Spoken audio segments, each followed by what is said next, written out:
Well, hello, my wonderful little cryptids. Welcome in indeed. I hope everyone is doing fantastically well on this fantastic Waifu Wednesday with yours truly.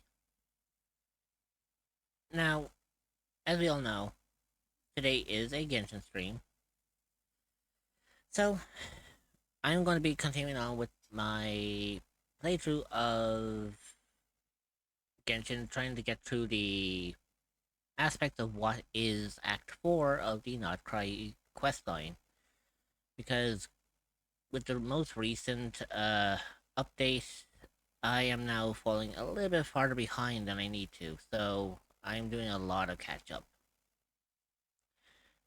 So with today, we are going to be trying to do Act 4. I don't know how long today's stream is going to go. I'm probably going to see if I could potentially see if I can get Act 4 done today in this stream. If not, it'll probably be it would. It's a cute immortal. Hey, Luke.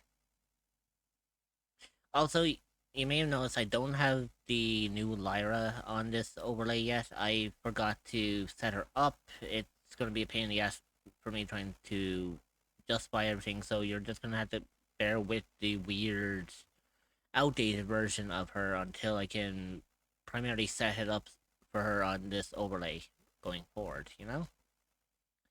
But apart from that, we are going to be doing some fun little adventures for today. I have a lot planned. But first, I do have some shoutouts to give. Exclamation, so at Vampire Luke. And just getting ready to be burrito. Mm-hmm. I figured That she makes would. sense. She always does that. Well, hopefully you do sleep well, Luke. Normally, if I was able to, I would come by and Little does she tuck you know I in. actually enjoy After that. all, So, I'm not called Mama you Crypto know. for a reason, you know?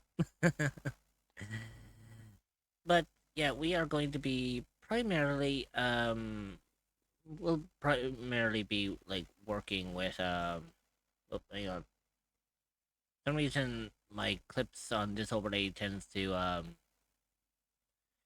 lot of my overlays on this one they do double shoutouts. I don't know why, they just do.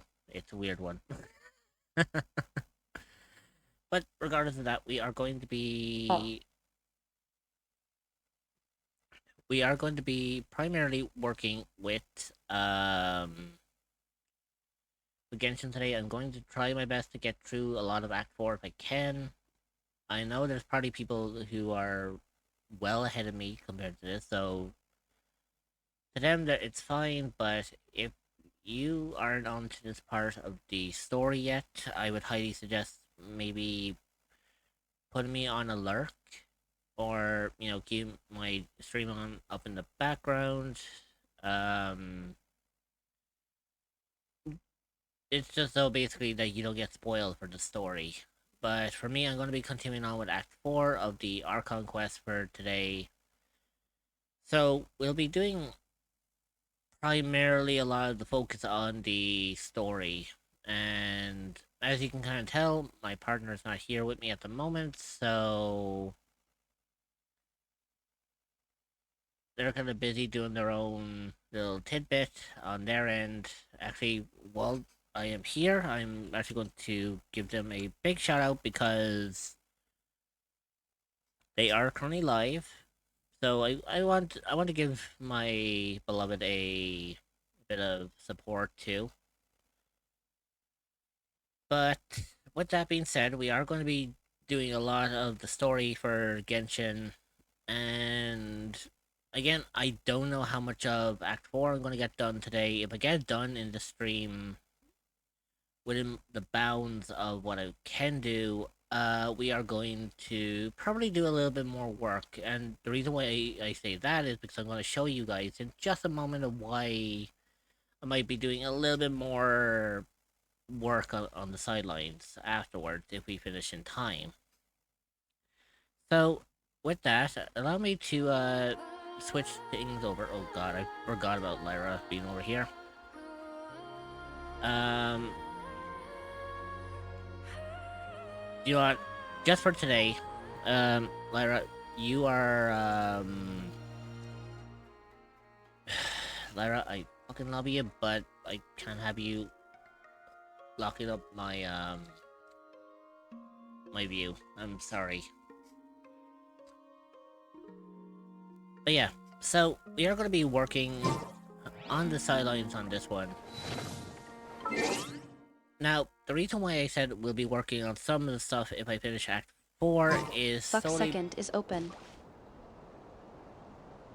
Yeah, but it's a little late now. You kind of already chose third, so you had to leave second open for someone else. So, with that being said, the reason why I said I'm going to be working on stuff on the sidelines... I'm aware. Is because I recently acquired the one character I've been waiting for the entire time on Genshin, and now I just need to build her up and These work on bombs, her. so heavy. But as of right now, she is pretty much underprepared for being here right now. She's not ready to... She's not ready to take on what Nod-Krai can offer. So, with that being said, I am going to... I'm gonna switch her back to I've been waiting for you for ages. my original team. So, we're gonna work with Act 4, and there are some things I want to do. For example, I do have this quest I need to do. But I'm going to do this one in my off time. Because I've only got like 12 days left on this one, and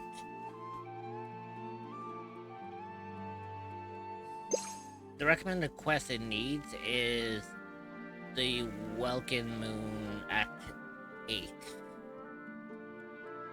And we also need the Lupus Majoris Chapter Act 1, which I do not have because, like, they're all signified into this particular event, but because I'm so far behind, I won't have time to complete all of these acts in time to do, the event. So, for my own benefit, I am going to potentially spoil myself, but I'm going to do it so that you guys aren't affected by it. Now, obviously, if you've done this quest yourself, then that's fine. There's nothing to be spoiled on, but I intentionally have to spoil myself on this because there's some really fucking good shit, like, kinda offered, like, Primo Gems, Crown of Insight, as well as a new skin for, like, catalysts. So I'm definitely going to be wanting to, you know, I'm definitely going to want to get through a lot of that quest in my own time. However, that is in my own time. For now, we are going to focus on getting... We're going to focus mainly on the new act. And we're going to push through it as much as we can. We'll see how much we can get done on this. Like I said, if I can finish Act 4 today on stream and I still have plenty of time left, I might do a little bit of prep work for Klee. But if I don't have the time, I'll probably do like some work on Klee outside of the prep work. You know, like essentially, I'll do the prep work in my own time and whatnot.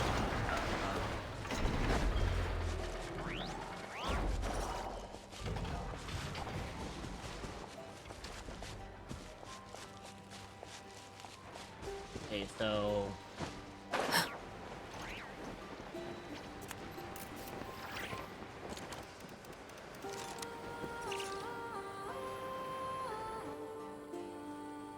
there we go. Oh, do you think the others are making good progress? Hope it's all going smoothly. Oh, hey look! They made it back as well! Prince! Llama! How did it all go? All is well, thank you. Nefer and Yehoda had to stay at the curatorium to wrap things up, so they won't be joining us for now. I ran into Miss Anefa and Miss Aino on the way back. Their work is still in progress, so I suspect they won't be back for a while either.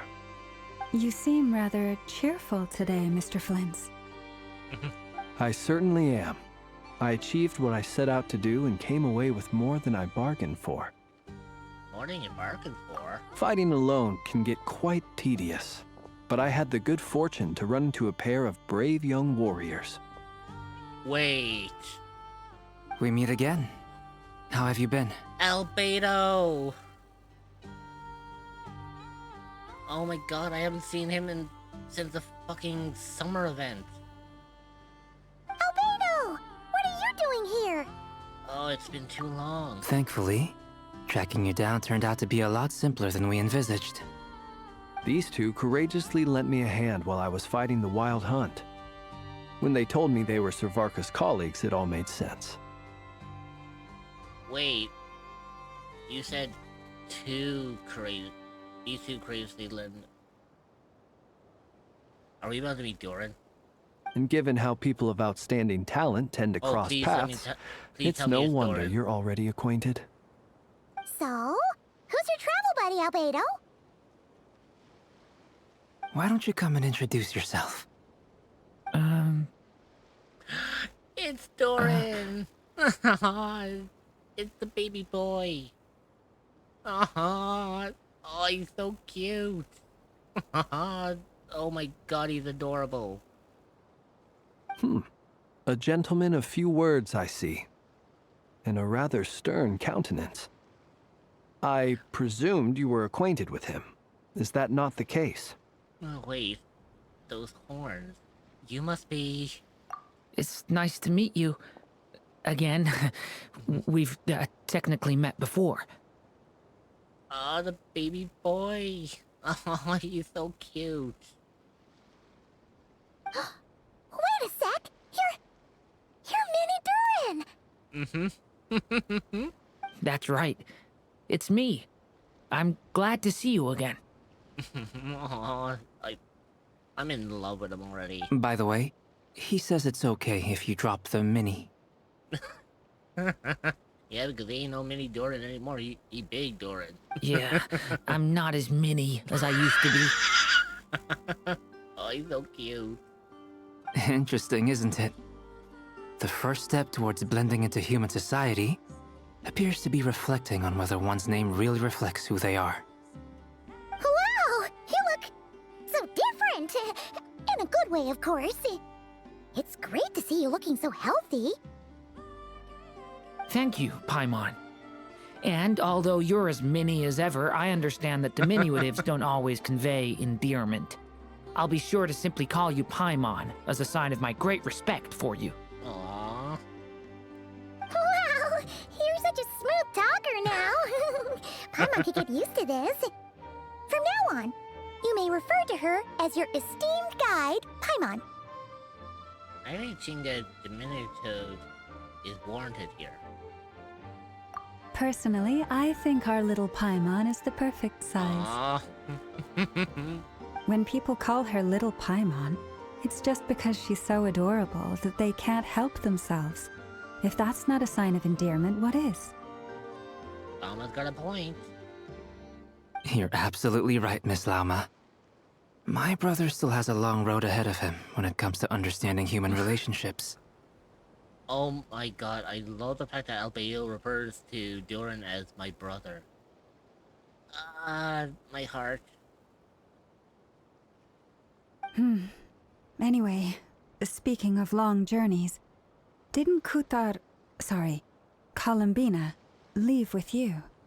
How come she isn't back yet? She's been catching up with old friends. Wouldn't be surprised if she stopped for a cup of tea or 10 on the way back. Uh-oh. Well, People are talking about me. Hope it's nothing negative. Seems like she's in much better spirits after meeting her old colleagues. Judging from your expressions, I'm guessing it all went well? It's getting crowded here. I'll go grab some chairs. No need. This is a job for an alchemist. I'll whip some up momentarily. Oh damn. Albedo's showing off the good shit. Thank you for your hospitality, ladies and gentlemen, but I was merely escorting my friends back. I'll be meeting Sandrone shortly, as we still have some things to discuss. It's been a pleasure, everyone. But this is where I'll say goodbye. Aww. You really have to go, Arlecchino? Okay, I mean, I have her as a playable character, but I guess for story-wise, well, you take care, Arlecchino. We really appreciate your help. Thanks for standing by us. Oh, come on. Spare the formalities. I'm just glad I could help out some true friends. You referred to us as true friends? I swear this chapter is going to fucking break my heart. And in a very good way. Not the bad way. Well, I hope not the bad way. But right now it's breaking it in a good way. I understand. Well, bye for now, Arlecchino. Oh, this place is hopping. It's probably a good thing one of us left. Otherwise, we might not fit all these people in. Fuck's sake, Barca. Are you saying we're about to run out of chairs? As a matter of fact, I am. Come on in and see for yourself. Hey, yo. Okay, that's gonna get interesting.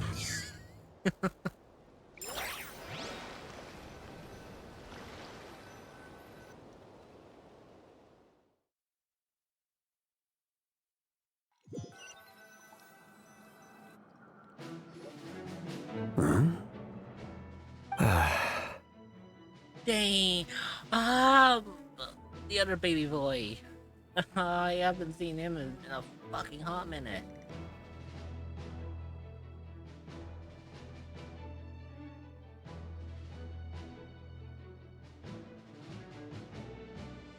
By the way, I will be with you all in just a moment. I just have to shoot a DM somewhere for a second.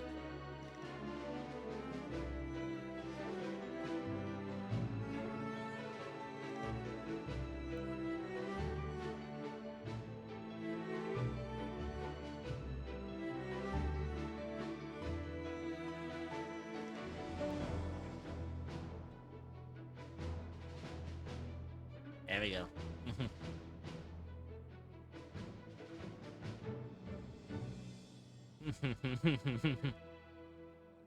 Oh, I haven't seen him in a while.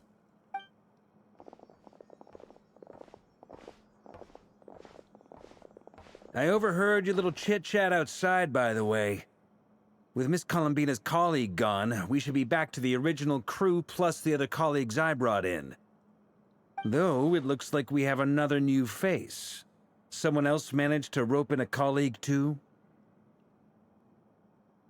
Alright, he's probably here for us. Frankly, you and Paimon are the only people I know here. This here is Deanslip, colleague of Tibet's greatest guide, Paimon, and greatest adventurer, the Traveler. Well, not exactly colleagues, more Are sort you a of cryptid or an entity that is looking for a new place to call home? Well, look no When further someone than else the jumps echoes in of to the do the unknown. announcing, You you will be know you're welcomed speaking with to open someone arms important. by fellow cryptids, and where you can relax and feel safe, you can find the Discord server at https://discord.gg/7yc5v8off4e. Vince got a point. Let's hear what he has to say. Note to self. Once Paimon knows your name, the rest of the world will soon follow. When he comes looking for us, it's usually something important. Paimon's guessing you've heard about the Wild Hunt, then. From the looks of it, you're about to hold a meeting. If I were to say that the Wild Hunt is our mutual enemy, would that earn me a seat at the table? As the saying goes, the enemy of my enemy is my friend. Mr. Dainsleif, there's a seat with your name on it. Though, I can't promise the same for everyone else. Hey, Albedo, think you can rustle up a couple more chairs? After all this time apart, Grandmaster Varka's first order is to rustle up a couple more chairs. I've missed this.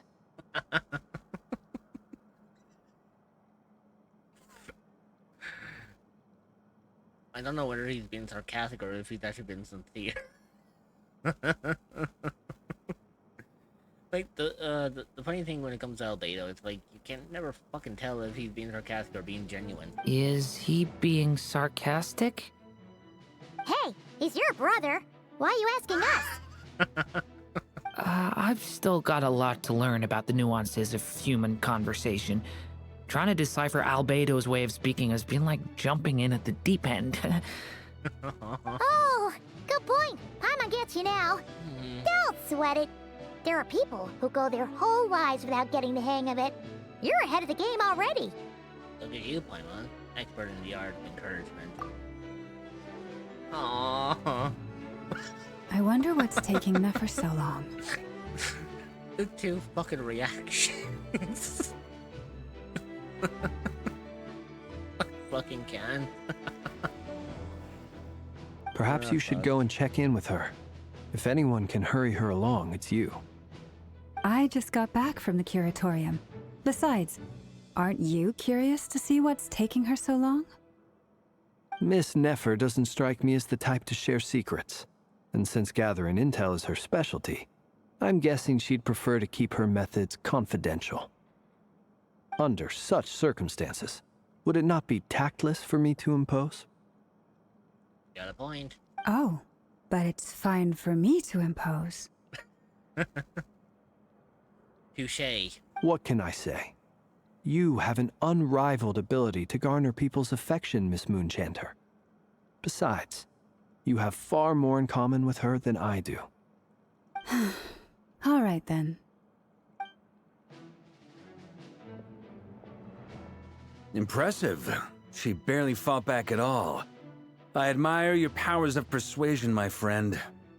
As I'm sure Miss Lauma will realize soon enough, the trick in life is to always pitch in with other people's responsibilities so that you can be selective with your own. Another trick is to simply hide in the background. Spoken like a true sage. Anyway, looks like we've got some time to kill before the meeting. Let's take a little breather, folks. And feel free to chat amongst yourselves. We'll get down to business once the other two arrive. Okay.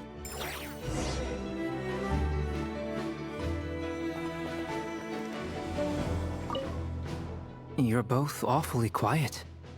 Why don't I start us off with an icebreaker? Much obliged. Have either of you ever had your portrait painted? If not, I'd be glad to help. Well, he's a fucking sweetheart. That sounds like a lovely idea. You know how to paint, then? I dabble occasionally. He's an excellent painter. Tables, chairs, people, dragons, you name it. He'll paint it for you. I'm flattered. The fact that that's coming from his brother. If I ever get the chance, I'd like to give it a try myself. Oh? I'll bear that in mind. Anyway, how about you, Durin? What sort of portrait would you prefer? Oh, I'd be fine with anything. Whatever style feels best to you. Very well.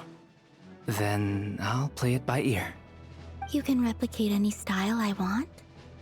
Oh, damn. I can try. If you show me a sample, I'll do my best to match it. Thank you. In that case, I'll dig up some reference material for you. You know what? It's so fucking nice to see fucking everyone work together. Now let's find out what this guy wants, because he's here for a because like obviously he's here for a reason. He's really here for a reason. Also, I do notice that the music is a little loud, so I'm going to drop it a couple of notches.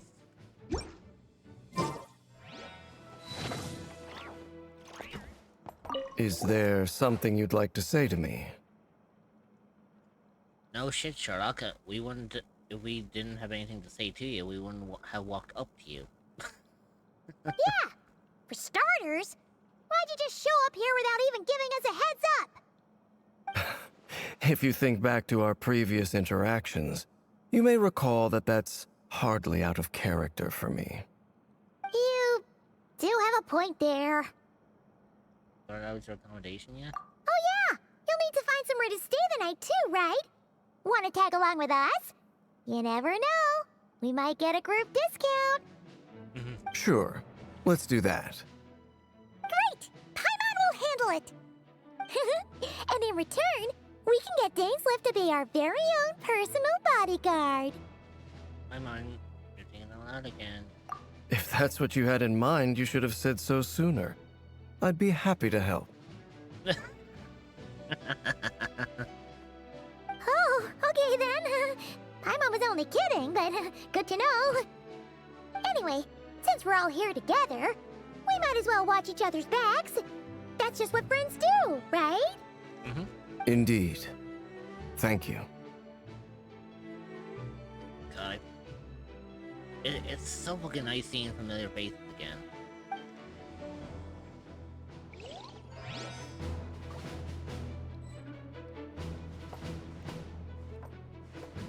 Right, let's see what these two are up to.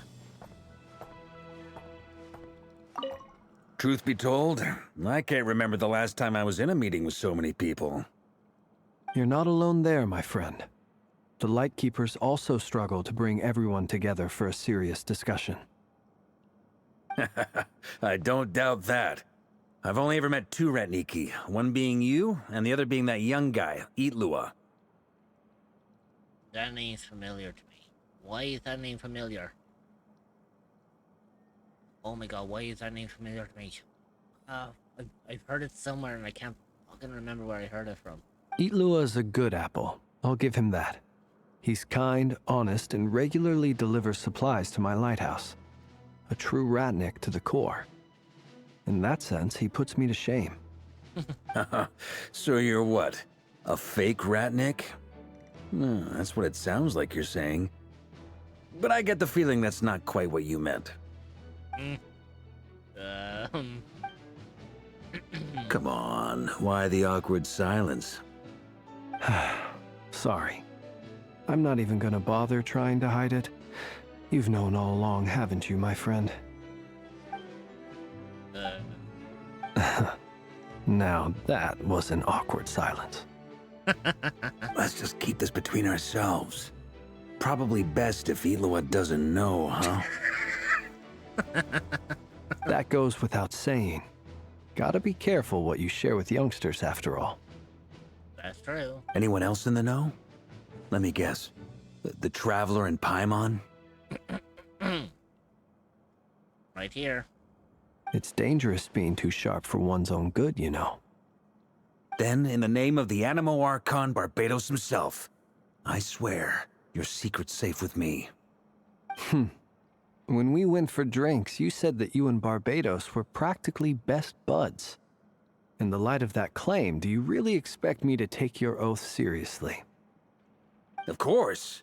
Just as long as you don't go spreading around the fact that I'm close with Barbados, all right? Fair enough, then. Nothing like a bit of mutual leverage to seal the bonds of friendship. Here we go. Time to move on to the next part.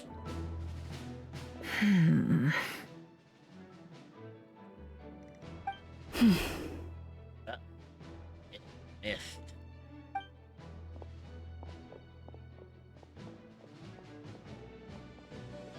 Ah, Miss Nefer. You made it after all. But what about Yehoda? I'm here to give you an update on how things are going on our end. Once this is over, I'll be heading straight back to continue my work. I left Yehoda back at the curatorium to watch over things while I'm gone. Huh. So much for just this once. Shh! Not so loud! We're on a roll here! What if she remembers and suddenly decides to back out? Did you say something, Mr. Varka? Huh? I didn't say anything. Right, Flints? Must have been a frog. They get so noisy around here at nighttime. It's like they're putting on a concert in the background. Anyway, before we begin, there's a few introductions to make. Let me start by saying that it's an honor to be speaking before so many distinguished colleagues and collaborators. First up, we have Miss Lauma. As Moon Chanter, she's the leader of the Frost Moon Scions, a local religious community in Nod-Krai. Then there's Miss Nefer, boss of the Curatorium of Secrets, an intel gatherer extraordinaire. Yeah, while I'm doing the self-care, I'm gonna let this run in autoplay. Nefer is leading the investigation into Rerer's background, assisted by Yehoda and Lauma. From the little I've heard, they're making some great progress. Over here, we have Mr. Flintz, a ratnik and guardian of the abandoned lighthouse. In our last operation, he courageously distracted the wild hunt to buy time for the rest of us. For those of you who've never met, this is Mr. Albedo, a renowned alchemist and captain of the Knights of Favonius investigation team. By his side is a new face for us all, myself included, Mr. Durin, who has come to lend his aid. Next up, we have the Moon Maiden and former Fatui Harbinger, Miss Columbina. Then we have the Traveler, who's earned more titles than I could possibly hope to list out, so I'll spare you the rundown. And Paimon, the ultimate travel companion and quite possibly the best guide in all of Tevat.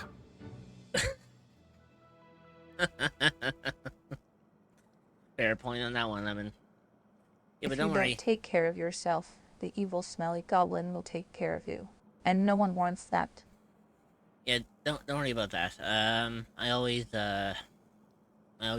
take care of myself whenever someone does self-care. Just as long as it's not like back to back. You know, where someone does self-care and then like 2 seconds later someone else does another self-care. Lemon. But you know how it is. Wow! Vamper Luke me. That's a lot of people! Great turnout! Miss Nefer, it looks like you might have another job coming your way. Lemonade, So, lemonade, yes, you cutie. congratulations on the booming business, I guess. At Vamper Luke what?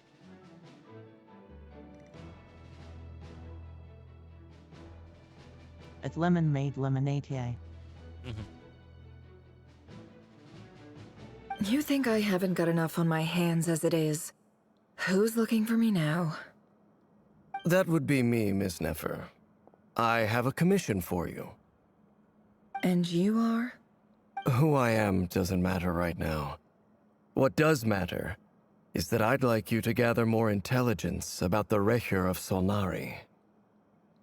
Well, it's not as if we never take on anonymous commissions. But in your case, I'll have to decline. I'm gonna take a wild guess and say your job's probably more hassle than it's worth. Something about you seems like bad news. It's my eyes, isn't it? Conrian, I assume. And what's with the mask? Are you trying to hide your identity? In any case, the fact that you're even still alive raises an awful lot of questions for me.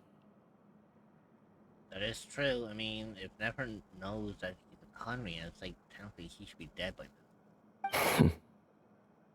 My name is Dainsleif. And yes, I am from Conria. As I'm sure you're aware, the Raker of Solnari's real name is Rerir. He was once an acquaintance of mine. Really? Then you must have been quite an influential figure yourself. You flatter me, but none of that matters anymore.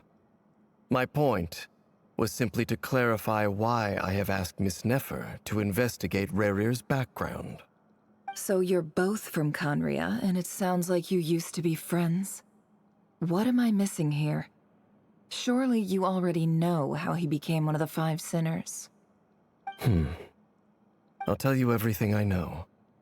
The history of Conria, the names and identities of the Five Sinners.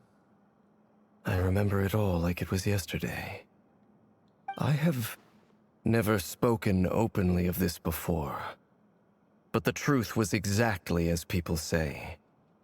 The Five Sinners were each driven by their own desires, and it was by playing upon these that the Abyss tempted them to their typically become a fall, sinner by sinning. tearing so probably they Conria exposed apart that in the angle. process. Well, when it comes to Genshin Lemon, when it comes down to the means of the Five Sinners, it's actually far more severe than that. I believe in the context of the Five Sinners, if my memory... I think if my memory is, I'm trying to remember here, because I've been playing Genshin for years now, and they mentioned,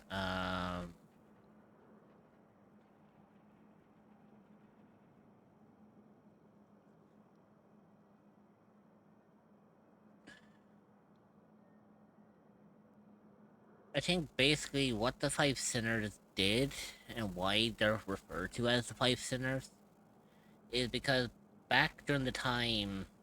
So, in the story of Genshin, about 500 years before the events of the game, there was an event known as the Cataclysm. And basically, because of the Cataclysm, the 5 members of Conria, who later went on to become the Five Sinners, the reason why they gained that name is because they divided, exploited, and used dark abyssal powers to pretty much cause like a... It was like a weird curse amongst the people of Conria that very select few were, as they say, transcended into immortal beings. And some of these people have ascended to the point where, you know, they've lived for, like, centuries when, you know, they should have been dead. For example, Dainsleif is one of them.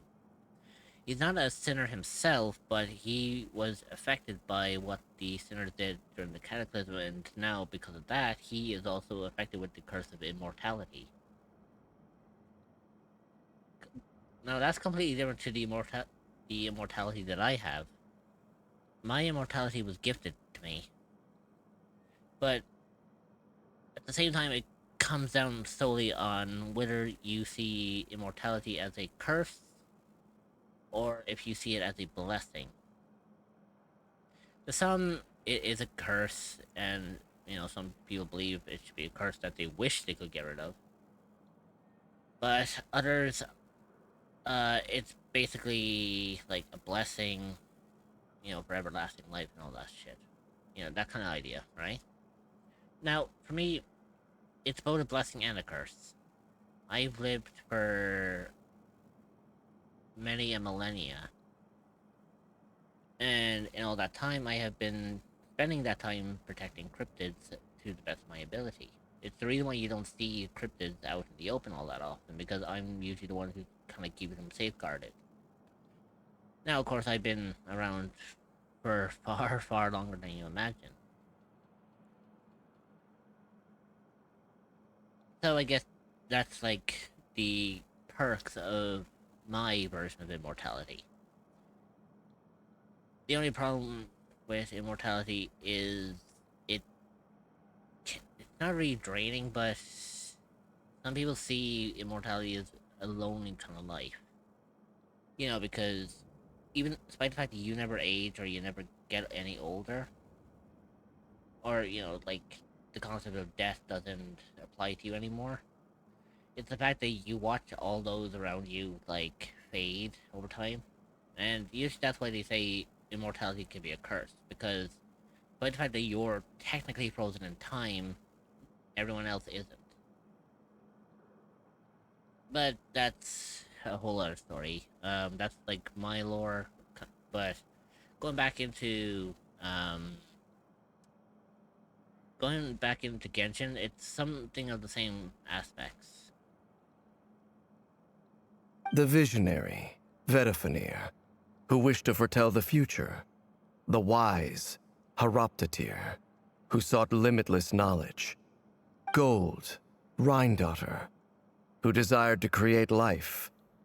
The foul, Sertologi, who pursued supreme strength.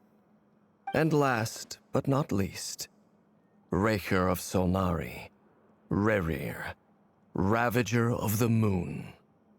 Of the five, Rerir is the only one who remains a mystery to me. He never harbored grand ambitions. So what changed in the space of a single night? How did he come to fall like the others? In other words, you're saying that his change came as a shock to you, and you have no idea what actually happened? That's right.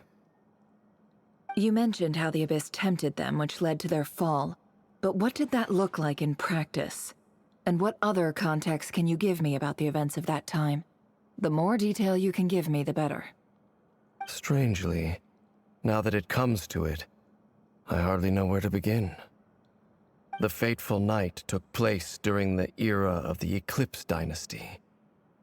One day, my elder brother, the visionary, Vedifenir, was summoned to the palace by the Vinster King, only for the king to gouge out his eyes and cast him into the dungeons.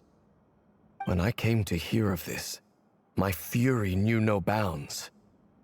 I gathered together every ally I thought I had, and together, we set a night to storm the palace and free Ved. Centuries on, the memories of that night still haunt me like a never-ending nightmare. We broke through the palace gates, just like we had planned, each striking towards our separate targets. But then, I was betrayed. Even Vedifenir, the very person I had come to rescue, abandoned me and partook of the Abyss's power. So, it's personal after all. Then tell me, Mr. Dainsleif, what price are you willing to pay? You, of all people, must know that nothing comes for free. I cannot say what price would be worthy of such a commission. But know this. Rerir was not always a madman. Believe it or not, there was a time when he was just an ordinary man, working for the Conrian Intelligence Service. Uncovering the truth of Rerir's past is the only way to unravel this mystery. But before you decide if you will accept my commission, I will tell you more about him. Enough, I hope, to help you plan your next move. Sounds pretty good to me. Feels like we just flagged down a random passerby, only to discover he's actually a master strategist who has a score to settle with our enemy. I feel that good karma I've been building. Can I borrow your halo? It could be useful in the lighthouse. Hey,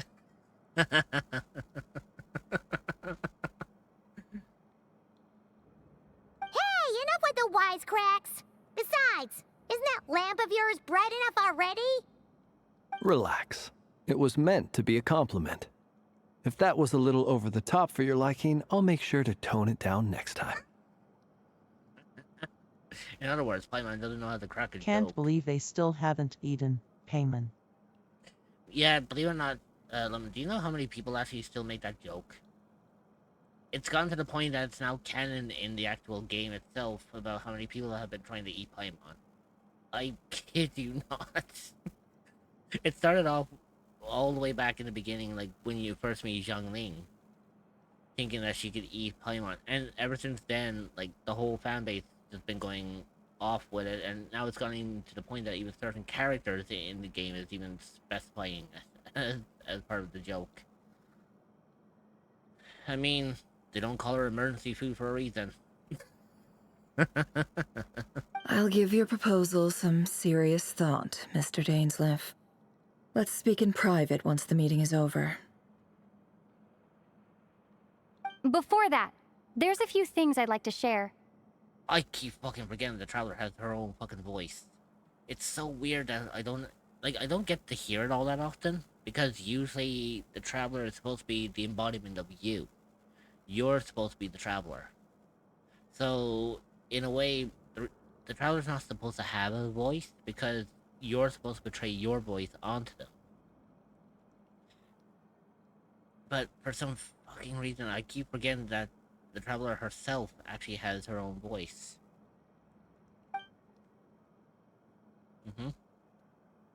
Your account meeting the Knave and how the iridescent moon's marrow was retrieved from the Crimson Moon's base. You make it clear that the Knave chose to help you of her own accord, then conclude by reporting how the hearts of the 3 moons are finally in your hands. Now that we've united the hearts of the 3 moons, your power should be greatly enhanced. But it seems like that hasn't happened yet. I believe it will take a little longer. You've done so much for me, so I want to be completely honest with you all. Even though I'm doing a lot better now, the truth is, my recovery will likely be an ongoing process. From the moment I was born, my power has been slowly ebbing away. And that is because Tevat has never accepted me. Even with the moons united as one, it seems my rejection cannot be undone. So far, I have yet to find a solution. It may turn out to be a problem that will plague me until the day I finally leave this place behind. Even so, I will do everything in my power to help you drive out the Ray here of Solnari. As Arlecchino put it, this is not about chasing the spoils of victory. It's just a gesture of heartfelt gratitude. Kutar. Seems a lot more energetic and positive than she did when we first met. Defeating the Ray here of Solnari will be no easy task. While my strength slowly recovers, we'll also need to gather more intel.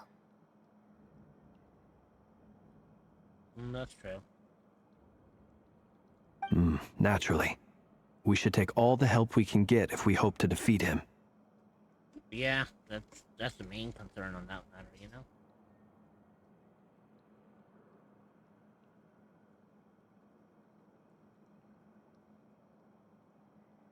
We've considered several viable plans now, but our choice hinges on the answers to a few key questions.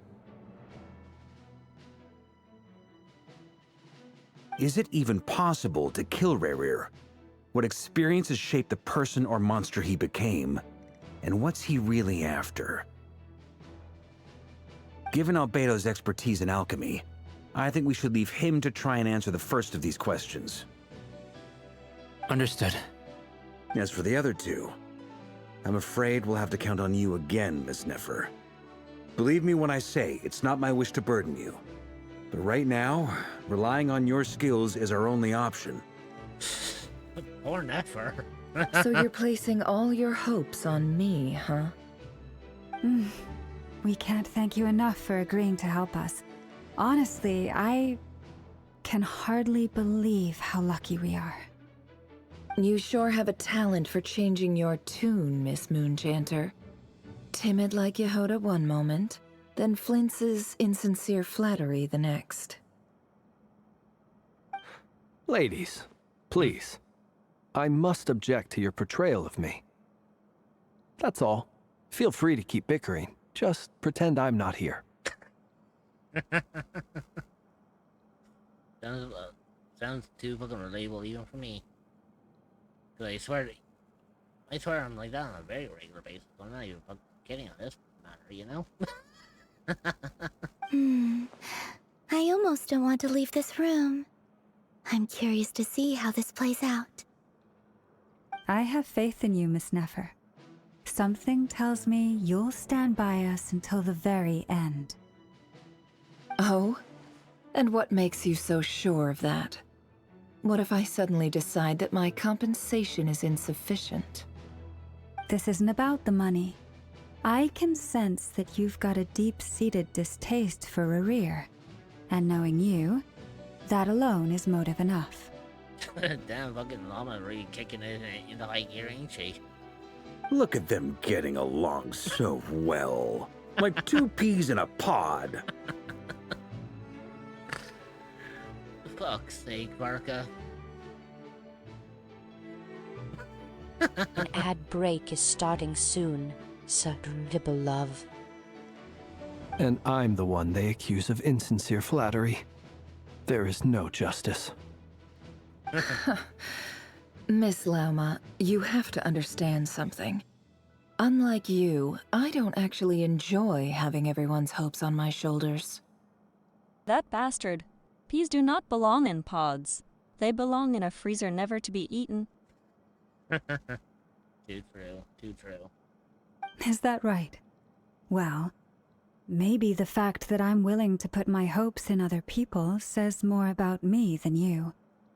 But the fact is, I also trust you. And that's because I know that you're someone we can count on. Anyway, we've got our plan, so let's get moving. Mr. Dainsleif, let's talk. And Traveler, once we're finished, if you've nothing else planned, I'd like you to come with me. Okay. This whole experience is teaching me a lot.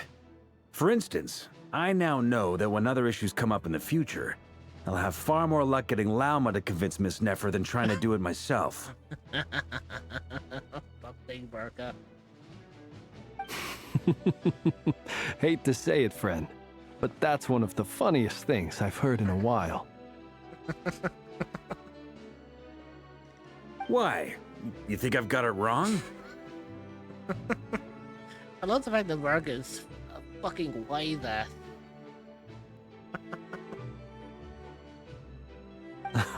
Quite the opposite. But what makes it so hilarious is how long it's taken you to realize. Never needs to converse intently for some time. From the gravity of their expression, you can tell how... Can't hear BC, you know, but 'tis break time for me.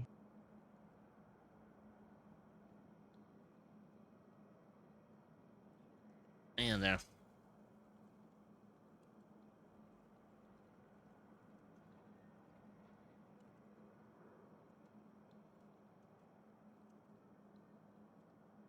There you go. That's understandable, Love 3 don't want you getting spoiled.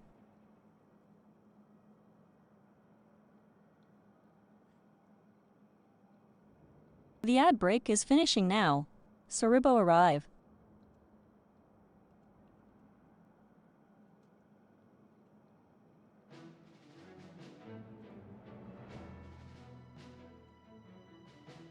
I'm sending a message and then we'll jump back into this. Are you a cryptid or an entity that is looking for a new place to call home? Well, look no further than the echoes of the unknown. You will be welcomed with open arms by fellow That's a cryptids, weird and where fucking you can voice relax coming and from- feel safe. You can find the Discord server at https://discord.gg/7yc5v8r4e. That was a weird fucking voice coming from Lyra. I don't know how I feel about that one. From gravity of their expressions, you can tell how heavily the next stage of the plan weighs upon them both. After a short chat, Albeo and Doran head off with Barca on what they describe as a sample finding mission. Lama steps out for a while, then comes back loaded up with emergency medicine. She tells you that while people rarely expect to get hurt, it's her duty to be ready when they do. You and Paimon wait patiently for Nefer, and to see how well everyone is working together. Once Nefer is finished, you follow her and Llama back to the curatorium.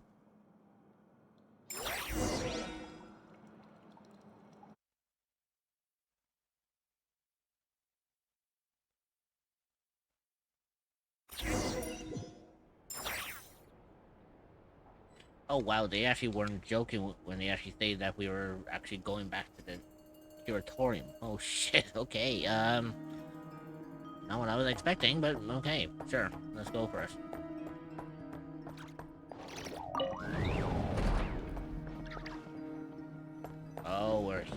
We're in this section. Oh boy. Thank you for waiting. It's okay. We actually used the time to help Dainsleif get a room at the hotel. That's very considerate of you. Now, I trust you share my curiosity about Rarir's past, and you seem fairly familiar with Mr. Dainsleif already. That's right, we've known each other quite some time now. We spoke at some length after the meeting. He was the one who suggested I should invite you to join this operation. He feels confident that these secrets will be safe with you. Dane has a lot of faith in us, that's for sure. Thanks for your trust too, Nefer. Likewise. I appreciate that you got right on board without interrogating me about why I invited you. It shows that you trust me to explain everything in due course. Mm-hmm.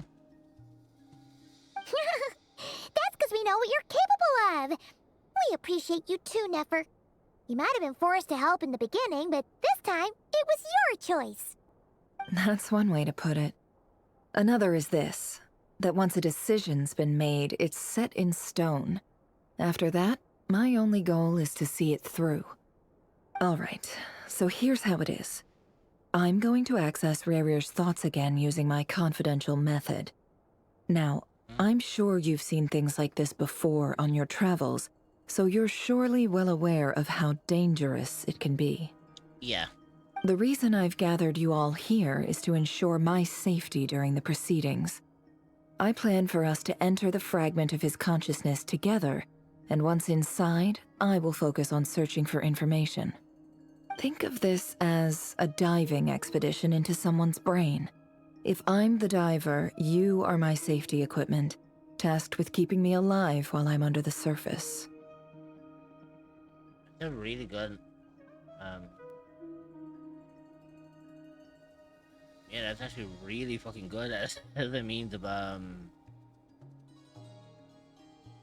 Once the ceremony begins, we will all be spying on privileged information. But in the interests of safety, you must remain absolutely silent at all times. We will discuss our observations after the ceremony has concluded. Lastly, any individuals of a weaker constitution are advised not to partake in the ceremony. In any case, Paimon has her own job to do, which requires staying in the room but not joining the ceremony. Never conspicuously left out the details of her confidential method. I guess her brain diving technique are a trade secret. Well, good luck, everyone! Sounds like all Paimon can do is cross her fingers and root for you guys. True, but just remember, Paimon, to keep your mouth shut. You have a tendency to speak out loud at times. There's a little more to it than that. I was being serious when I said you have a job to do.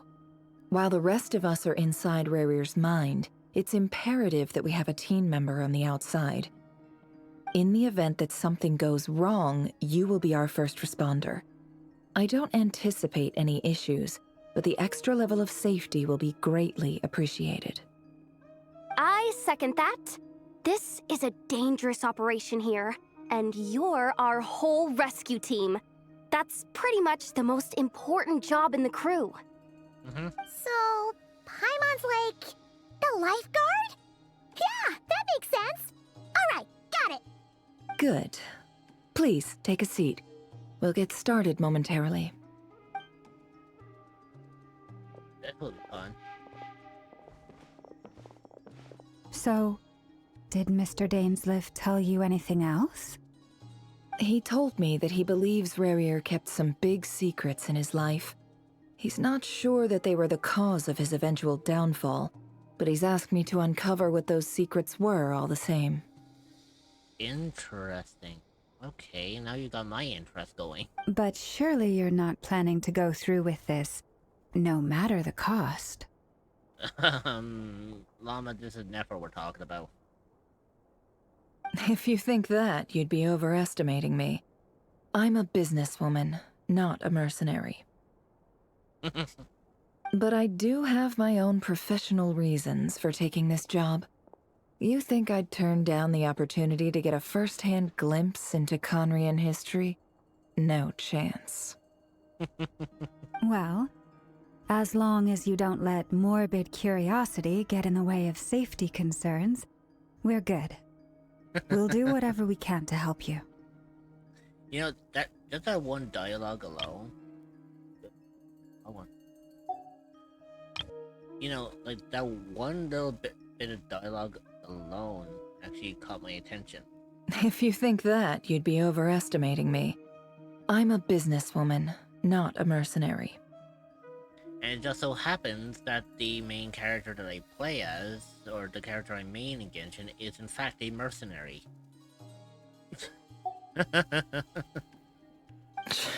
You're such a killjoy.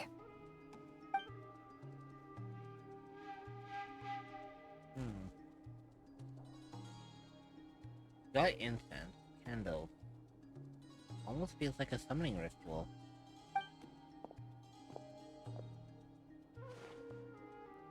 Seems like Nefer still has no intention of sharing her trade secrets, but now it's not exactly a moment to pry.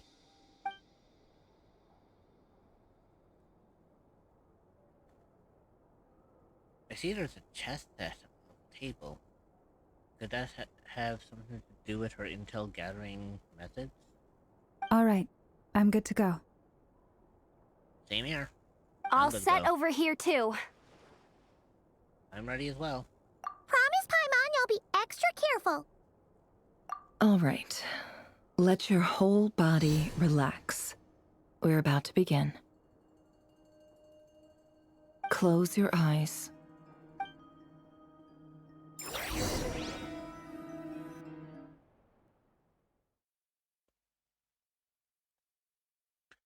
Now the fun part happens because we we did this before.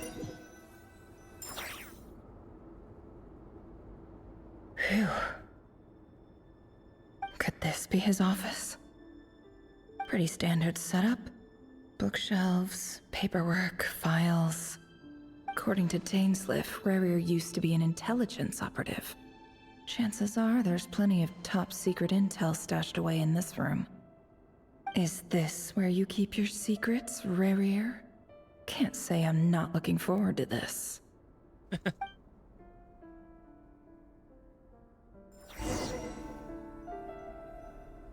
First things first, we have a lot of shit that needs to be done.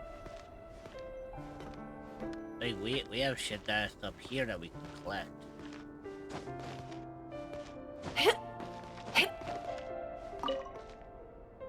Bookshelves full of documents. Looks like these are all files, packed with the personal details of individual Conrians. The Crimson Moon dynasty preceded the eclipse. Since Rarier worked as a secret agent during the latter, it stands to reason that he was tasked with purging remnants of the old dynasty. Yep, lines up exactly with what Dainsleif told me.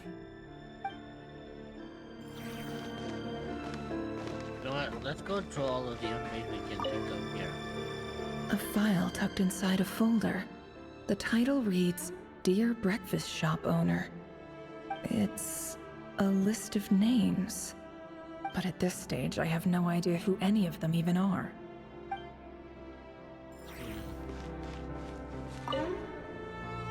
Wonder what kind of encryption technique this is. Seems like it has to be inserted into that camouflage device nearby. Aha! It's an audio recording. Please, hear me out. I can't shake this feeling that someone's been spying on our house. No, I'm not being paranoid. It's true. I saw someone dressed in all black. It was a couple of days back, but that was on another street, not near my house. I swear, I know what I saw! There's a note in the margin. Surveillance of the run for Oh, their by the way, residence I was has reminded concluded. of this in my own. We apprehended the monthly target refund. and filed the mission report last night. Thanks for the reminder, love. I actually forgot to do that yesterday. Give me a moment. I have points that I need to refund.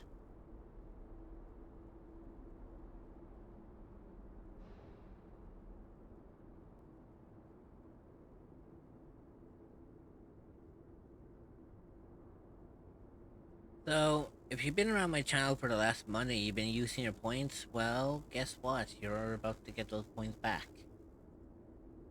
It's sort of a little thing that I like to do where, it's sort of like a little thing I like to do when I come to each month. It's like a nice little thing that members of the community kind of look forward to. So let me just bring this up and we'll give all those points back.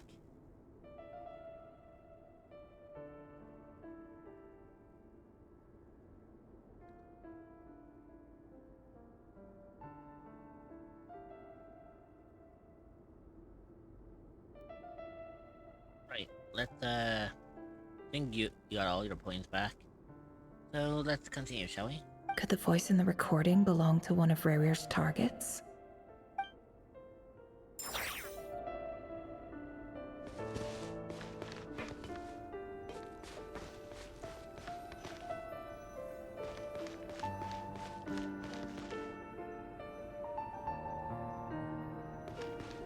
Then I wanted to look around first before I do anything. A box containing a ring inlaid with a precious gem. Must be for his girlfriend.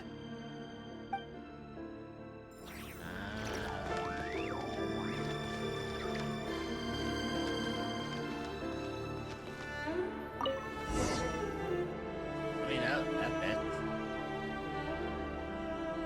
Today's files are in.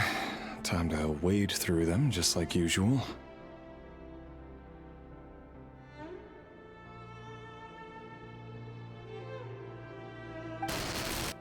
Male, 51. Occupation, cook. Confirmed Crimson Moon descendant. Has maintained frequent contact with other descendants over the past year. Poses a threat to the dynasty. Neutralized. Damn.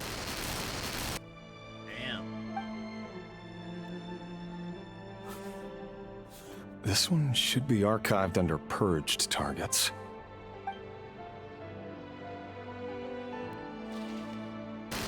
Female, 23. Occupation, office clerk. Confirmed Crimson Moon descendant. Has maintained frequent contact with other descendants over the past year. Poses a threat to the dynasty. Neutralized.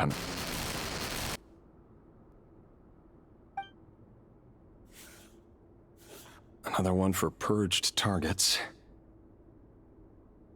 Well, the fact that when you look at the mirror, you can literally see Rarier as he was back in life. Sounds like she was that other man's daughter. Never mind. What's it got to do with me?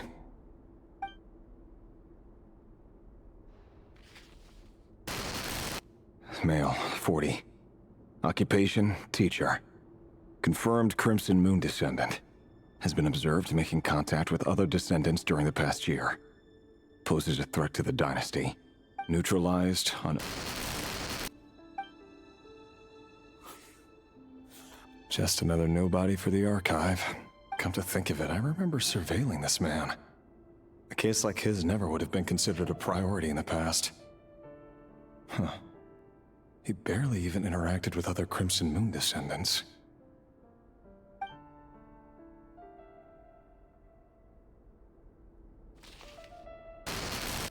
Female, 16. Occupation, none. Orphan and confirmed Crimson Moon descendant. has been observed making contact with other descendants during the past year. Poses a threat to the dynasty. Neutralized on...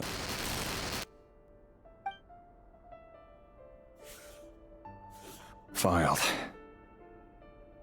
I have no recollection of this girl. None whatsoever. She doesn't seem to be anyone important, but then again, how many of them really are? Female, 13. Occupation, none. Orphan and confirmed Crimson Moon descendant. Has been observed making contact with other descendants during the past year. Poses a threat to the dynasty. Neutralized on...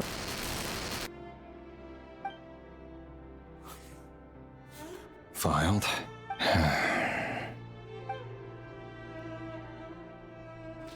Oh, it's again. Male, 11. Occupation, none. Orphan and confirmed Crimson Moon descendant. Has not been observed making any contact with other descendants during the past year. Poses a threat to the dynasty. Neutralized on...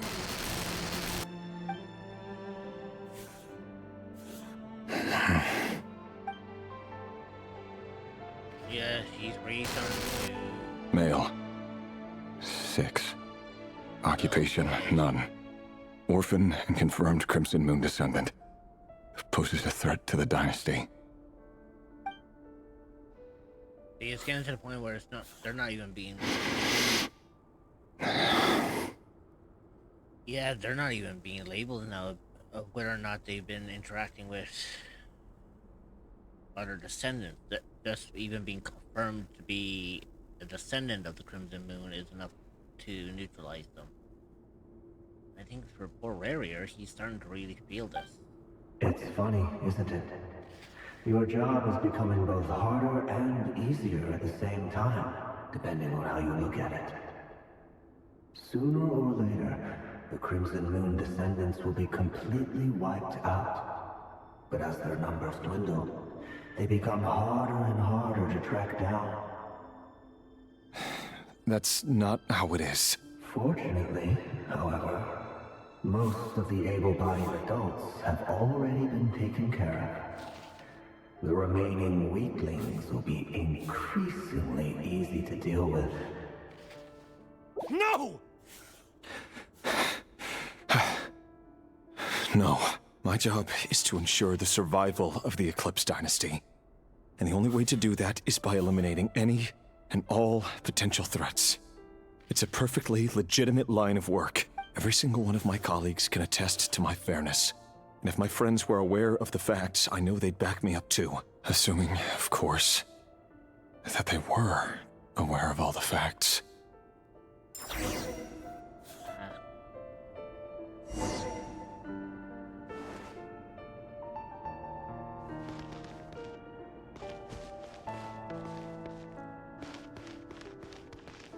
How interesting.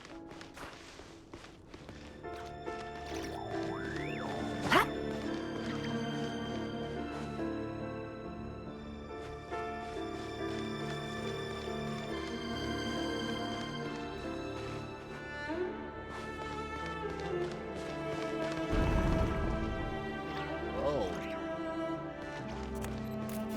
I wasn't aware of that.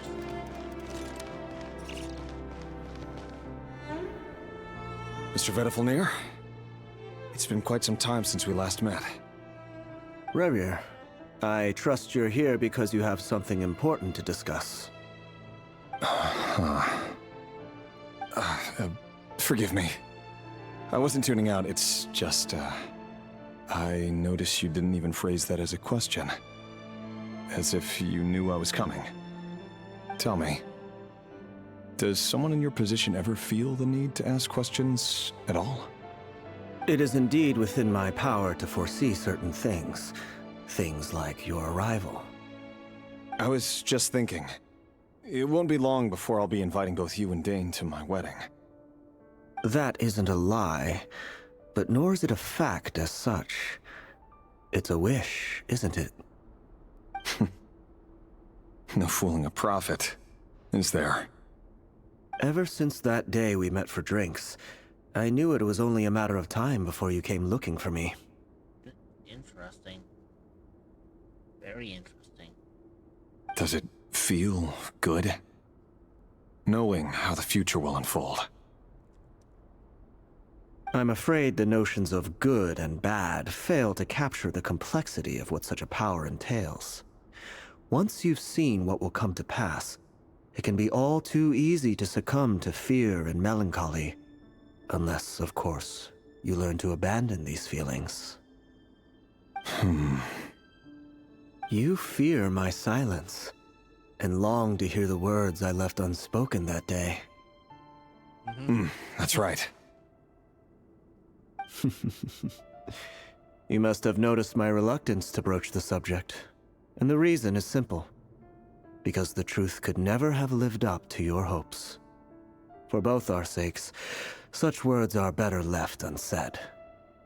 The burden of prophecy was never meant for your shoulders. So who exactly do you deem worthy to hear your prophecies?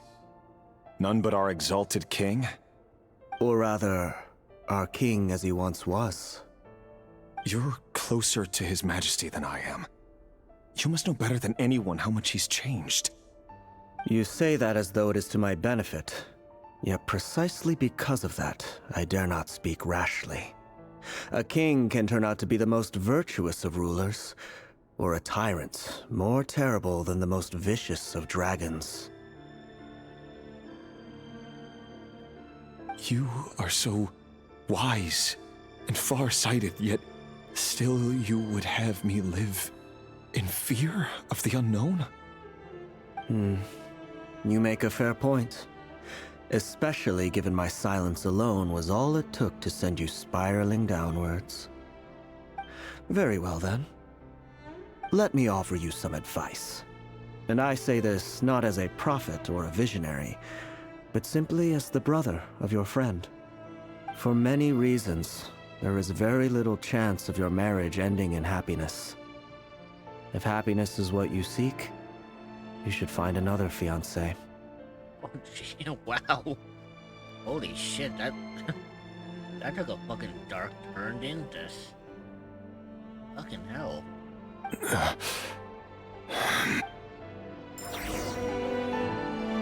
Hold on. There's that same black fog again. Could this memory belong to Thelindis? Guess I'd better tread carefully. Wasn't it lucky that I didn't just walk straight into it? I knew Nefer would have had other shit to say. Wait. Hear me out.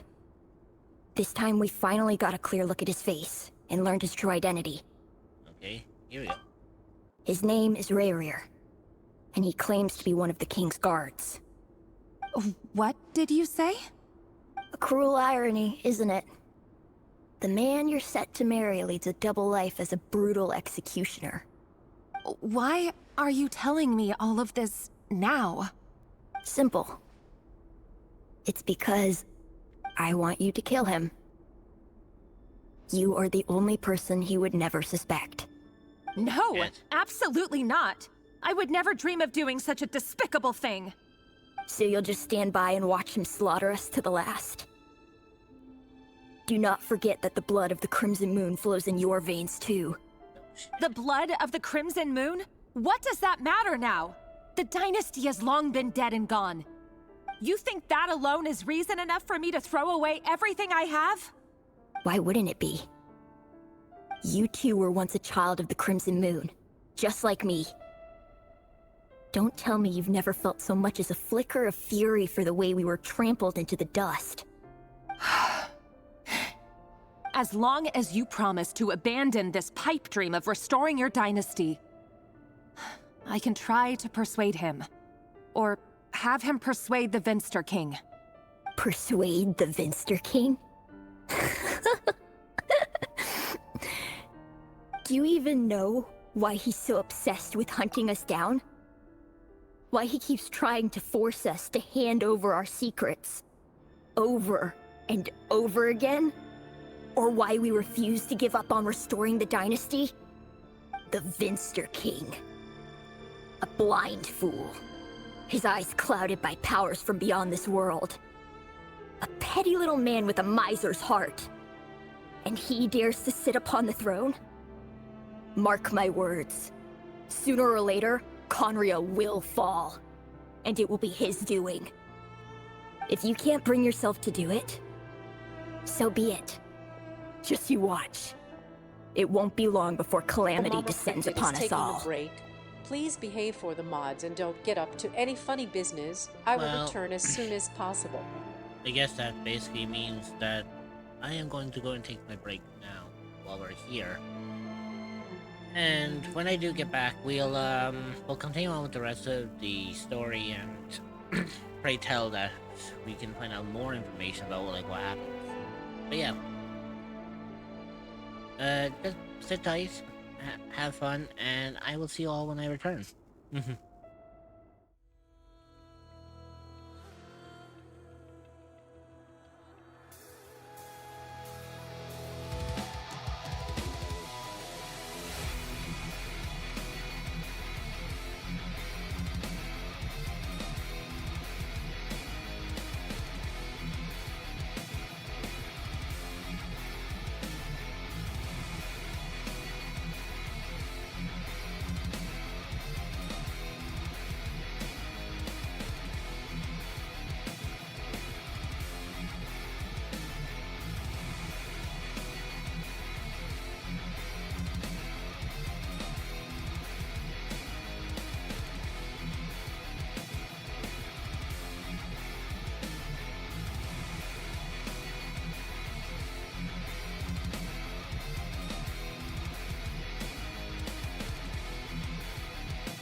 Okay, I'm back.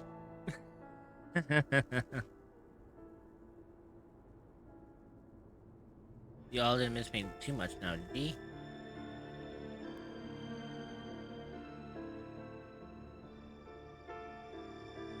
Right, let's hop back into the story, shall we? And hopefully we'll be able to continue on with our little quest.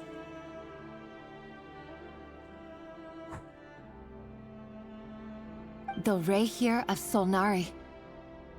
That really is quite a secret you've been keeping from me, Rerir. But who am I to talk? Am I really any better? I've kept my own past a secret this whole time, too. Love should be built on honesty. But ours was born from lies. And yet, is it really so wrong to hide things that would only make life harder? If we don't cover up the parts that no one else should see, how can we go on pretending to be normal? Vedifulnir must have known all this. And that's why he made his prophecy. In the end, nothing stays hidden forever. But I won't just sit by and watch this disaster unfold. I'll do everything in my power to protect what I cannot afford to lose. No matter who I have to face. Shit. Oh. Wow. Holy shit. Huh? Was that Rerir who just walked past the window? Doesn't it give you the chills that he still takes the same road to work every day? As if nothing ever happened. Those people at the deli. Enough already. They're clearly pretty taken by their own disguises, so just smile and play along. Pull the rug from under beasts like that, and you'll risk having your throat torn out. Deli? Oh. They're talking about those people from the opposition. Right. I'd almost forgotten they used to run a deli. People of no consequence always vanish so easily. And no one even remembers them. Oh, now we're in complete darkness. But surely you can see he's not the man he pretends to be! So many have died already, and they say that the king's madness grows with each passing day. We're not going to survive this, are we? But why does it have to be this way? Do we really deserve to die just because of the blood that runs through our veins? Felindis, are you even listening? Sorry, Freether. My mind was off wandering. I heard you, though. You're talking about what Rerir said. He's just following the king's orders. He's a secret agent, and it's his job to hunt down rebels and dissidents. By the time you first met him, he'd already taken lives. Maybe he was using you from the very beginning. No. Rerir has no idea I have anything to do with the Crimson Moon. My family are only distant relatives of the main lineage, and besides, my eyes are perfectly ordinary. Truth be told, apart from my teacher, pretty much no one knows I have any connection to any of it. It's been a long time since my family severed ties. But as Orlog said, who could possibly talk sense into that raving lunatic of a king? No one.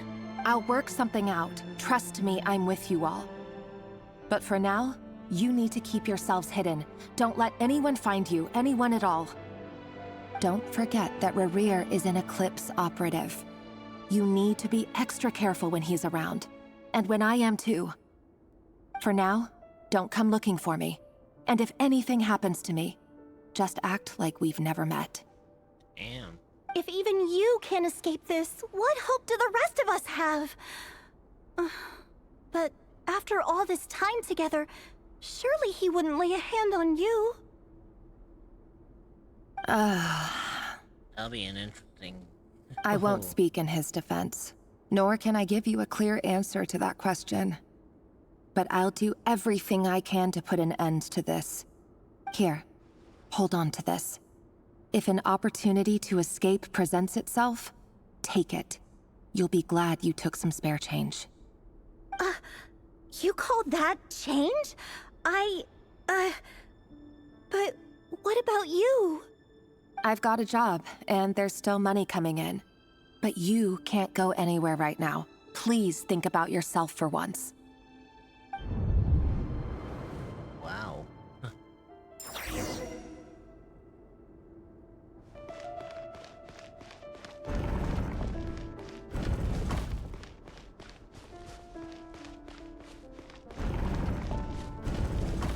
Another day, another round of assassination training. Training ground is just beyond this hidden passageway.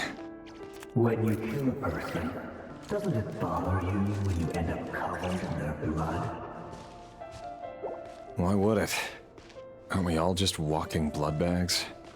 But not everyone is accustomed to hunting down others like prey. You've been a hunter for so long now, you seem to have forgotten that most people don't just go around killing one another. Leave me alone. Damn. What a barrier.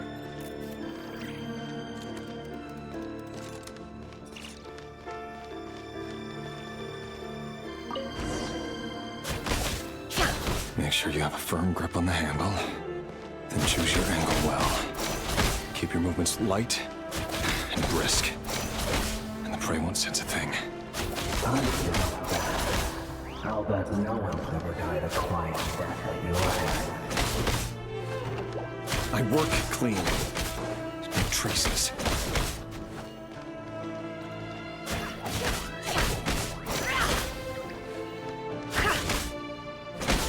That doesn't make it open or the king happens to need you right now. That won't happen. When saved, ever since you fell into the shell of that house, you only had to take out a handful of the guilty. But now, The ones I've dealt with have always been guilty. And I've carried out my work flawlessly.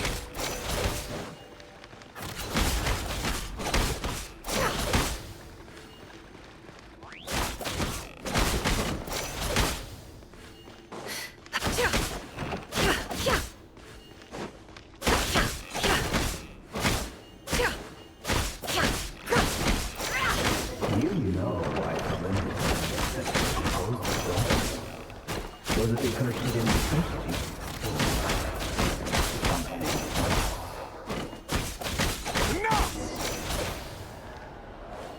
Oh shit, his whole fucking mental state is going in black. Oh dear. He's really losing himself a little bit. Delindis, do you still remember Orlog? Orlog? The boy who was pretending to sell flowers. You spoke for quite a while, didn't you? Yes, we did. What about him? He was arrested 2 days ago. Chances are he's already dead. He... I just don't get it! After everything he's done, why do you still stand by him? Or does it mean nothing to you that people keep dying? No, that's not... Just hear me out. I need to go now, Thelindis. They're looking for us. You take care too. If you ever need a place to hide, come find us.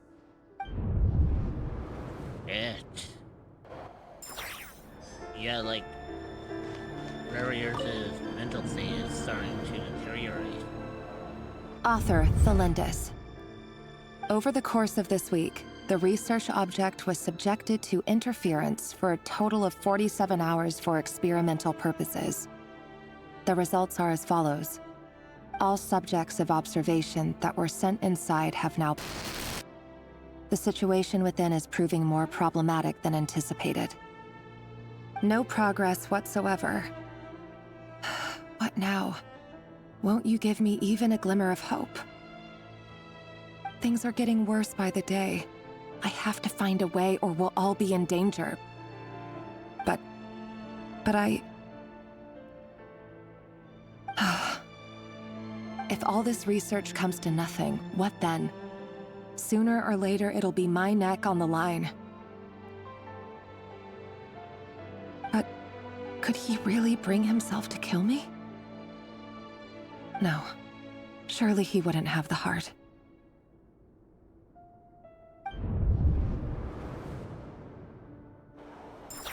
Oh boy.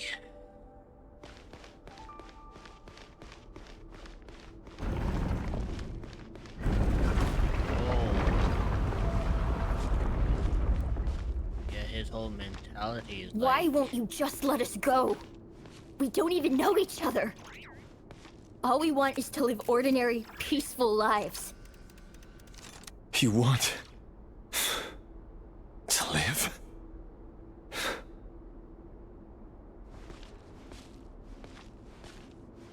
Yeah, his whole, like, mental state is, like, falling apart.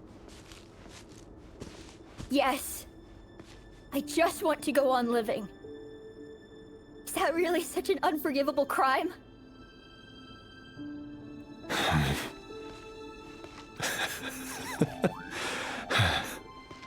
You want to go on living. I want to keep living too. To keep living forever. That's why I have no choice but to continue on the path I'm on. If only some savior would suddenly swoop down and change the way the world is. Too bad that's not going to happen. Imagine that. If there really were such a person, you and I wouldn't be standing here like this, would we?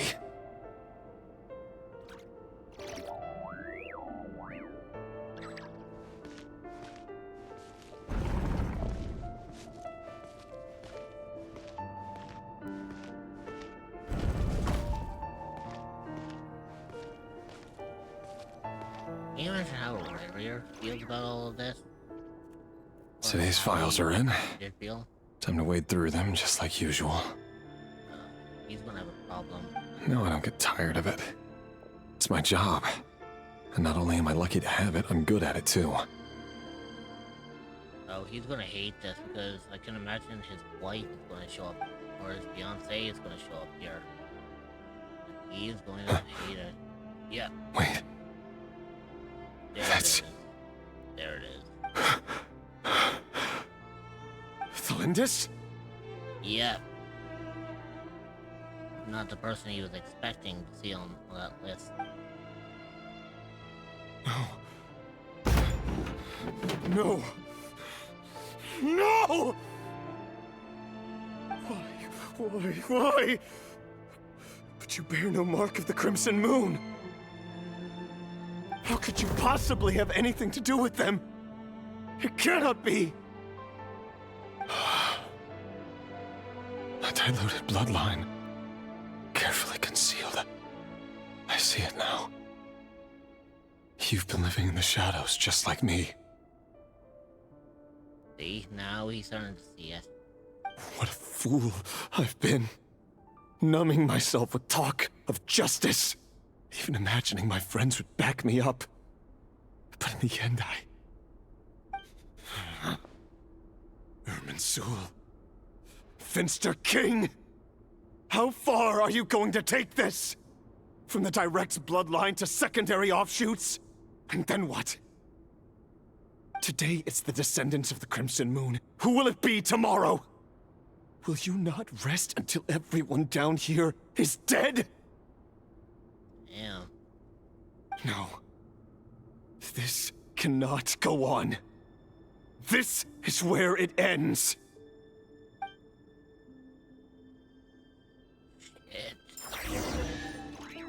He's not doing too well. Oh boy, he's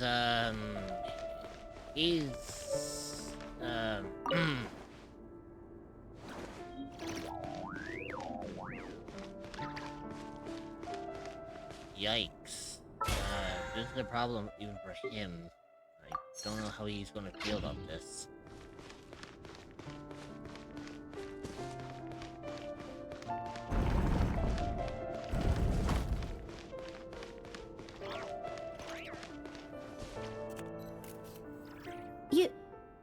You're really letting me go? I am. As long as you can guarantee that no one will find you. Oh, damn. Don't worry, I'll be extra careful. No one will know I was here. But... what about you? Me? This is interesting now. If you let me go, you won't be able to complete your mission, will you? Good point.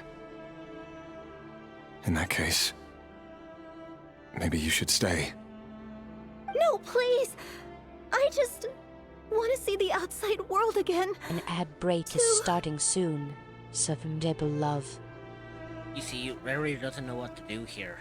Like, he literally told her to leave and not to get caught, and then she's like, well, if I leave, you won't be able to complete your mission. And she's like, you see, I feel like Rary here doesn't want to do what he set out to do.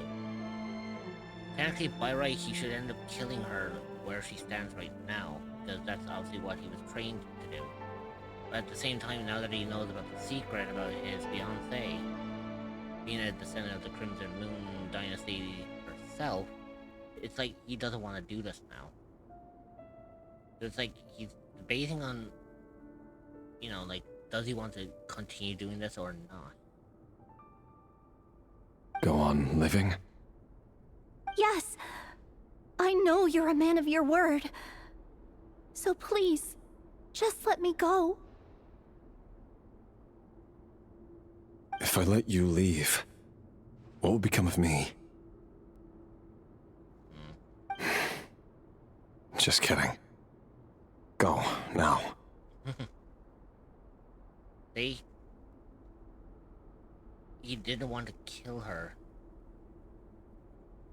But he's like now stuck in this awkward situation that he doesn't know what to do himself.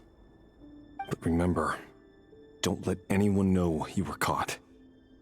We'll be seeing each other again very soon if you do.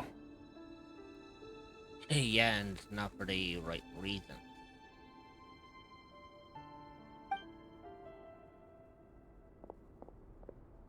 Even shadows in the dark must live by a code. But you can't save everyone. You've been whispering in my ear for days now, Vedifilnir. What are you trying to do? Break me down? The ad break is starting. Stretch your legs, get a snack, and grab some water. You will be joining back in 0.5. We will see you then. Consider subscribing to remove ads entirely so you don't miss anything. Okay, so I'm gonna wait here for a moment because we are in an ad break. So I'll wait here just temporarily until we get back from the ads, and then we'll continue on with the story. The ad break is finishing now. Cerebro dance. Okay, we should be back. Then you'll need a little more vigilance and a lot more power. The world is changing, Rerir. Keep your eyes peeled for your moment of opportunity. That voice used to be so unclear. But now I know exactly whose it is. It's Vedifilnir. He won't tell me how to actually resolve any of this, but he keeps trying to manipulate me like a puppet. What's his game here? Tell me then. What will this moment of opportunity look like? And no answer. He's like a ghost. Always disturbing me when I'm on edge, but never answering when I need him most. So, the Eclipse dynasty was purging, well, massacring the descendants of the Crimson Moon. And it seems like it was all connected to the Vinster King's research. The King's obsession with abyssal power left the future of Khaenri'ah hanging in the balance. No wonder every aspect of Rarir's life was so unstable. And it looks like this Thelindis, Rerir's would-be fiancée, herself belonged to a sub-branch of the Crimson Moon Dynasty's descendants. It almost defies belief that a couple like them could hide the truth from each other for so long. If the Vinster King hadn't intervened in such a drastic way, they might have gone on deceiving each other for the rest of their lives.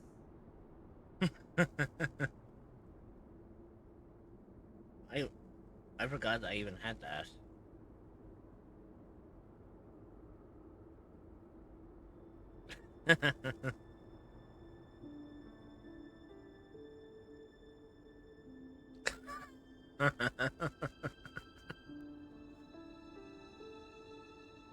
I can't believe I forgot I even had that down the list. Holy shit.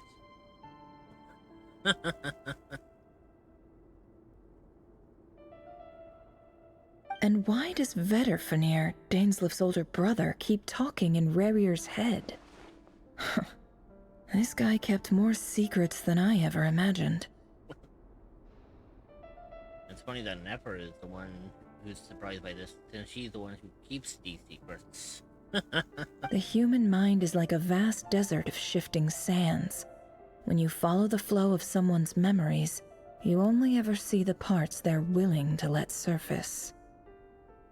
Time for something a bit more creative.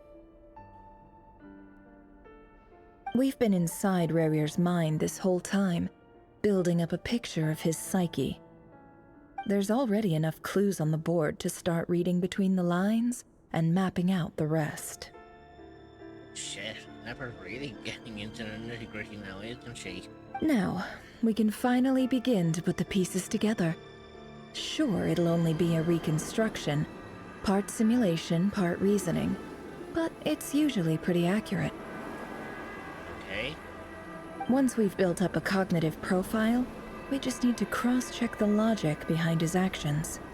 And then we'll be able to take a sneak peek at whatever it is that Rerir has really been hiding.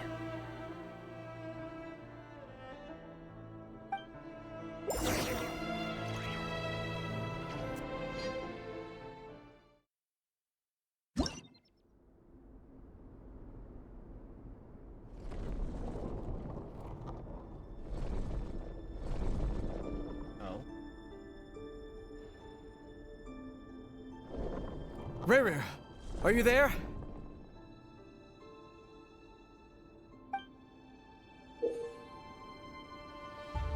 Oh. Moving pieces consume action points. While your action points are used up, we return to a save point. When a piece moves to a square, just marking, you'll gain corresponding number of action points. Square will also become the last saving. Oh.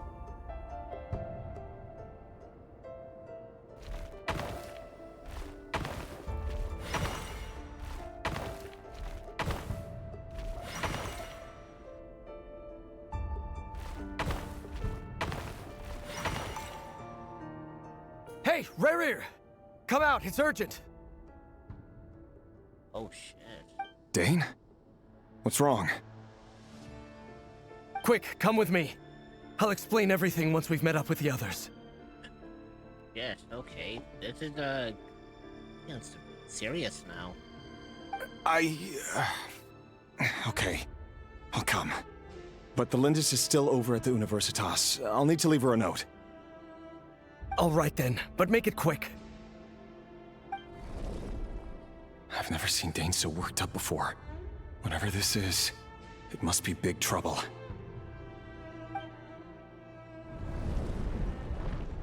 Oh shit, we have a real fucking story coming in.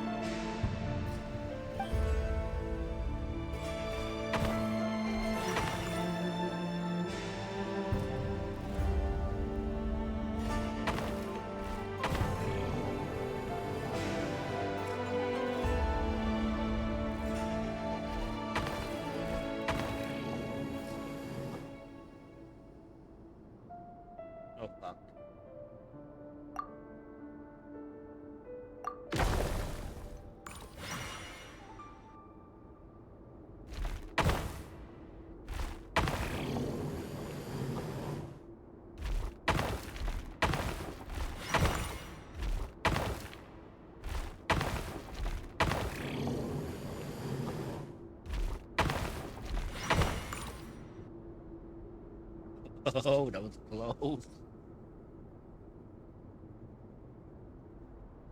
Fucking hell. Well, this is a nice change, meeting you all at this hour. Rhino. When men and women of ambition can speak face to face in broad daylight, I say that's a big step forward for our dear Conria. Don't be ridiculous. We do not fear the day. Why would we seek refuge in the night? You might ask your blade that same question. I'm told it prefers the cover of darkness. The word on the street is that Sertologi only strikes when he has an unfair advantage. But that is patently false. I see you're missing an arm and a leg. Surely only a fair fight could explain that. If this is your way of offering me replacement limbs, believe me, I'll take them.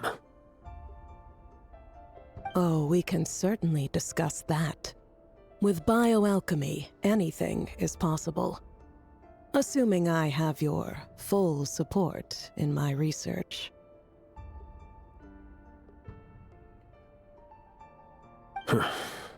Lunatic. Roptatir, what brings you here? Why, Dainsleif, of course. He invited me.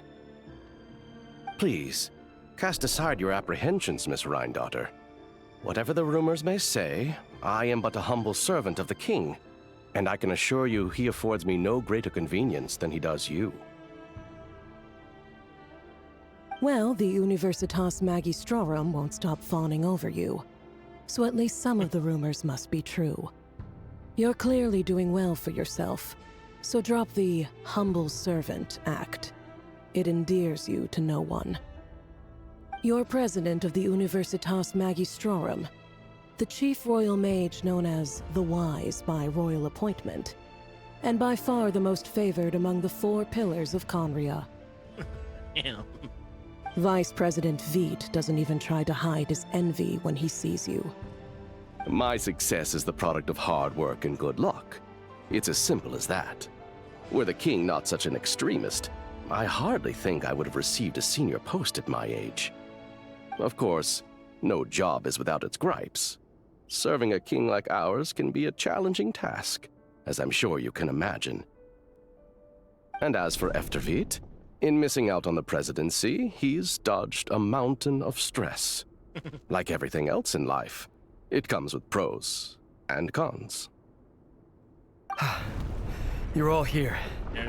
I apologize for the short notice, but it was an emergency. Oh boy. This'll be fun. You must be Rarir.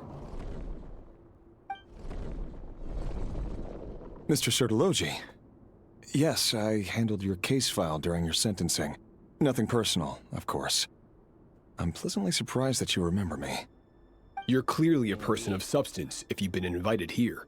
But Dainsleif, you'd better have a very good reason for convening this little gathering. It's my brother, Vedofenir. After he spoke at the court this morning, the king was so infuriated by his words that he had him blinded in both eyes and thrown in prison. Vedofenir in prison? Strange. I thought the king trusted him and Horoptatir more than anyone else in the world.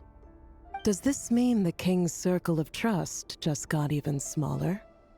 It has nothing to do with trust. It's about what the king wants, which is as clear as day to anyone paying attention.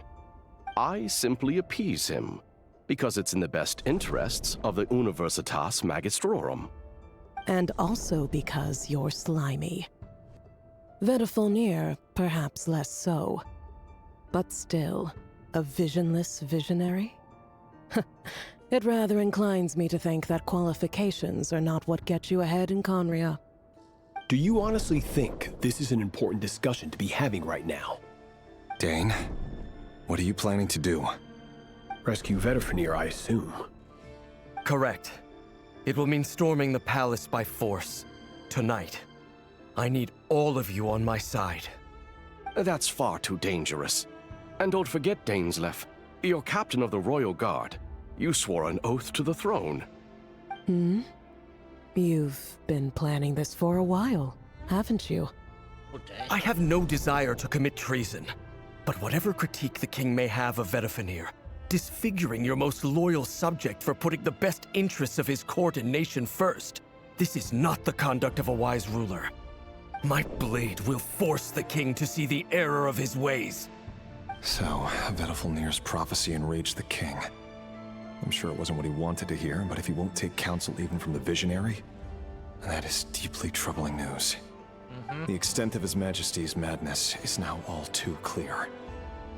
The question is, how does a man like me get out of this situation unscathed? You have noble ambitions, Dane. But I'm afraid they don't do much for a guy like me. I'm not interested in saving the world. All I want is a letter of pardon. A letter of pardon? For whom? Thelindis? Oh. The chances of the Vinster King issuing a pardon for anyone connected to the Crimson Moon seem vanishingly slim. Very slim.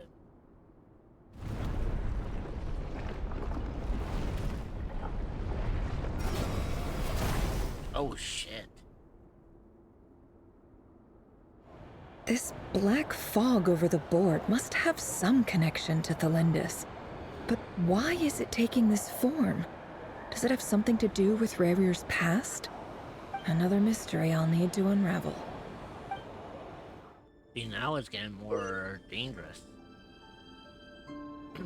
Consume the marked number of action points to defeat your opponent's pieces.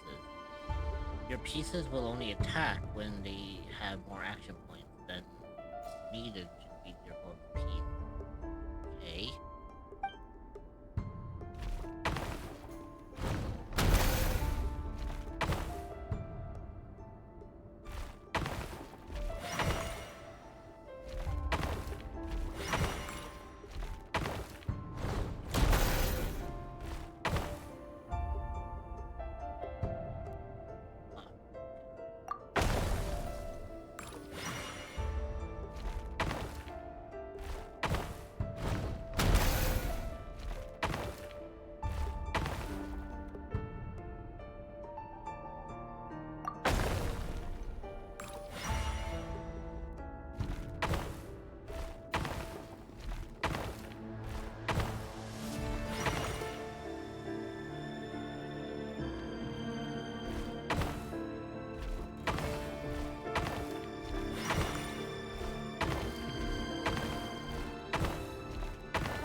Author Thelindis. Over the course of this week, the research object was subjected to interference for a total of 60 hours for experimental purposes. The results are as follows. Research dating back to the Crimson Moon Dynasty has established 2 points regarding moon marrow. Firstly, its origins have something to do with a god's power. Secondly, it serves as a portal to an as-yet indeterminate location. Moon marrow can thus be defined as a spatial gateway. However, there are a number of hurdles to overcome before we can answer the question of where it leads to. To start with, opening the gateway requires a specific power source, which the relevant literature indicates. An enormous amount of power is then required to keep the gate open. Currently, the total power output of our instruments remains in the single digits. To make matters worse, I am now the only staff member remaining in the Moon Marrow lab. The Universitas Magistrorum recently decided to move most of its personnel into abyssal energy research, which has stymied all Crimson Moon-related projects. This is not a wise move. I have always maintained that placing all our hopes in a single source of power is risky, especially one as poorly understood as this. As well as making ourselves overly reliant on a single resource, we are neglecting other promising technologies. I apologize if this comes across as disrespectful. But as a Moon Marrow researcher, I desperately want to see the world beyond the gateway. If we really made it there one day, what would we find? And how would we go about taming the unknown? My imagination is endlessly fueled by questions such as these. Interesting.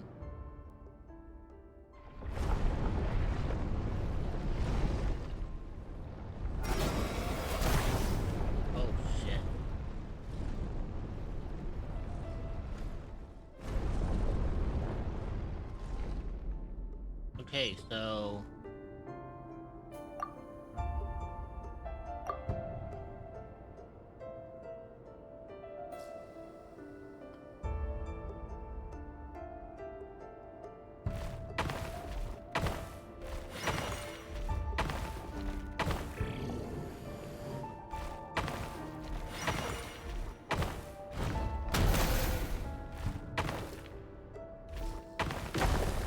Damn it.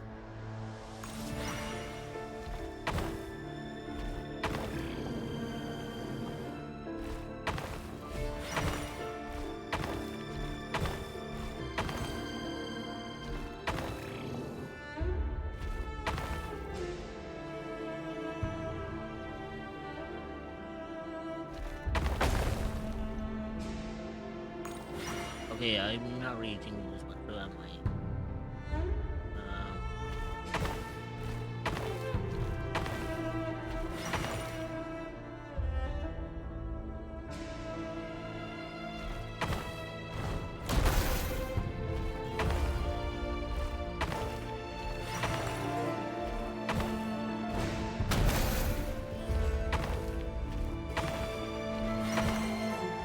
Damn, that was fucking close. That was very fucking close. This is for you. I heard you're gonna leave the city with your parents. The Lindis, did you hear about what happened? I've heard nothing. Rerir got back very late last Friday, and he was acting a little unusual, but he slept pretty well, so I'm guessing whatever he did was a good deed.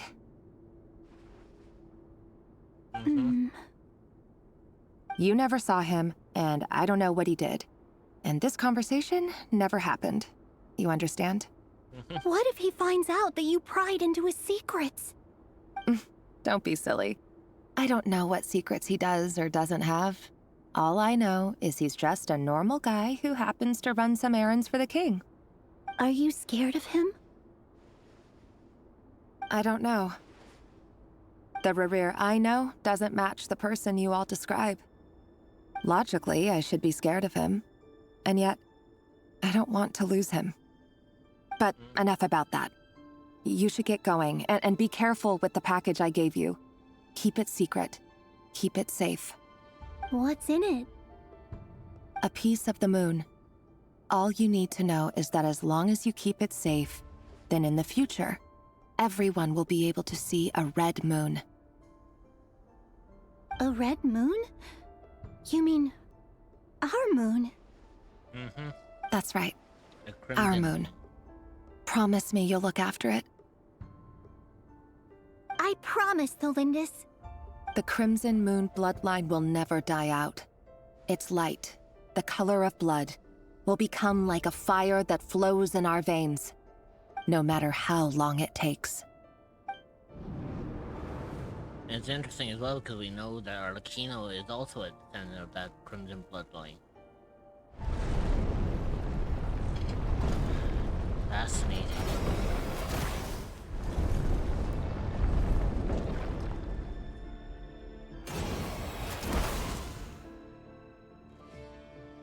Oh shit, now it's getting serious.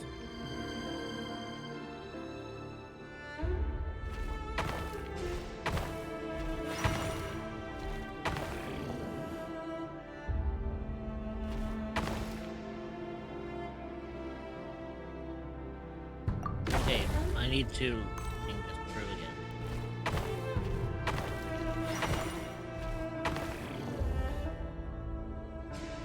Okay, so that's not gonna work either. So neither of those are points that I need to take. Which means I would have to go in this direction. Oh shit, I can't even go in that direction.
Okay, so I can't go that way either. That's another fucking problem.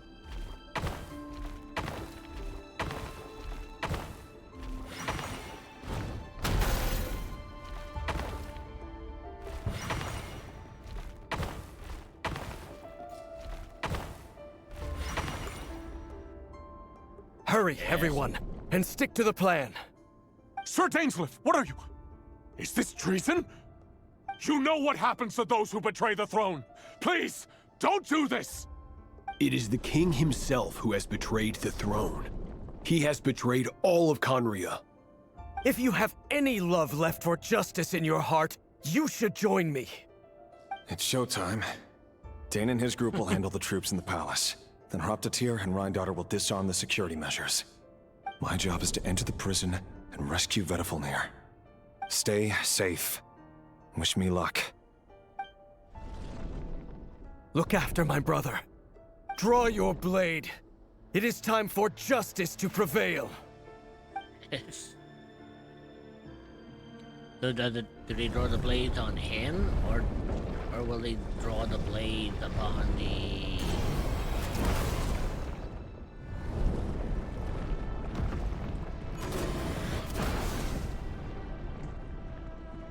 Oh, this is starting to look serious.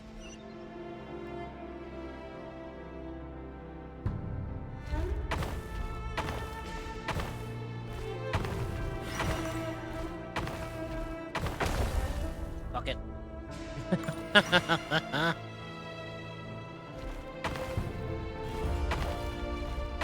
Now you draw your last pathetic blade, so I can end this. My grandpa's sheep has no pathetic dex Kyber.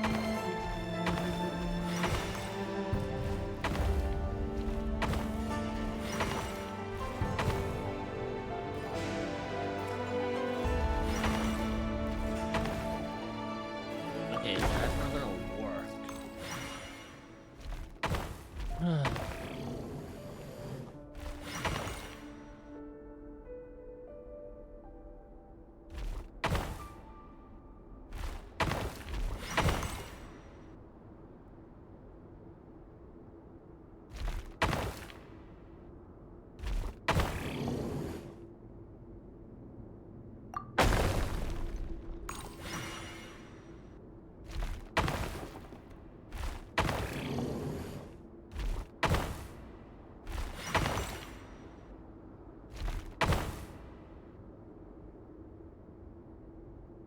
Okay.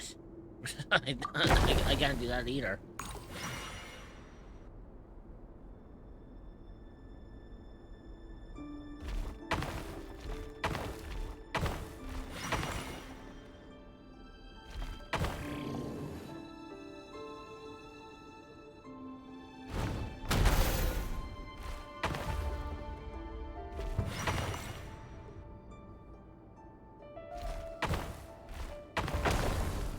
Damn it. Okay, so that wasn't gonna work.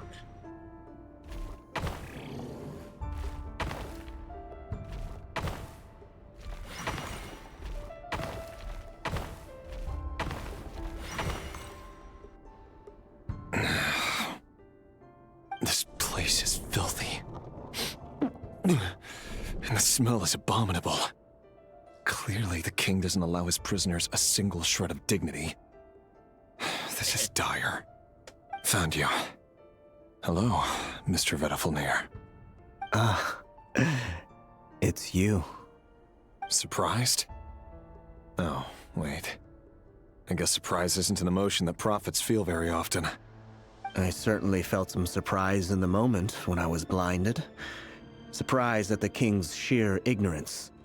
Surprise at just how unfairly this world responds to words of earnest remonstration. I'm curious. Hello. What did you prophesize this time? It wasn't a prophecy. It was a word of warning. What are you giggling about? Someone had to say it. Riding over to our desk. Hmm? I ran it over to our desk and sat in her chat just to start fucking looking. Go figure.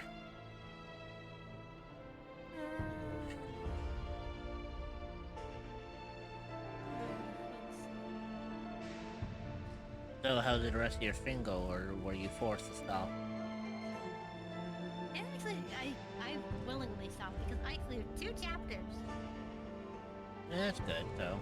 And 2 chapters is good enough.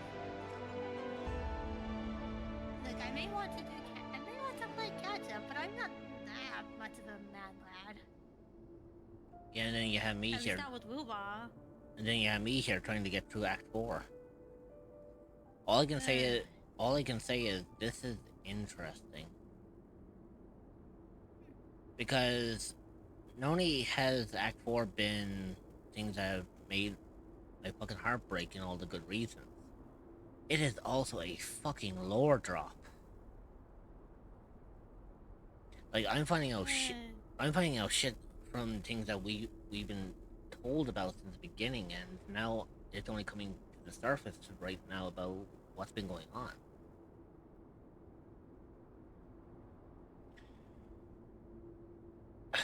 I'll just say this without giving any spoilers. You know who Rarier is, right? You know what his title is. Yeah. Yeah. Asheni Lake. The Vahir of Solnari. Mm-hmm. I know that Solnari. AKA, well, basically, in this one, the actual meaning was dropped. I actually know what his full title actually means. Well, I know translated. I know that the Solnari part of his title is in reference to the moon. Yes, it's based on the moon, but his whole title I know about. Void! God damn it, Void.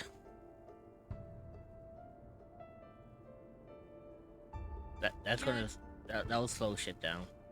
Actually, love, give Void another shout out for his Immort influence. 177 drinks it.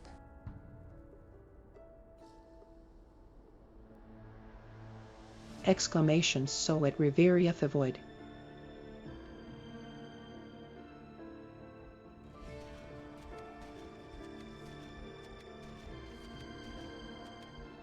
Actually, no, hang on a second. This is its first time actually in stream today. Oh my god! You know what? I'm not just gonna give him the small. Are you a cryptid or an entity that is looking for a new place to call home? Well, look no further than the echoes of the unknown. You will be welcomed with open arms as well by because fellow the fact cryptids, that and where you Lyra's can voice, relax and feel safe. You can find the been, Discord server at given out pretty dominating https://discord.gg/7yc5v8r4e. Spoiling myself.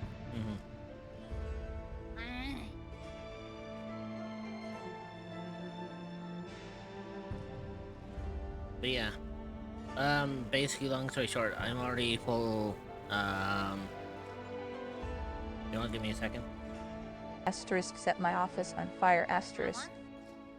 There you go. Asterisk extinguish it. Asterisk.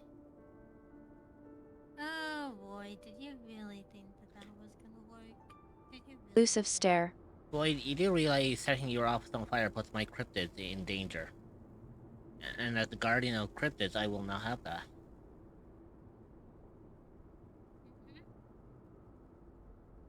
The guardian of cryptids will not let that slide. The last person who tested the guardian of cryptids Fine. is Major Power doesn't exist here anymore.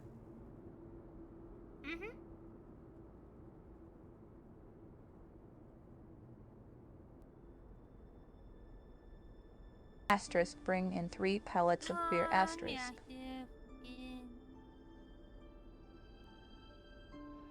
Yeah. But yeah, long story short, apart from, you know, Blind trumpet played treat? No treat. 40 bits. hey trumpet. No. Void.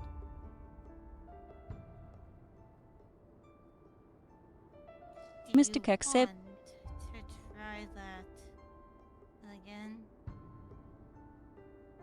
Howdy hey, Mr. Kex, hi. Oh, by the way, just to let you know, as I was saying here, right?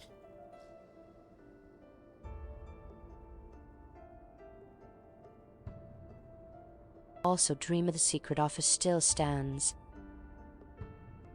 Honestly, I do not see myself fitting in that role. You know what's funny about the whole thing about tonight, though? What? So you're like I was Mr. mentioning, Kex, huh? you already know about who Rarier is, right? You know his title. Mm-hmm. But you also the Rahir of Solari. But you also know like what he not what but who he's a part of. Mm-hmm. So you like we all know that Rarier is basically one of the 5 sinners. Uh-huh. And thus connected in a way, is from Conria. Mm-hmm. All I'm going to tell you is this. Act 4 is based on the origin of the 5 sinners. It continues on from where we saw.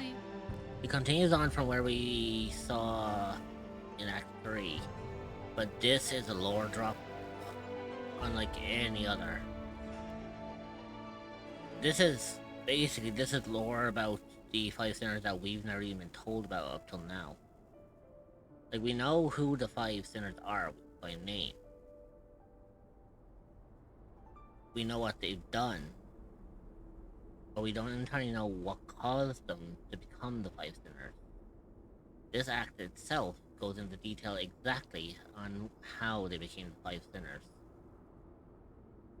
But I'm not going to go into detail, because that's spoiler territory. The king has forsaken all reason in pursuit of his obsessions. I simply told him that if he continues on this path, Conria will surely fall. And also, since you're not here, love, I can't say anything else what I've been saying up on stream until now. But he didn't listen. Sentiel Lil Worse Thing still, in he DM's stabbed you in trumpet. both eyes and locked you away.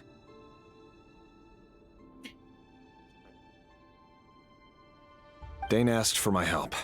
The court is in complete chaos now, but I'm sure you predicted that. Oh, I should write this down while I'm here. Well, you know that since I know Vivian, I have seen that scene.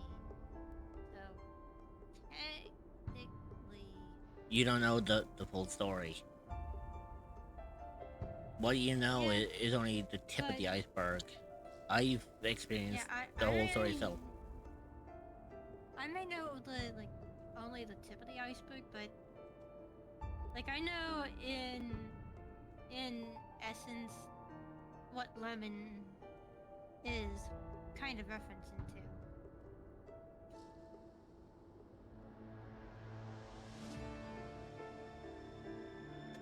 There you go.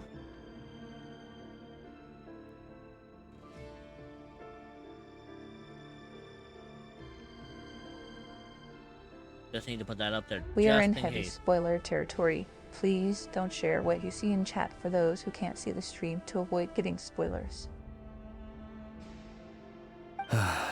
Everything is transpiring as I foresaw, yet I am powerless to change it. Fate is an immutable force. I can but lament as the inevitable unfolds. I do wonder whether giving a man the power to see the future does nothing more for him than slowly crush his spirit. Forgive my curtness, Vedafulnir, but the king did not suddenly turn on you today. His suspicions have been brewing for a long time. You can't have wisdom beyond the reach of your fellow man without attracting his fear and suspicion. There are things the king does not want to see. So, he doesn't want you having visions of them either. He blinded you because he thought this would make the visions stop. He wasn't entirely wrong. I did indeed lose my power to see the future. Right up until... Until what? Just now. I believe I saw something new. Well, tonight could go a lot of different ways. 5 of us banded together to storm the palace, also we could rescue you. This will go down as the most tumultuous day in Conrian history. I sense hatred in you, but also hope. A desperate hope that with the tyrant deposed, that will be the end of the story. But this is not the end. It is the beginning of a new chapter, in a whole new story. There are many men of honor and courage in this world, Rerir. But you are not one of them. You're not here for justice, are you? You're here for yourself. Is that a dagger? Interesting. Why not the polearm? It was always your weapon of choice. With your abilities, I don't doubt that you were able to recover some of your sight. But I also doubt that you want to make an enemy of me right now. Of course not. We're on the same side, aren't we? We could be. But I need you to be honest with me, Vedafilnir. At this point, you're my only hope for the future. You mean your future? With your beloved, Felindis? Yes. And I know there are bigger things at stake here. A dynasty, a nation, maybe the entire world. But forgive me, I care first and foremost about myself. I can't abandon the one I love to save myself. I just can't do it. But you see a broader picture of the future than I. You see the solutions to the biggest problems of our age. So tell me, what is my solution? What's the answer? In matters of fate, answers are either right or wrong. What will be and what will not. Maybe you are willing to pay a certain price in the pursuit of happiness, but unfortunately, fate does not negotiate.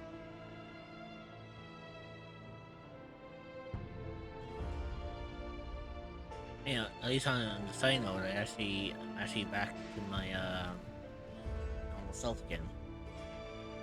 Hey, that time wouldn't work. I've decided to set the 1.0 to just 10 minutes instead of 15. Ah, fair enough. Don't get me wrong, I have nothing against the 1.0, but it's just like I'm more comfortable in my 2.0 than I am with my 1.0 now. Don't get me wrong, I mean, the 1.0 will always be a part of me. It's just that I kind of want to be more in my 2.0 more than I want to be in the 1.0. Now, pray tell, if I ever wanted to, if I was ever doing a retro week, I might decide to bring the 1.0 out. Just for nostalgic reasons. But we'll see about that. That is the cruelest thing about fate. It is unmoved by your sacrifices. That can't be true.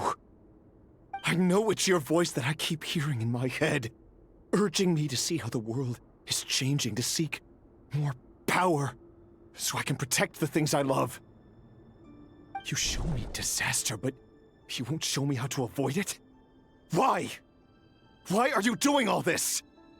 My voice. In your head.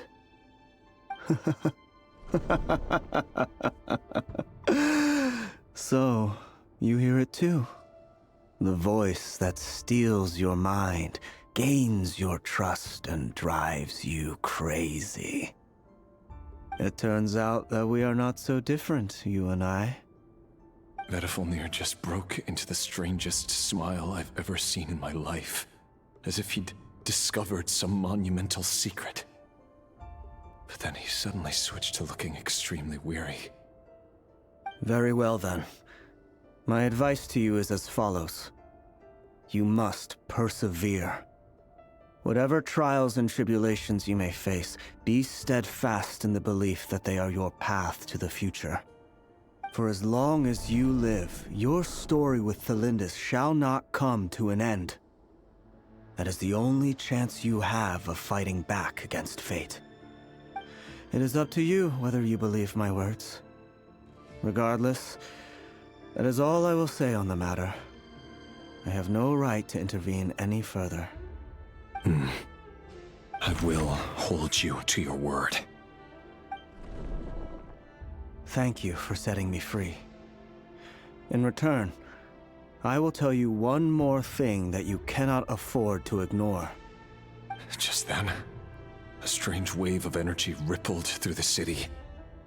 We had no idea what it could mean. If I were you, I would head to the Universitas Magistrorum. The Universitas? Oh no! I'm sure we'll be seeing each other again very soon, Rerir. Whatever Vedifalnir said, I didn't catch it. I didn't even help him out of the prison. There was no time to lose. Interesting.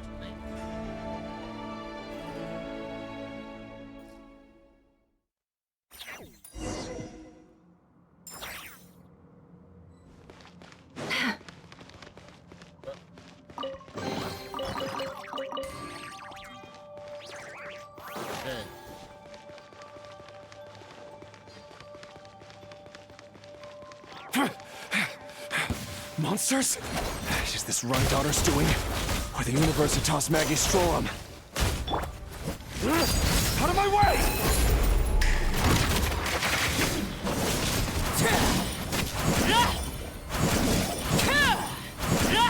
Laid bare.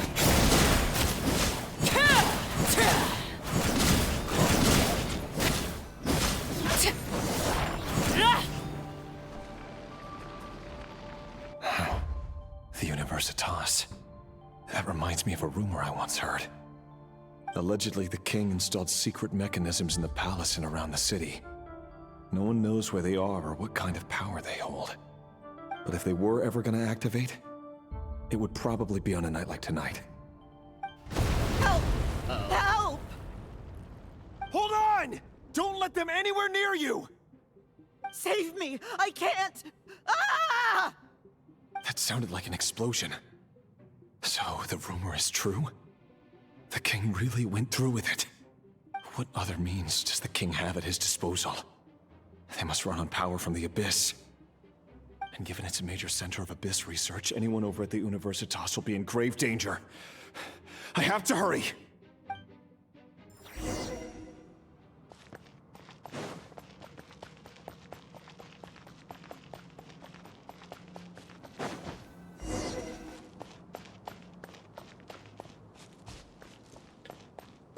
Oh, I'm gonna eat this.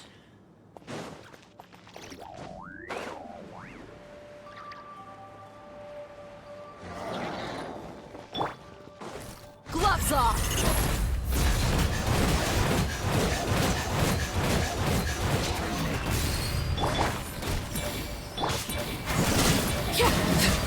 Overruled! My turn. Witness my rise.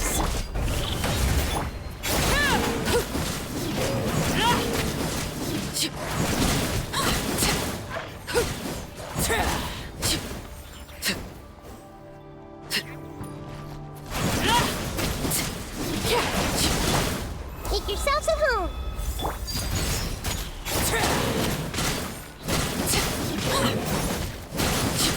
I hear children singing.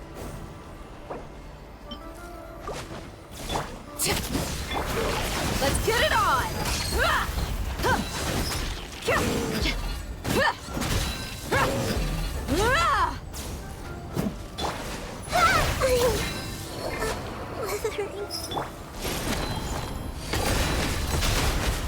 It all adds. The riddle remains unsolved.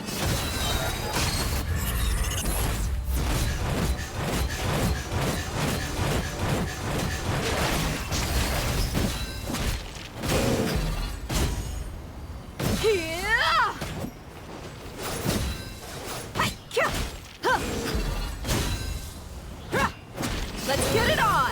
Hi!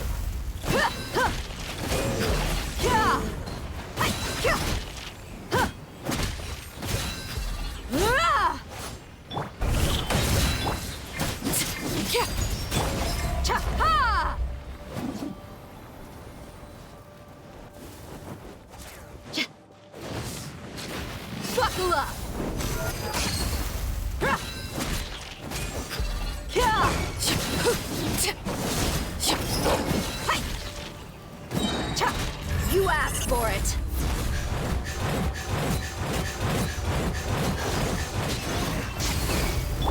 This is where you fall. Overruled.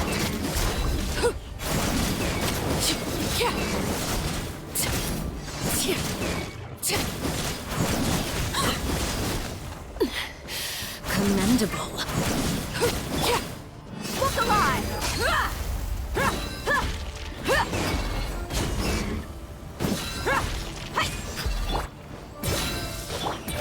Transfixed.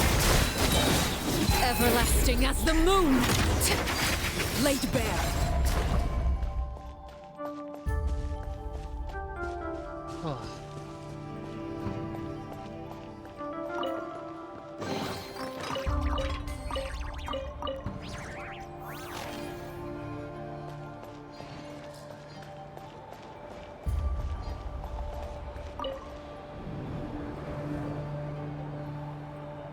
Monsters!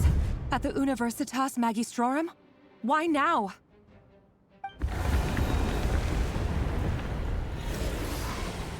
Oh no! They're coming! It's no use. The table won't hold out much longer. The weapons. Where are the weapons? Of course. All the lab equipment was upgraded after the inspection last week, but the new weapons haven't been allocated yet. I'm done for. Is anyone there? I need help!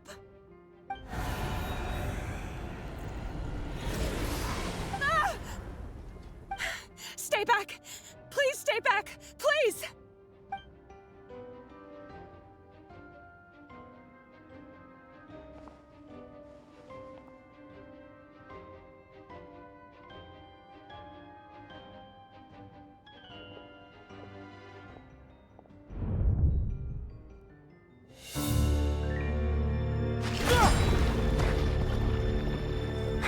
What's that? Nice. Reverie! So the rumors about your work are true. What? No! Listen, something happened at the palace tonight. We have to leave! You don't need to lie to me anymore. What do you mean? I know why you're worried, and I will respect the decision you've made. But it's okay, because I found a solution. I know how to end all this. You can have it back. The normal life you so desire. But until then, I'm afraid our wedding will have to wait. Cylindus? No, don't do it! Cylindus! Cylindus!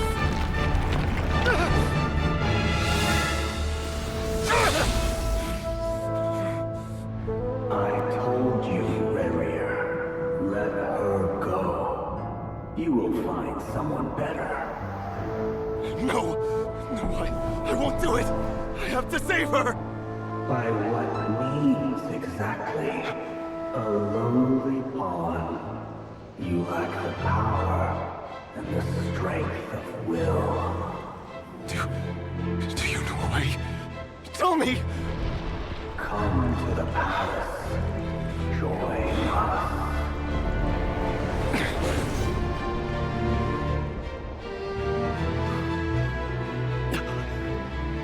Reverie, thank goodness we... Step forth and take your share. You made it. Not you too.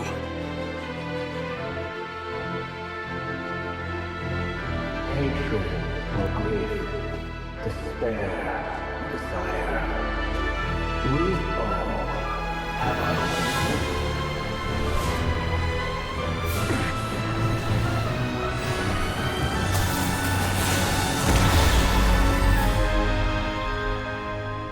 Reverie. Reverie. Cylindus? Were you daydreaming?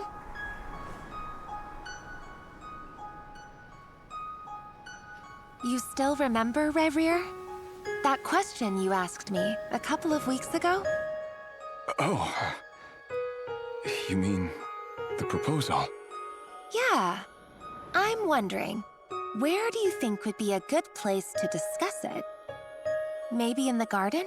Or were you thinking a fancy restaurant? It's your choice.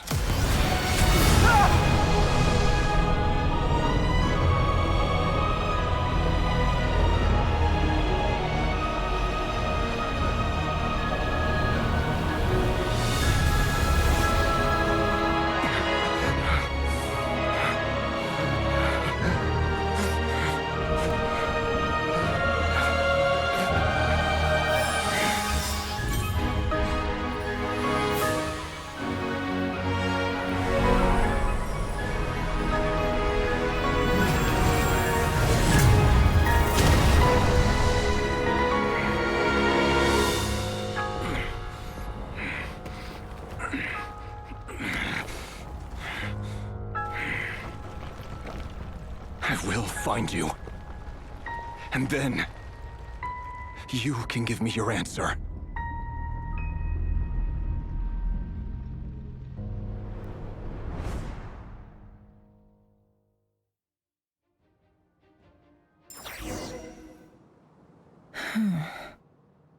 So that's how the Raker of Solnari was born. A monster created by circumstance is a monster all the same. Viewing other people's thoughts for too long can get uncomfortable. Right now, I'm feeling a strong sense of loathing. In a nutshell, the story of Conria is what happens when the truth falls by the wayside. Everyone tells little white lies, and before long, you have a huge pack of lies that destroys everything. Whew. Time to get back. His past is filled with sorrow, but the tale of any fallen civilization is one of endless tragedy. Cruel as it may be, that was Conria's fate.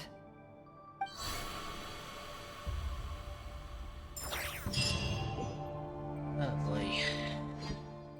And I hit raw.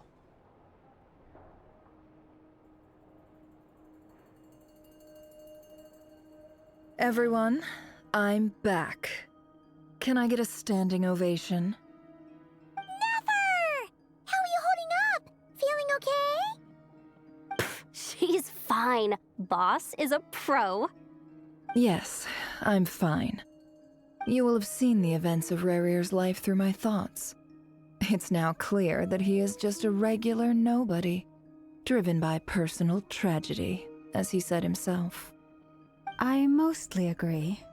There's only so much we can know about him from his memories alone, but they did give us a clear glimpse into his life in Conria. However, I would not consider Rarir to be a nobody. He was deeply involved in the events of that era. Yet, when the catastrophe of a generation strikes, nobody is safe. Sounds to me like you're speaking in riddles again. Is this you urging me not to abandon the people of Nod-Krai in their hour of need? That's not what I meant. Although I do hope you choose to remain a part of the plan. Without you, the mission ahead will be all but impossible. Please behave for the mods and don't get up to any funny business. I will return as soon Then as try possible. to remember that I respond better to the carrot than the stick. And I don't appreciate being bossed around. Now, as for you, Missy, you were excellent. You stuck to the rules of the ceremony and kept your mouth shut the entire time. Bravo. Yeah. Cool. I'm still in the middle So, of a can you cutscene. fill me in on the deets now? Most of what I saw went right over my head. Patience. You'll hear the whole story, don't you worry. But let's meet up with the others first. It will save me narrating it twice. Yehoda? Yes, boss. Let me An get ad that break door is for ya. starting soon. That's more like love. it. For a moment there, I was worried you'd forgotten about the first clause of your employment contract.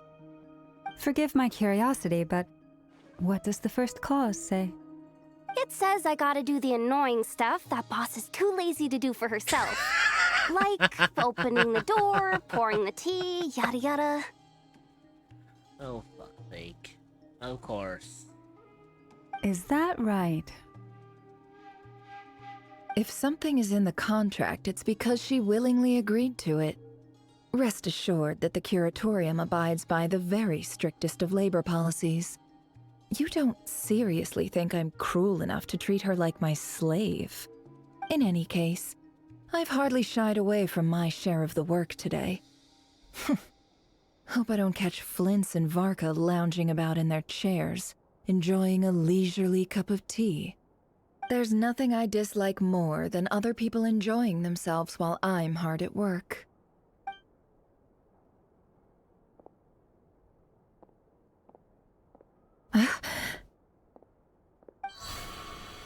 Oh no. Huh? That's highly unusual.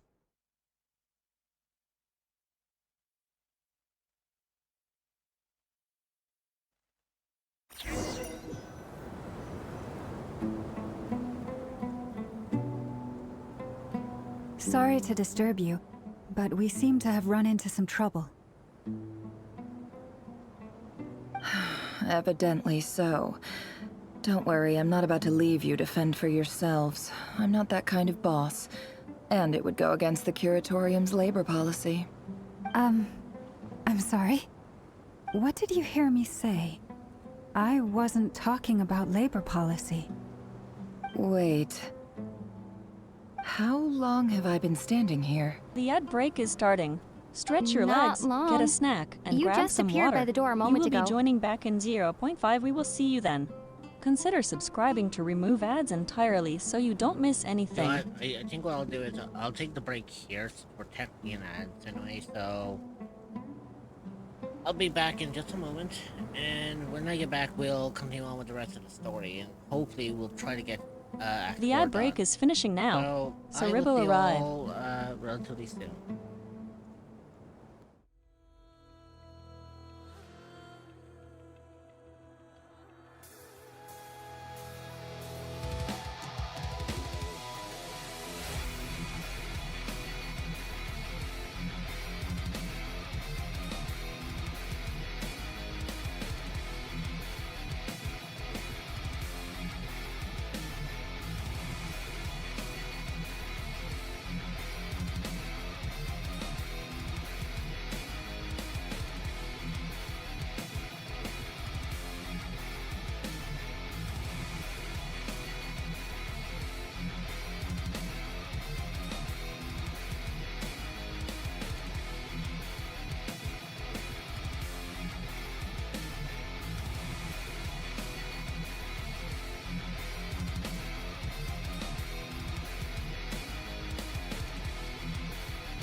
Okay, I'm back. Right. Shall we continue with the story?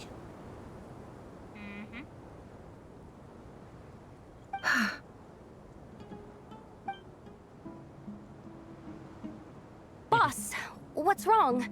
You look like you've seen a ghost. We've been tricked. We never left at all. Somehow I hallucinated that whole scene back inside the office. Hallucinated? But how? How indeed. This place should heed my will alone. All thoughts and actions that occur in here are just a result of pawns moving across the chessboard in a carefully calculated manner. And nobody has access to this chess set but me. So you control everything in here? More or less. But yes, it's a special technique of mine. Has anything like this ever happened before? Only once. It was the first time I used the chess set. Is there any similarity between what happened then and what's happening now? I suppose my thoughts are a little turbulent, which was also the case my first time. Is there anything I can do to help? The first clause of your contract clearly states that I only need your help with things that I'm too lazy to do myself. Meaning, you're not feeling lazy right now? Meaning, this is not something Yehoda can help with. The chess set is a personal treasure that I alone understand. I must be the one to find our way out of here. Boss, it's fine. Really. Let me do something useful. Oh, listen to you. Whatever would I do without you, Yehoda? What? Really? Yes, really. Where would I ever find another employee as obedient and servile as you? God forbid anything ever happens to you. Oh, okay. Well, anyway, I was thinking of fetching some water. There's gotta be a source around here somewhere. I suggest everyone finds someplace comfortable to take a rest. We gotta conserve our energy. Even though all this chess malarkey doesn't exist in a physical sense, mentally speaking, it's all real. And so is our tiredness and fatigue. You don't want to dismiss mental fatigue. Just because it isn't physical doesn't mean it's any less serious. But anyway, I got your backs, so don't worry about a thing.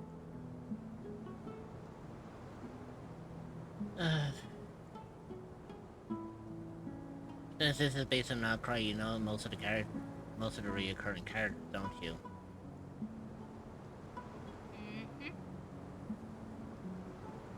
So I'm just gonna say this. Yehoda, stop being fucking relatable here. I don't want to be getting called out on this shit. This is the thing that I mean, this shit happens regularly with me. Don't need to call me out on it. Thank you very much. You'll understand. You'll understand what I mean. You'll understand what I mean when you end up seeing the story yourself. Because trust me. I said in my stream, every game has a relatable character. That is true. However, this one fucking called me out straight out of the fucking gate because what Yehoda just said is exactly what I do. Down to a fucking T. There's a difference between having there is a difference between having a character who's relatable and a character who fucking called you out on your bullshit. I mean, look, you know why I see a lot of myself within Yehoda. Don't I have the best employees? Jealous much? I know. Also, I am still listening to the... If we can find a suitable time, I'd love to borrow Yehoda for a day to help out at the Frost Moon Scions. Would you be amenable to that, Boss Nefer? Oh, Lauma. Have I ever told you just how pretty you are? Beauty runs from the tips of your antlers to the depths of your imagination.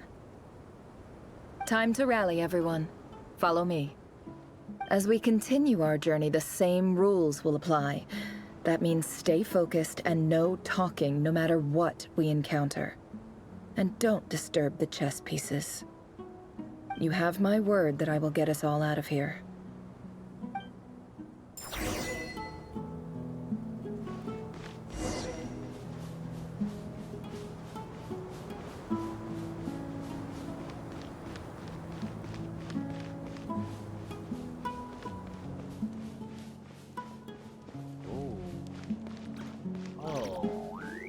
This place looks familiar. That's not a good sign. There's someone up ahead. Time for a little chat. No, hang the fuck on. This isn't the place I think it is it? Ugh. Okay, I just had a go back to the past. Oh boy. I wasn't expecting visitors at this hour. Wait, is that? Oh, it's him. There you are! Sinue's been looking for you all day. I think he has some news for you. Oh yeah? What were you doing just now, Uncle Retinue? Hiding away some more loose change? I know I saw some Mora. What do you mean loose change? Oh, come on, I'm too old for this. Just pretend you saw nothing.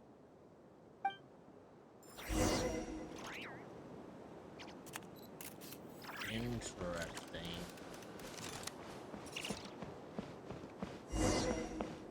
Ooh, fucking shivers I just got me fine about this.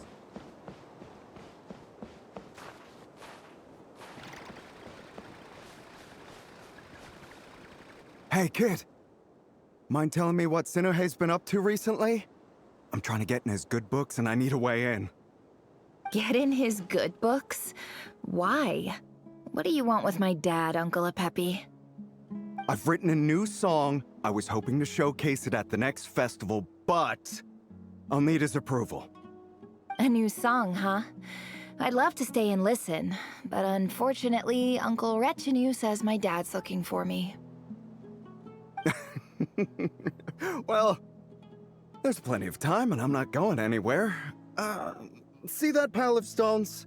I'll be sitting there warming up my vocal cords. Come find me when you're done. Pile of stones. Got it.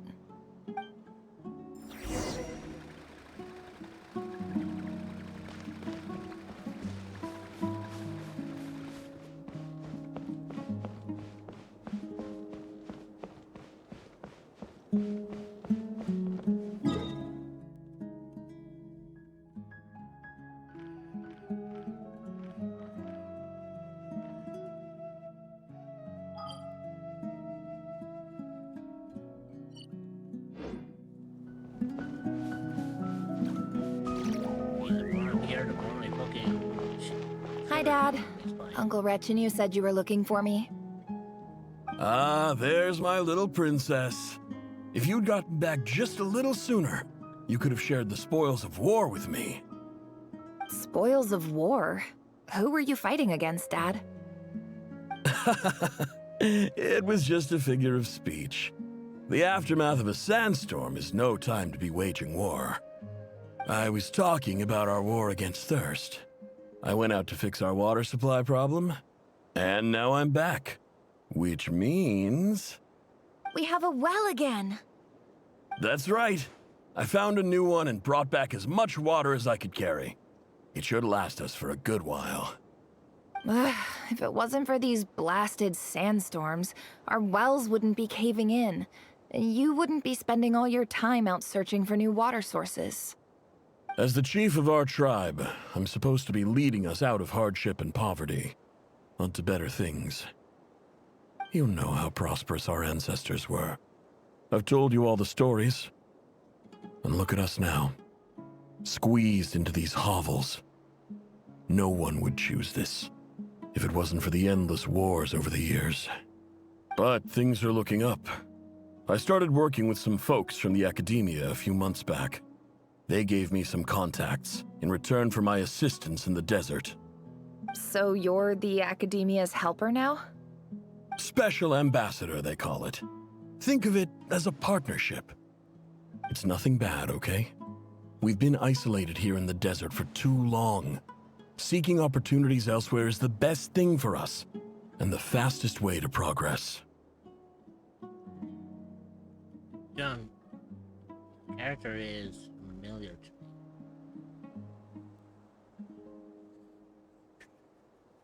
me. I'm gonna check this person up because for some reason They sound familiar. not that they sound familiar, they look familiar.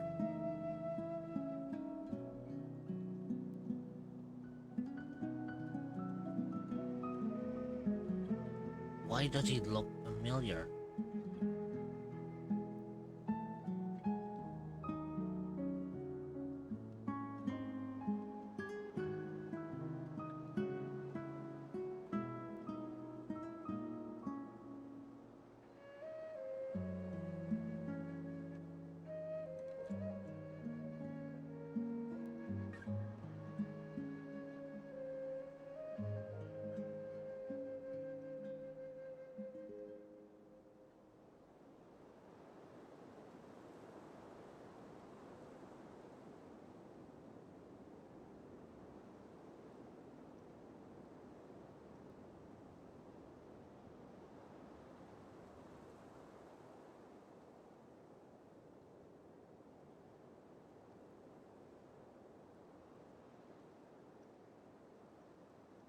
No, never mind.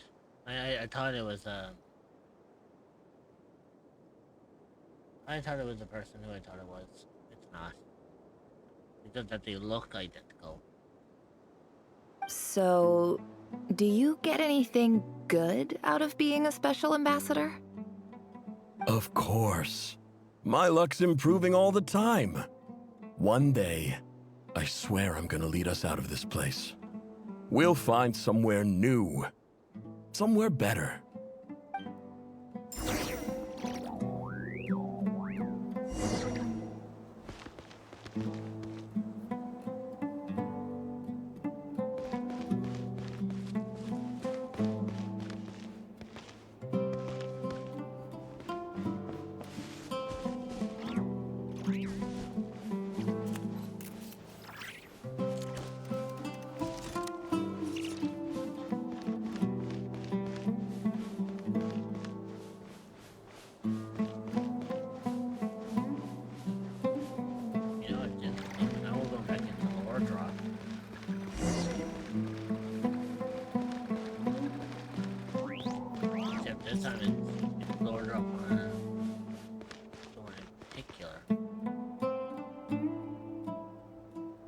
That's our well, and you know it. You stole from us. Well, you've gone from chief to thief, and now you have to face the consequences. Did you really think you could take our water without permission and get away with it? You're either brave, stupid, or both. And that Special Ambassador Act? Yeah, nice try! We spoke to the academia. They said it was all news to them. You're a liar and a cheat!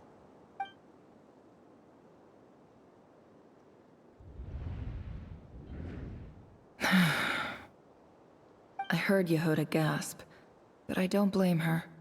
Most people are terrified by the sight of blood. Corpses strewn across the ground. The wounds are clearly from scimitars and daggers.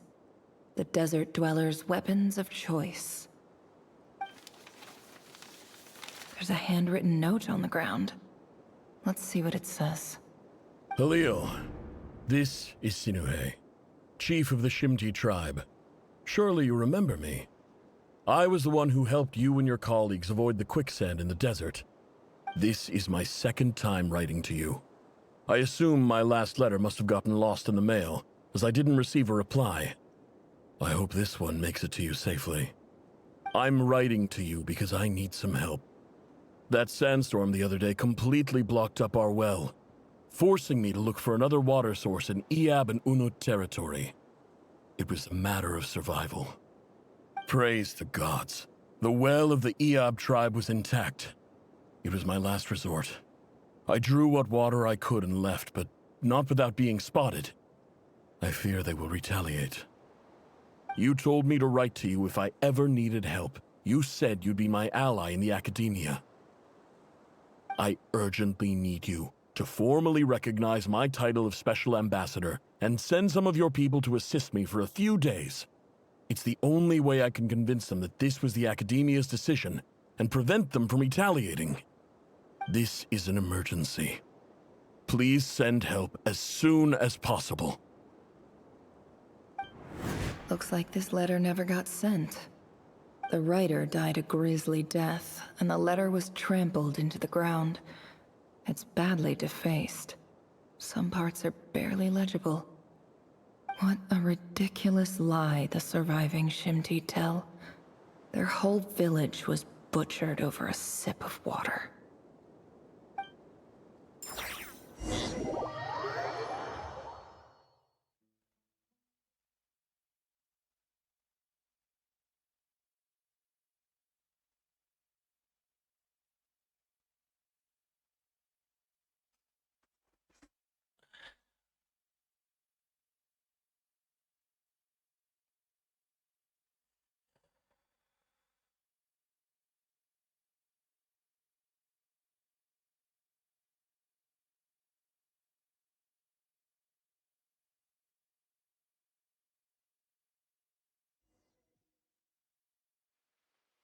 Ah, officer. Welcome. Welcome to our humble village. I thought you would at least have the courtesy to provide some respectable libations. I completely misread that name.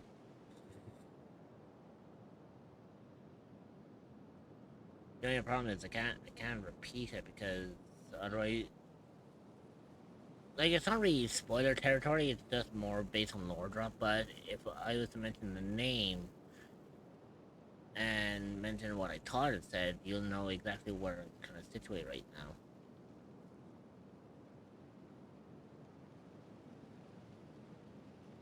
And again, I am doing what I can to make sure I stay as, I won't say as transparent.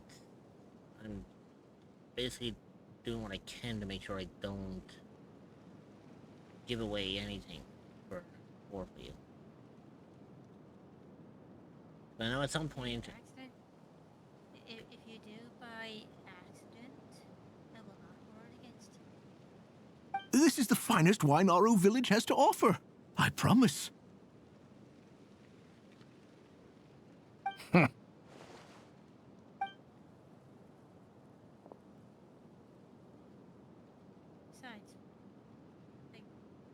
The Academia has agreed to reserve a single space for a candidate from your village. But I remain skeptical of this entire endeavor. I highly doubt anyone in this desert possesses serious academic potential. Please, have faith. If not in us, then in our god. The child we found shows great promise. I beg you, take her away from this place. Give her a chance. Don't let her talent go to waste. I don't recognize her. New arrival? She showed up here a few days ago and we took her in. She's a really bright kid. Please help. I'm begging you. So, where are you from? Nowhere special. Just a sand dune. What about the rest of your family? How many of you are there? Just the one. It's only you? Correct. So, no brothers, no sisters, no mother or father? Any who have slept on a bed of sand, I call my brothers and my sisters. Apart from that, I have no family. All right. Get over here. Sign your name on the form.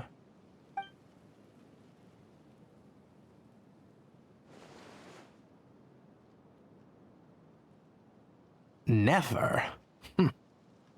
You're rather fair-skinned for a desert dweller. You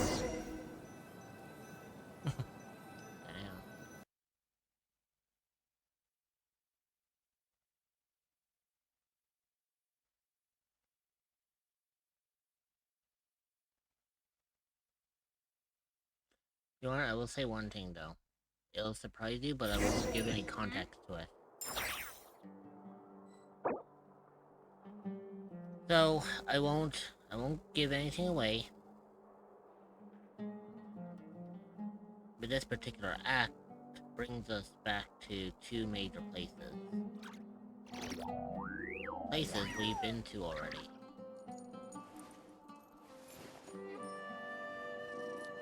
And there's been a lot of places we've been to.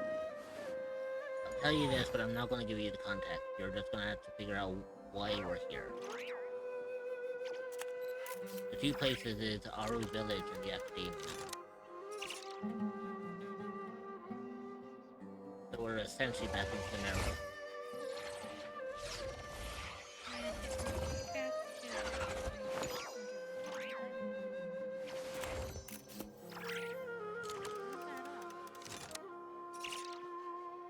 I will tell you one thing, it's actually not linked to that at all.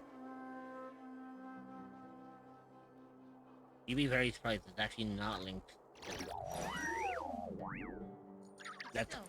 That's all I'm going to say. Regardless, like, there's a lot of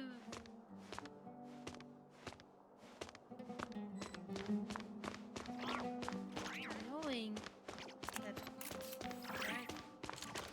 thing. Let's put it this way, though. Like where a lot of people speculated. I'm just gonna be honest with you, love. We diverged off that path a long time ago. This is a completely different thing altogether. But I'll leave it at that. You'll understand when you do chapter 4 yourself. I honestly wouldn't be surprised if it involved... Nefer, this term's assignments have been issued already. Please read through the materials thoroughly, conduct your own additional research, and then write an essay on the topic. No, I'm not going to emphasize on that. Good, because you don't want to be spoiling yourself on this one. And also, I would say, don't think about it too much. What I would say is, just take what I said with a grain of salt, and leave it at that. Until you do chapter 4 yourself, and then you'll understand, like, what I mean. I know it sounds harsh coming from me, but I mean, like, that's just, Hey, I know, you're just looking out for me. like, I don't want to spoil anything here. Yes, Professor, I'm aware. I just had a couple more questions I wanted to get your perspective on. Oh? Please, ask away. Well, I saw the other students' problem sheets, and I couldn't help but notice that my assignment is much easier than theirs. Do you really think I'm a weak student? A weak student? Goodness, no. Quite the opposite. You have a sharp mind. Almost too sharp. I think what you're saying is, a weak student wouldn't have noticed the discrepancy. And if they did, they certainly wouldn't complain about the lighter workload. You see, sharp as they come. You see things the way they are, and I'm sure you know why they're like that. Because of where I come from. Because I'm different. I'm sorry, Nefer. I don't like it any more than you do. It's just... Anyway, you said you had a couple of questions. What's the other one? I wanted to check. If someone sent me a letter to the Academia, where do I go to collect it? Ah, your family wrote to you.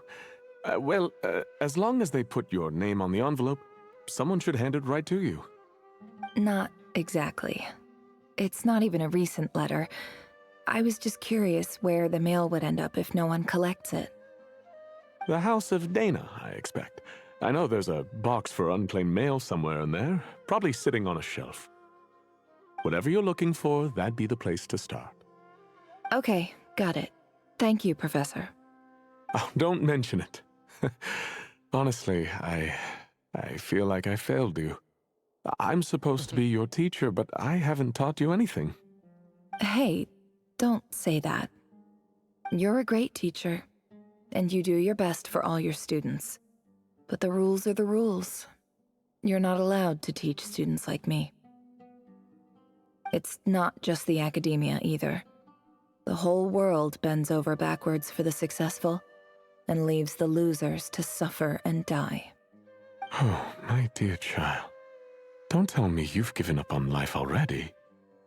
I haven't. I just think that if you want to make it in this world, you have to find a way to become successful. Interesting. Okay.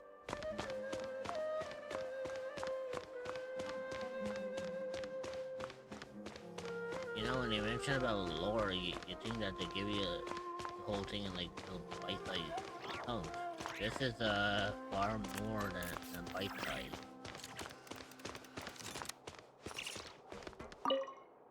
This must be it.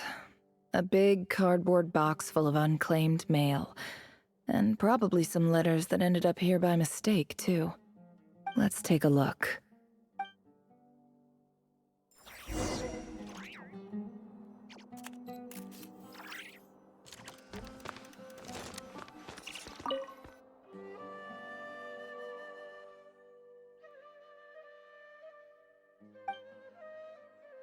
A dilapidation survey from Port Ormos.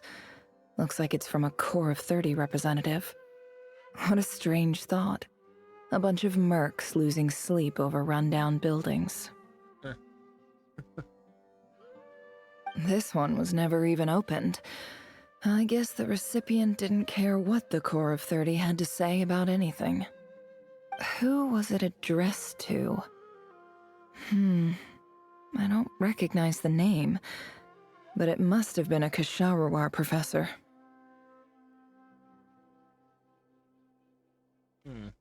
Interesting. This one is addressed to the Immorta Sage. The title is Changes Observed in Satyavada Life Symptoms. Why do all these letters read like full-blown dissertations? Guided by the incense, we became lost somewhere in the forest. All the barriers between levels of consciousness disappeared as our minds soared around in circles, looking for a branch to seek refuge on. In clinical terms, these symptoms fit the description of incense poisoning. The Immorta Darshan strictly prohibits the use of hallucinogenic substances, but I believe there are still people getting away with it. For example, my neighbor who always breaks out into song and dance after using incense. This seems like something the academia would want to know about. Why wasn't it collected? Wait, what's this written on the back? It's so small.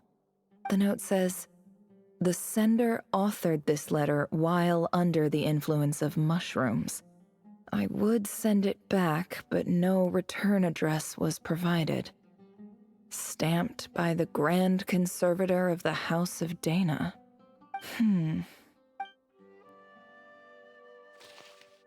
This next one is addressed to Grand Sage Azar. A few words of protest regarding recent changes in Sumeru's educational policy. In recent years, the academia has taken on a small number of students from the desert region, as per the policy to this effect. However, it appears to me that these students have not, in fact, been provided with educational opportunities that are, in any meaningful sense, equal to those enjoyed by their peers, as well as receiving dumbed-down assignments and perfunctory tutoring. They do not even have full access to the Akasha system. Education is the fundamental purpose of this institution. which should go without saying in a nation whose founding virtues are knowledge and wisdom. I ask you, is the lip service we pay to the policy of education for desert students truly the standard of pedagogy to which the academia aspires? As Grand Sage, policy decisions are your prerogative, but do not forget your roots. You and I were once students too, as was everyone else in this institution. I do hope you will give some serious attention to this matter. I encourage you to discuss issues like this with myself and others, and listen to some alternative opinions. Great letter. Shame it didn't get to where it needed to go. And the sender is... Huh? Sage Cyrus of Spontamod. I didn't realize anyone else even knew how bad students like me have it in this place. So this is where letters from the Sage of Spontamod end up? Nice one, Grand Sage. Really enlightened leadership. Whatever. This isn't what I came here for. Moving on. I'm not exactly holding out hope that a letter sent from the desert would even make it here. But if it did, where else would it end up if not in this box? I can't believe how much discarded mail there is. Must have been years since someone last went through it all. And this is just one box. The whole House of Dana is boxes on shelves. I don't believe for 1 second that any human being has sat down and read through all the documents in this place. Who has that much free time on their hands? Wait, could this be it?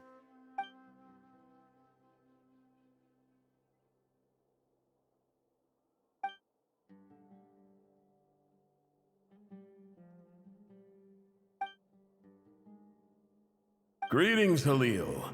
My name is Sinuhe, chief of the Shimti tribe. I was the one who came to you and your colleague's aid when you ran into trouble in the Great Red Sand. I don't know how well you remember it now, but I brought you to safety and gave you some water and other supplies. You seemed very pleased and told me your name. In my tribe, learning a person's true name is serious business. And I therefore see you all as friends. You were kind enough to leave your contact details, so we could stay in touch. The Shimti tribe lives a harsh, nomadic existence in the desert.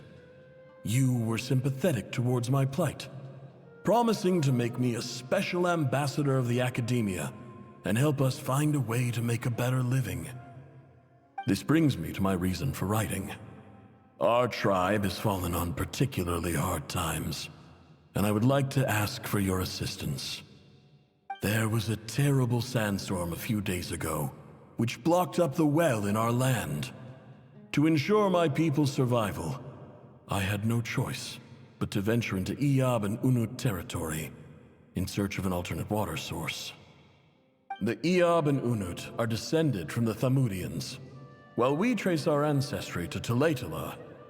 We worship the Lord of Flowers and have had relatively good relations with our fellow tribes up until now. I found a well belonging to the Iyab tribe. They declined to help us, but I really had no other option. So I took some water to keep me and my tribe alive. My actions are certain to incur their wrath. When we met, you assured me that you would be my ally in the academia. I would like to take you up on that offer, because I really need your help. I wonder if you could send an academia representative to meet with me. That aside, the last time you were here, you mentioned that the academia had started accepting students from the desert, and I told you a little about my daughter, Nefer. We have next to no resources here in the desert, and my power and influence are limited. Would you consider enrolling my daughter at the academia? She is a smart girl. I know she won't disappoint you. From the outset, the academia never took you seriously. Those things they promised were just empty words. I doubt they even remember the name Sinuhe.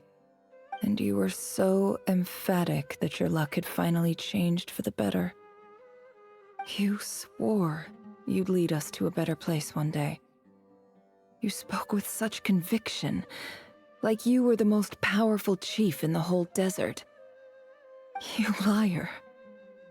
You lied about everything. You promised the world and delivered on none of it.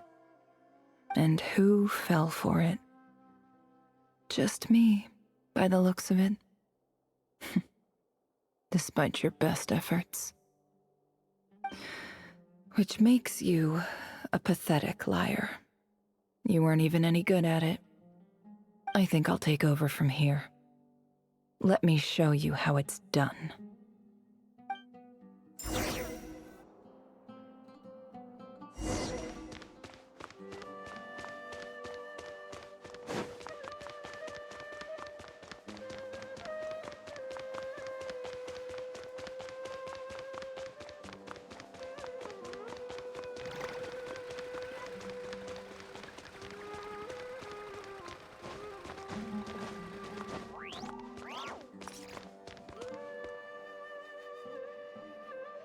I just came to say goodbye.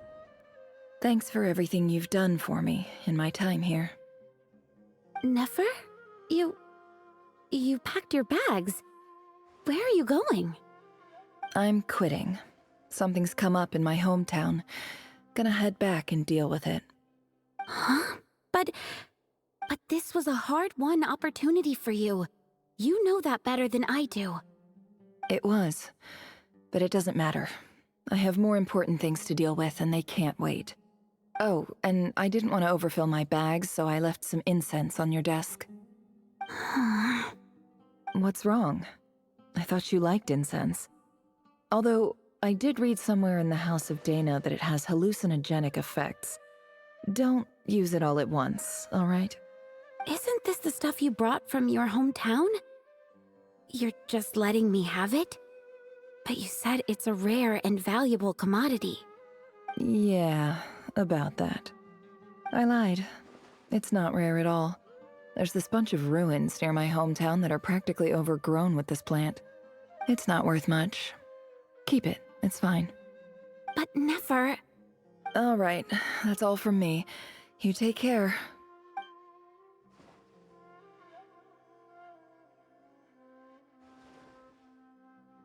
Don't forget me, okay? I mean, we're more than just classmates, right? We're friends. Yeah, I'll remember you. I lied again. That incense is worth a fortune, and it's a rare find even in those ruins. And as for remembering her, I have far too much to do when I get back. No time to reminisce. I'll be lucky if I even make it through this alive. But either way, I expect I'll forget you pretty quickly. Dang. Talk about a twist.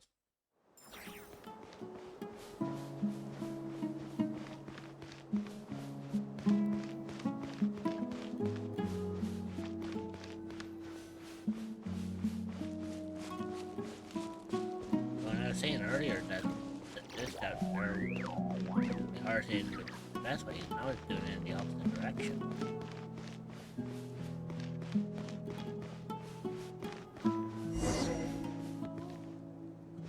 Basically, what was once showing excitement, I'm now showing sympathy.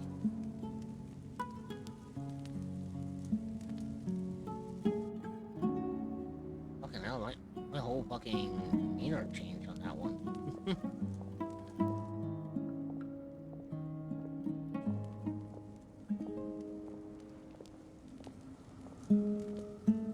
It's a pleasure to meet you, Mr. Arif. So, what does the Academia want? Since they've sent their special ambassador, I assume there's a big business deal to be made. If not, I'd be very disappointed. Please, sir, lower your blade. You're lucky I'm the one they sent.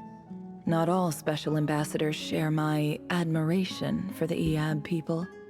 The ever-shifting balance of power in the desert reduced the once great civilizations of this region to rubble and sand.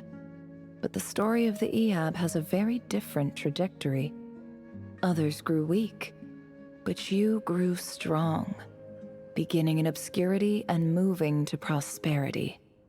You're the only ones who defied the trend. Huh. So, you do know who you're dealing with? This well is the perfect symbol of your strength, is it not? It used to belong to the Unut, but it looks like you have control over it now.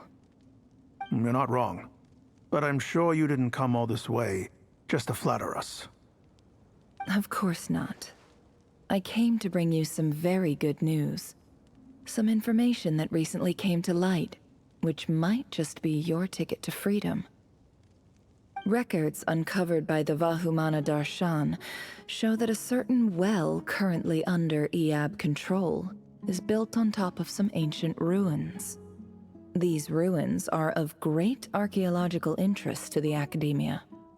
I checked the map carefully on my way over here, and I'm confident that this is the well in question.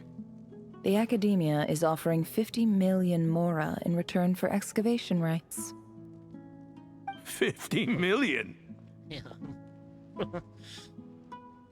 No, wait. If these ruins are as important as you say, 50 million's a little low, don't you think? Don't get greedy, Eab. We know far more than you think. We know that you seized this well by force. Wasn't that the first step in your rise to power? To drive away the Unut and steal their water supply? So what if it was?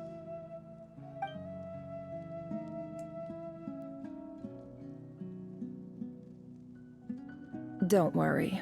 As unscrupulous as it was, it's something we're willing to overlook. The Academia is only interested in dealing with the de facto power holders in the region. I hope I am making myself clear. And I hope your words are the truth. If I find out the Academia is trying to play me, I'll hunt down every one of your people and make you watch as I cut their heads off one by one. I assure you, Chief, that would not be in your long-term interests. You don't want to make an enemy of the Academia. You see how I'm dressed, don't you? I appreciate that you've never been to the rainforest, but surely even you recognize an ambassador's attire when you see it. And what does a barbarian like you have to lose anyway? You really think the Sumeru Academia would bother to come all this way just to lie to you? We have more important things to worry about. All right, I take your point. The Academia is the highest authority in the land. I'm sure you're trustworthy people. In that case, we have a deal. We will sell you the excavation rights. I'd like to thank you, Ambassador. This is good news indeed. Excellent news. In fact, it calls for a celebration. Would you do us the honor of staying a while and enjoying some Eab hospitality?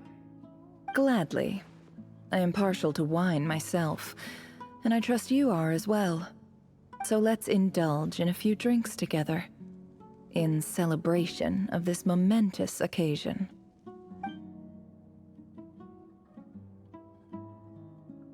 An ad break is starting soon, Sir Mibulov. Interesting. Chief! Chief, it's an emergency! It's the Unut. They've taken the well. What? Well, don't just stand there. Take it back. Yes, Chief. I have every confidence in the Eab's military superiority, and yet... Well, what is it? The Unut's response was alarmingly fast. The day after we reach a deal, they seize the well. This can't be a coincidence. Perhaps there is a traitor in your midst. Oh, that is evil. Oh, cunning, but very fucking evil.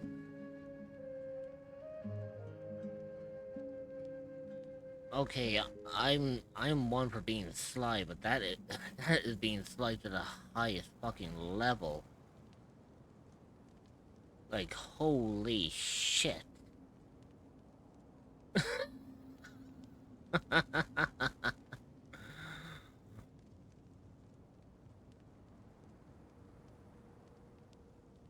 Like, fucking hell.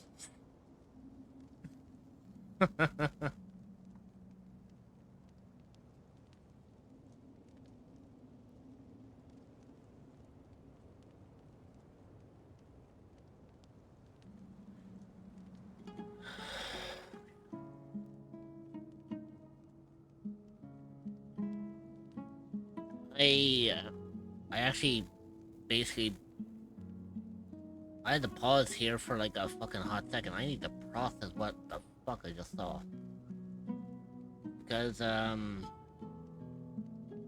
heard about being cunning, I've heard about being evil. This is a combination of both. The ad break is starting. Stretch your legs, get a snack, and grab some water. You will be joining back in 0.5. We will see you then. Consider subscribing to remove ads entirely so you don't miss anything. Also, yeah, it's the fact that I'm also, like, I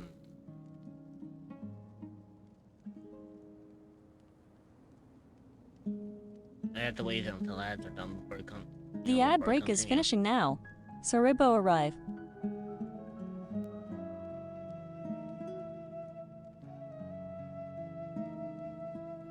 Okay, now I can continue. But holy shit, that took a fucking... You know, like, how intense that is if it makes me have to process the information. I don't think so. I am obliged to remind you, Chief, that the Academia will only deal with the de facto power holders. If you cannot regain control over the well, I'm afraid you won't see a single mora of that 50 million. No! Please, Ambassador, just give me some time. I swear the Unut will not get away with this. That well is ours, and so is the mora. Glad to hear it.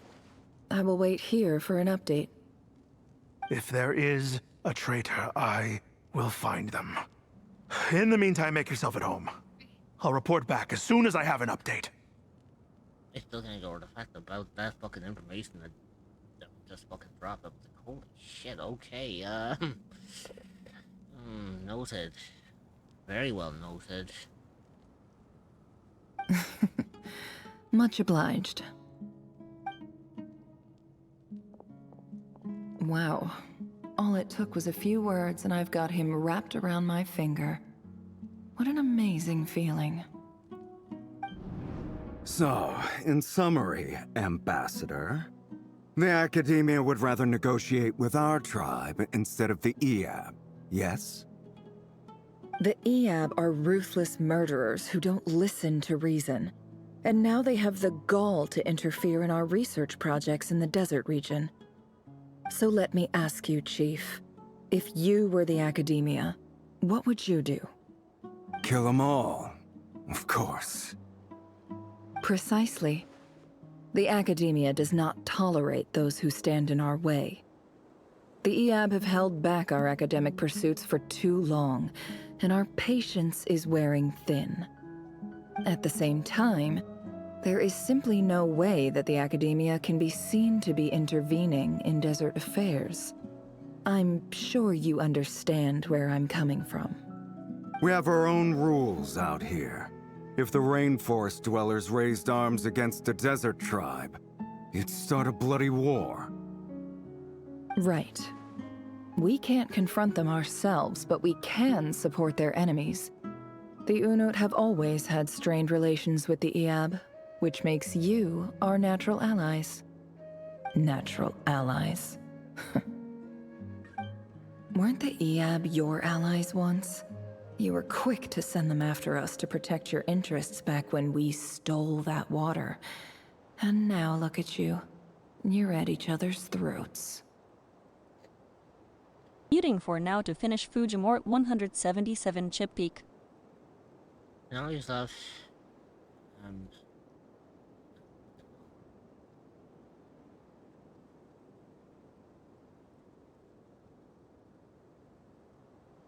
I don't even know how. Again, this is a fucking powerhouse of fucking lore coming down in every single direction. I'm like, I don't know how to process all of this.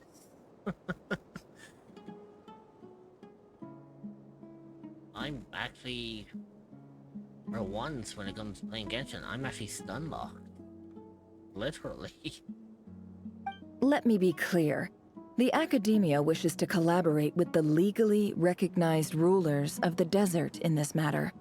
We are asking for excavation rights to that well, and our offer is 50 million mora. Say no more. I believe we have an understanding. Good. Then I suggest you get to work. Get us access to that well, and the mora's yours. You see, Dad? Lying is easy when you know how. People will believe anything. No probs, dear. W?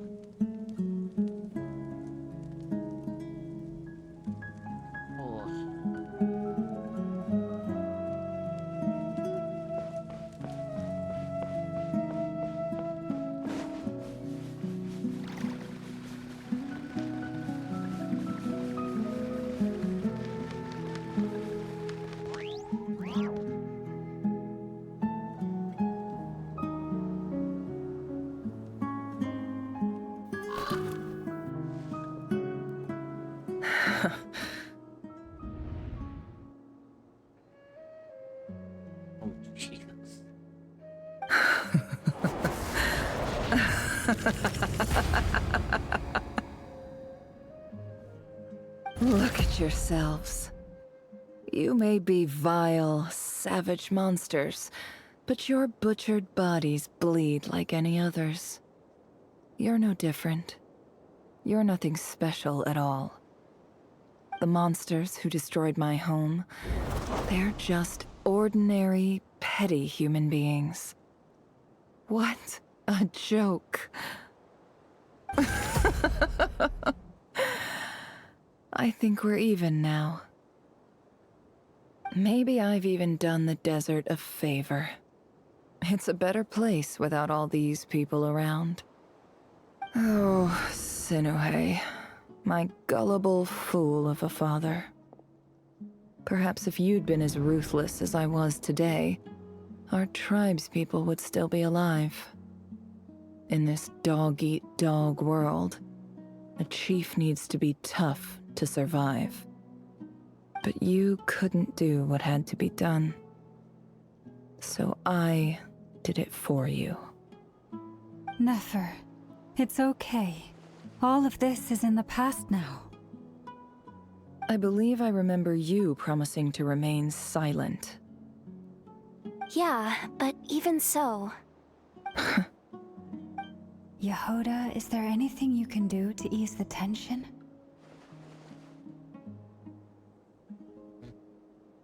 Alright, time for a sharp turn onto a completely different topic. So, anyway, that's enough of that. When are we getting out of this place? Feels like we've been walking forever. I'm getting pretty tired. Oh, Halma, you tired? Yes, if we can find somewhere to sit down, I could certainly do with a rest. It's not far now. There should be a temple just up ahead. Yes. Really? A temple? That's where this story ends? I guess that's how things go in the desert. Desert dwellers can never escape their destiny. Or so everyone says. I never wanted to believe it, but looking back now, I'm as desert as they come. You mentioned a temple. What's waiting for us there? My biggest trade secret of all. Ah. Then I'm guessing it's where you got your power from. The power to peer into other people's minds. I didn't know you were clued up on any other religions. I'm no expert in the history of Sumeru, but since you come from the desert, I would imagine it has something to do with King Deshret. Sounds impressive.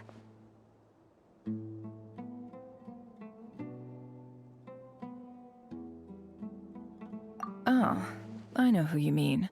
General Mahamatra Sino. The spirit of Hermanubis dwells within him. That's Boss Neff for ya. She knows everything. Sino's hardly a figure of obscurity, but I know about Sethos too. A name I haven't heard in a hot minute. Holy shit. Well, I mean, it's a name I've mentioned recently, but in the means of Genshin, it's a name I have not heard in a hot minute. Fucking hell. What about him? Is he a big deal or something? You have no idea. Well, he's not a small deal, let's put it that way. Please, this is the bare-bone basics. Save the flattery. Thanks for your patience, everyone. I'm sure it's been a lot to take in. With any luck, that's our exit just up ahead.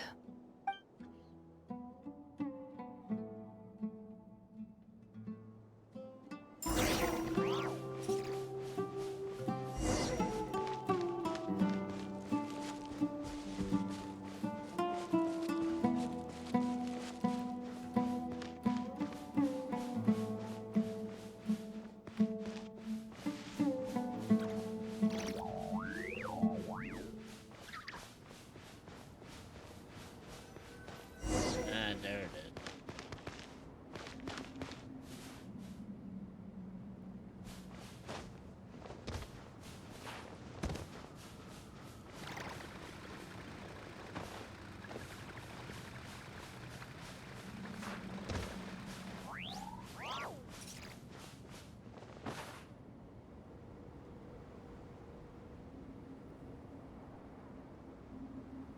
Uh-oh. Uh-oh. Uh-oh. I'm totally out of my depth here. I don't have anything to add about any of this stuff. Like, look at that statue, for instance. I want to do the whole name-dropping, this girl knows her stuff thing too, but I've never seen anything like it before. A statue with the head of a bird. That's Thoth, the Ibis King, one of the 7 pillars of King Deshret. The legends say that he, the Crocodile King, and the Goat King were the 3 retainers of King Deshret. Let's take a look. Oh. Not what I was expecting,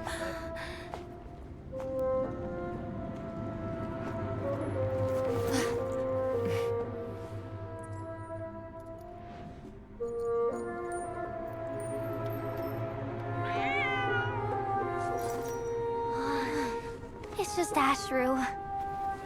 So, all is well?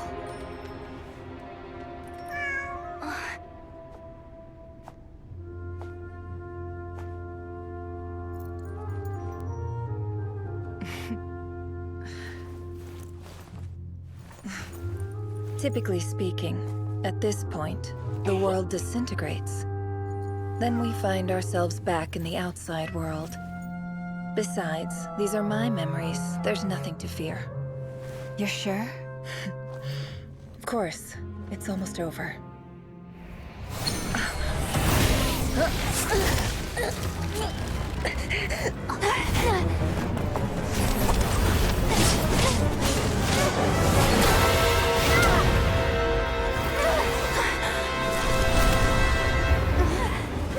Hold on!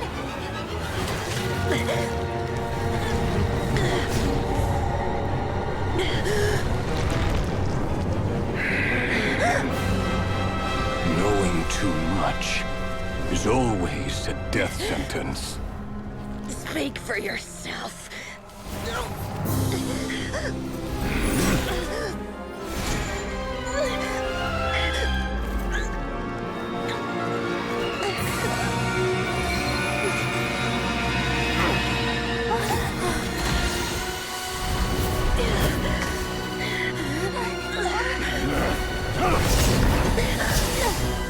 Hey, Dizzy. Digital Darling BT. Because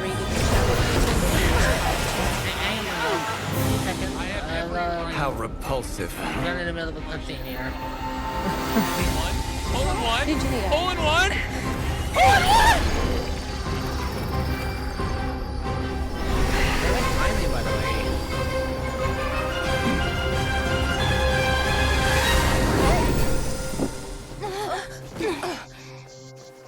I can give them a cell once it's over. Damn. Alright, Chad.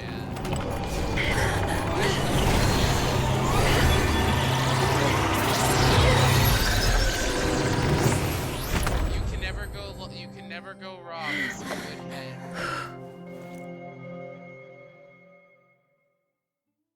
Well, that escalated I'm very far good at too. shooting balls and holes.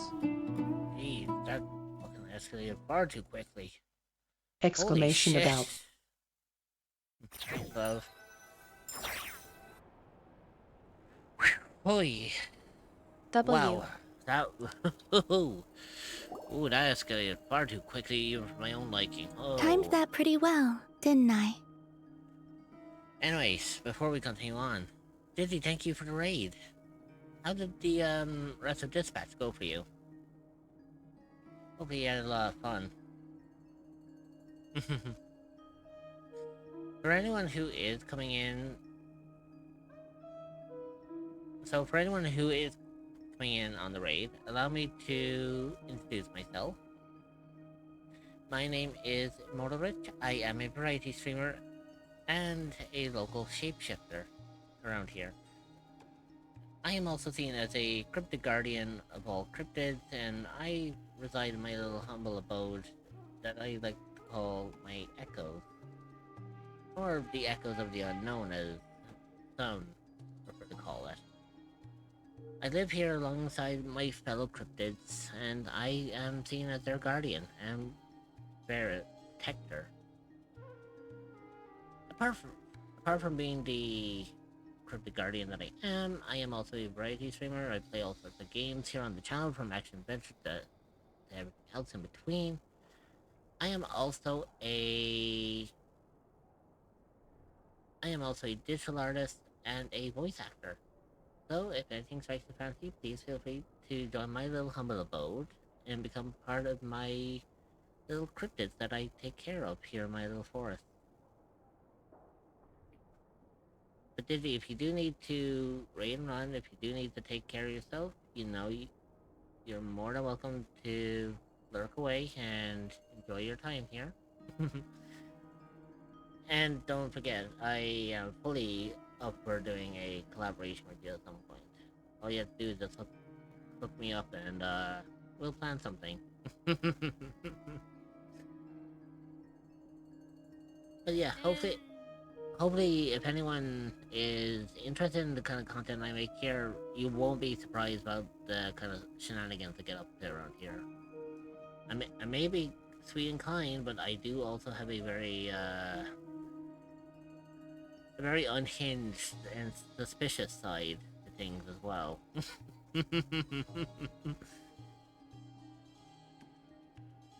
And Dizzy, Sorry, go on.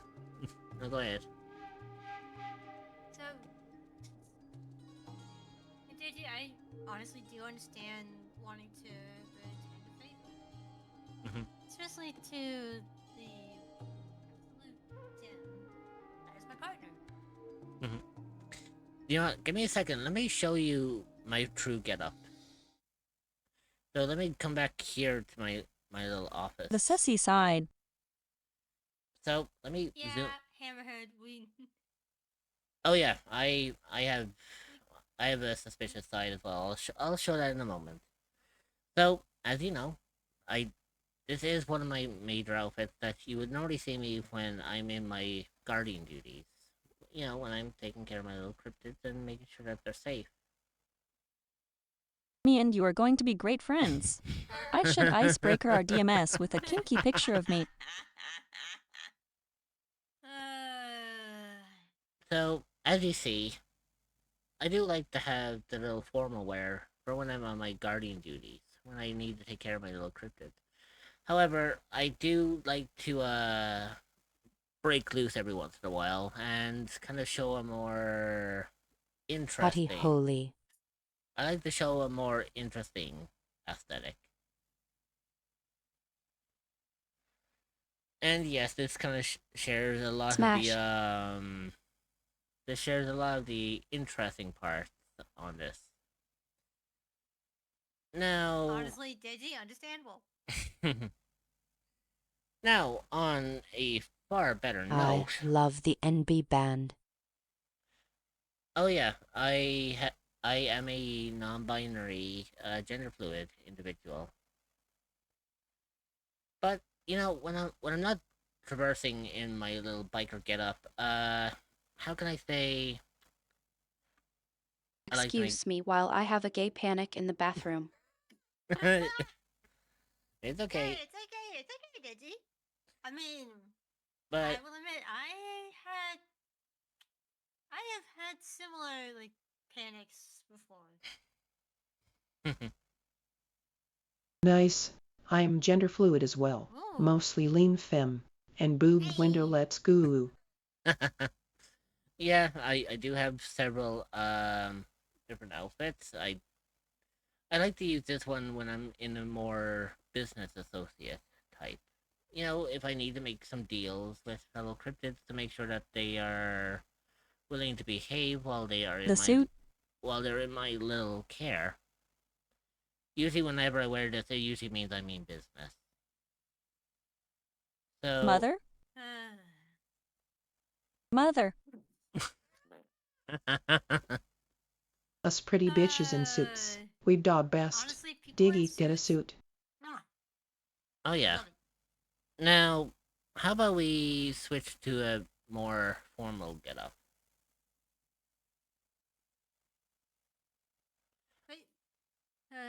Now, I will say one thing though. I do have a suit. 0.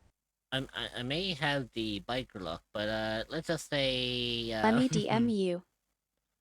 Let's just say this bitch has got claws, so you really don't want to be testing my bad side. Now, if you really want to test me, I do have boots if you want steppies. I have no problems giving steppies.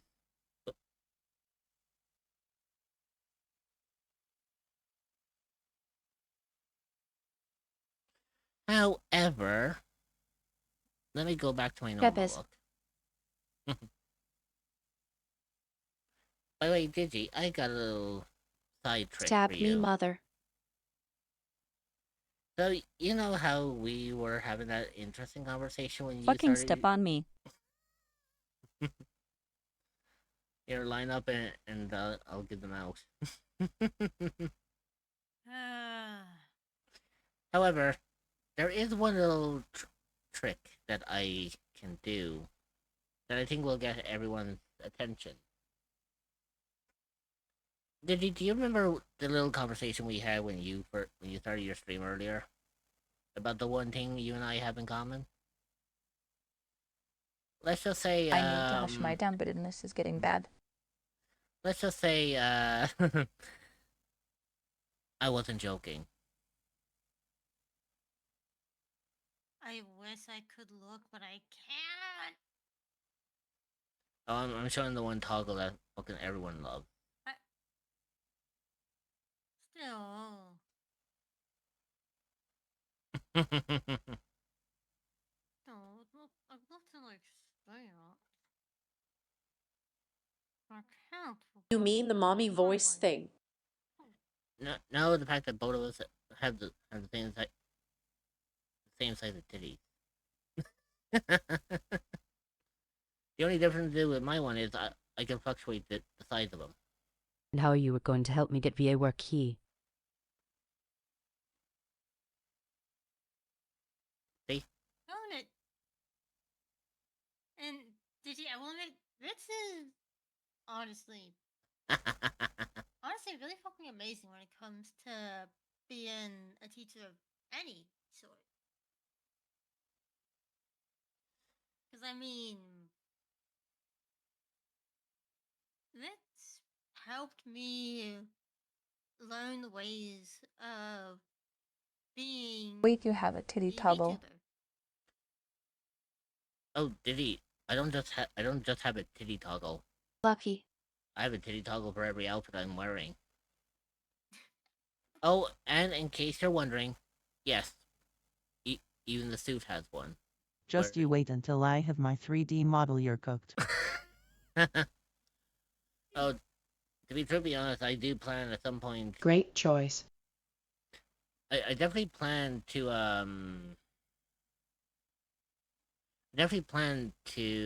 get a tree model done up because I do plan at some point to do some VR chat.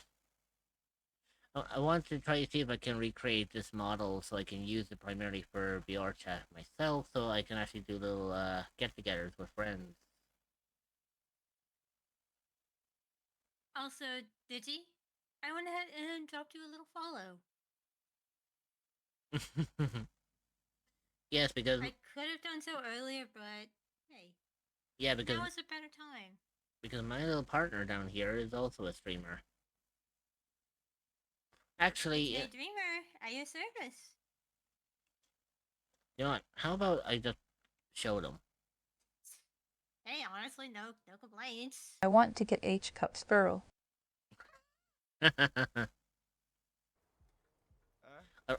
appreciate you. You're bright as pits. Oh, it's one of those. But it actually is I think it's one of something they are those cat programmed to ones. do, likely when they are happy. What? Ow! I forget the name of the game. It is. It's the one where where you're in your weasel form or the. Oh, Vein World. That's it. I couldn't think of it. I just want to be bouncing when I walk. I still have to get back to. Also, I had to lower down my headphones for that for a second because that rang At in Hammer my ears. H34D reel. Sorry. A little brain scrambler. I did not mean to. I'm sorry, love. But it's kind of funny what you mentioned on that one, did you? Because apparently that's actually the size my model has, by the way. Yes, I got them measured. They actually are that cup size. I'm going to chill in VR fishing, so may head out. No worries, Diddy. You take care of yourself, okay? And feel free to vibe and chill out here if you ever want to. You know I'm gonna be. I stream daily anyways. I wanted to hang around, but I am just ready for comfy time. I feel that. Believe me. But yeah, I stream on a I stream on a daily basis, same time as usual. You know, from when I left out earlier. Unavide. You know, everyone's willing to vibe and lurk if they so wish to. Now, as for me, I am actually going to go on a quick break myself because I'm doing a long-ish stream today. So yeah, usually I go for about 4.5 hours, but today I'm trying to finish up on an act I'm doing in Genshin Impact because I need to do a lot of catch-up. So I'm going a little bit longer than I need to. So I'm going to be taking a break here now, and then we'll get back into the game when I come back. So I'll be gone for a few minutes. I'll see you all in just a moment, because it will just be a moment. And I will talk to you all relatively soon. You all behave yourselves, because you know mommy's always watching.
Okay, I'm back.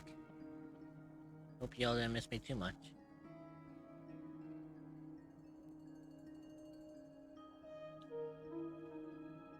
Right, let me rescale myself so that I'm not taking up too much of the screen.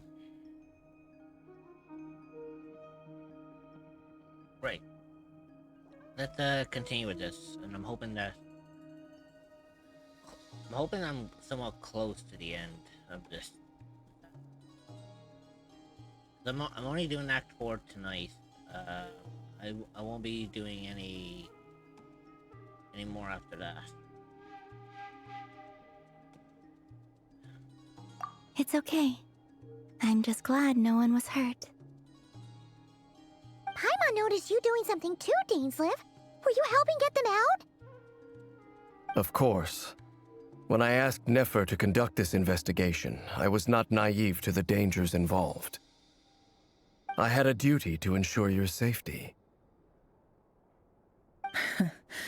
Good to know your sense of justice is still intact after all these years.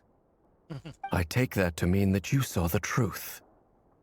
That comes as a great relief. I certainly did. And thanks to your help, I also managed to trap Rerir inside the chess set. Oh shit, really? Okay, that's an interesting outcome. Whoa, really? How'd you manage that? Well, to be honest, I sensed that something was wrong long before we made it to the temple. By using this fragment to probe into Rerir's past, well, the monster formerly known as Rerir, it seems I alerted him.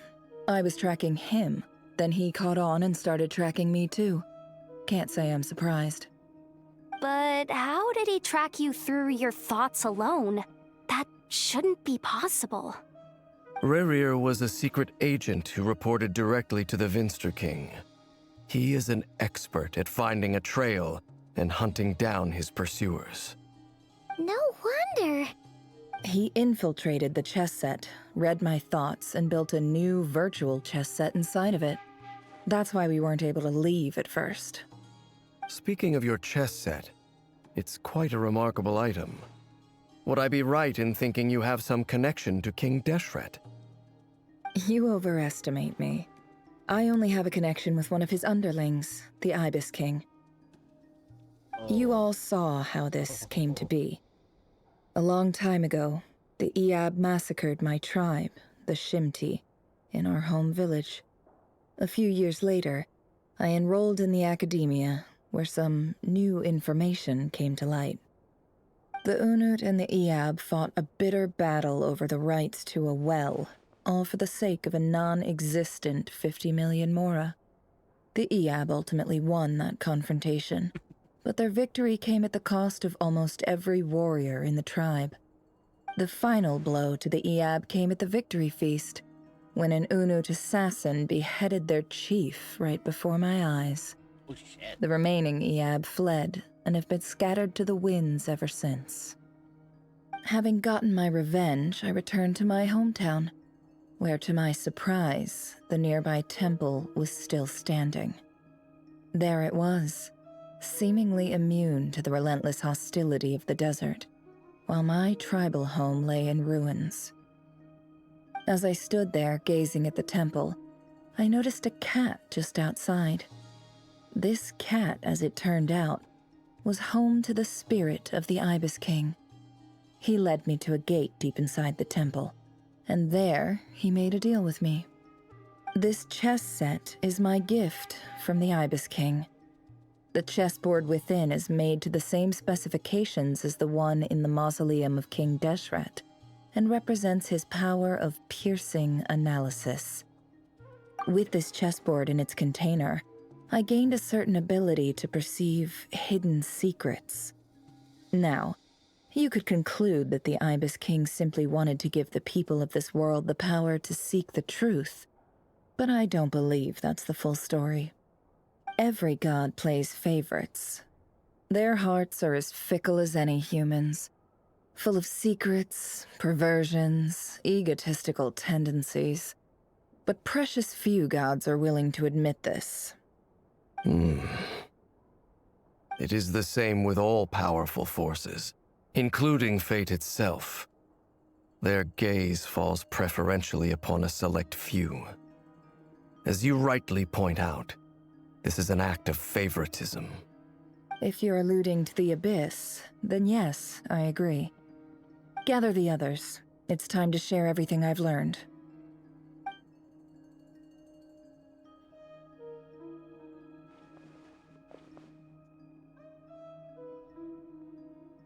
Thank you all for being here.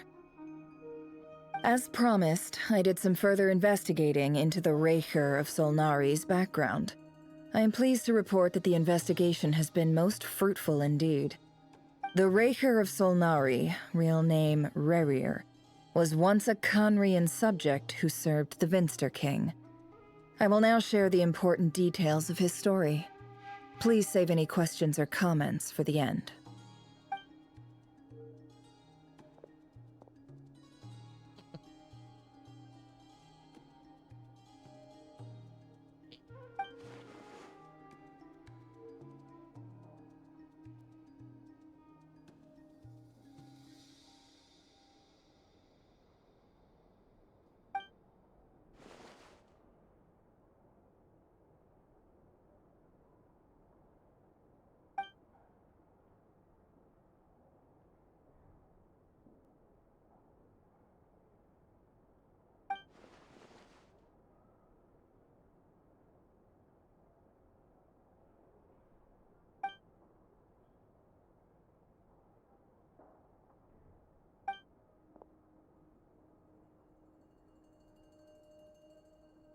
So that's why he's so obsessed with the moon.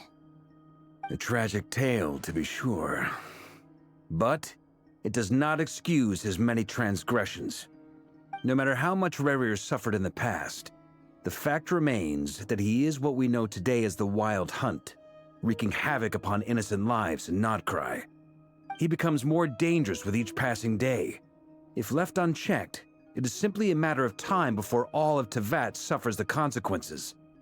This is a threat that the Knights of Favonius cannot ignore. A question for Miss Columbina. Forgive me if this is presumptuous, but have you ever seen the spatial gateway that appeared in Rerir's memory? Never. But I have heard stories of something called the Moon Gate, and this seems to fit the description. Miss Lauma, any thoughts on this? In the lore of the Frost Moon Scions, the moon is believed to hold many secrets. Some sources speak of ancient knowledge, others of a gateway to the unknown. The term Moon Gate is one I have heard before, but as is the case with all of our legends, there are no records of any first-hand witnesses. We cannot know whether it truly exists. Then back to Miss Columbina. As a moon goddess yourself, do you have some idea of where the Moon Gate leads to? Not at this stage, sorry. I do hold the power of the Frost Moon, and my strength is recovering well. I can sense that the gate would open at my command, but... But there's more to the power of the Frost Moon than that? Yes. A moon goddess has the right to open the Moon Gate, since it is a path to the moon. But as never mentioned, holding open a spatial gateway takes a huge amount of power. And right now, I need to conserve my energy to fight the Raker of Solnari. I'm afraid this is one mystery we may have to leave unsolved for now. I agree. Better to save your strength. But if you'll humor me for a moment, I have a bold conjecture of my own regarding the world beyond the gateway.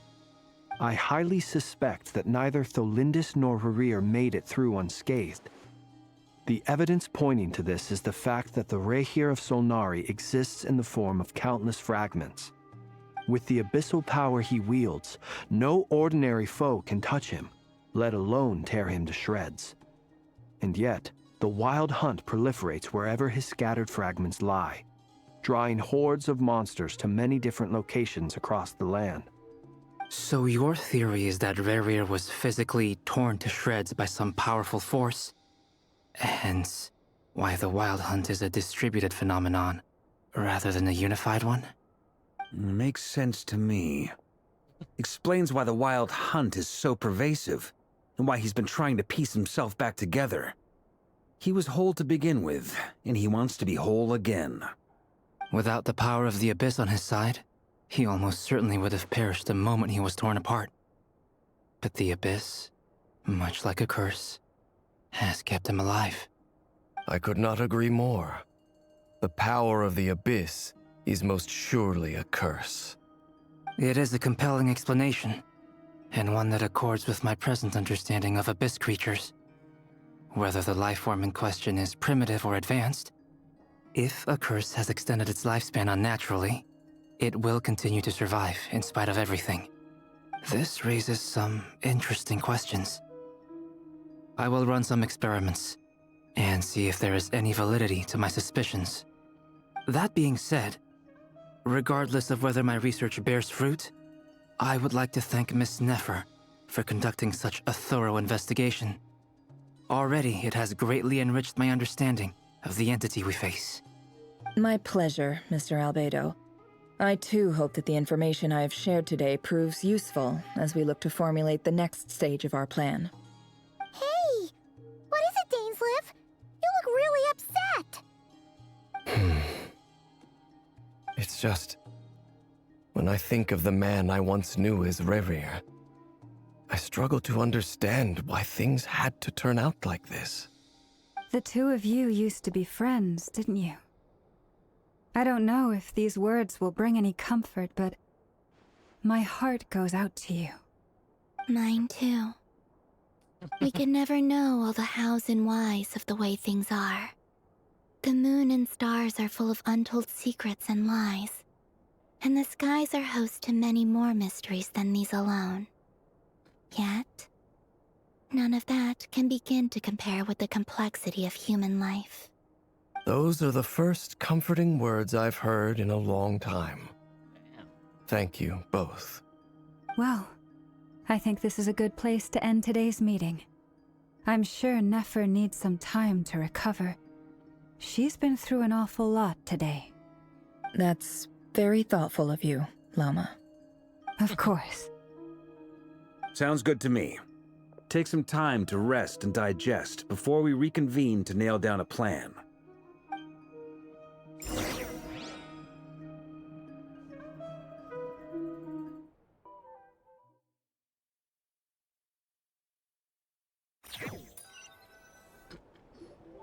Hey, is this a bad time? Hope I didn't kill the conversation.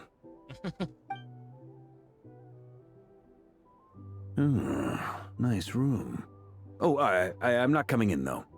Why not? It's just a hotel room. If it's all the same, I'll just stay out here. I might not look the part, but I'm technically a knight. Barging into people's private quarters isn't the kind of thing we do. I mean, fair point, but I like the honesty. Anyway, Nefer went back to the curatorium to get some rest. But before she left, she shared some things with me that I thought you should be aware of. Firstly, although she managed to trap the Raker of Solnari inside her chess set, there's no guarantee that the power of the Ibis King is any match for one of the 5 sinners. Their powers are beyond our comprehension. It's only a matter of time before he finds a way to break out. We have to come up with a plan and take care of him before that happens. Honestly, my mom figured that might be the case. So, how long have we got? Well, I asked her that same question. She talked for a long time, but for the most part, it seemed like she was trying to convince me how precious her chess set is. What a long and storied history it has. It felt like some kind of sales pitch, you know? The kind where you end up handing over Mora against your will? Anyway, after all that, she finally answered the question. 2 days, at most. 2 days? Holy moly! Can we even recruit enough help in that time? That remains to be seen. Which brings me to the second issue. Dainsleif is obviously conflicted about this whole thing.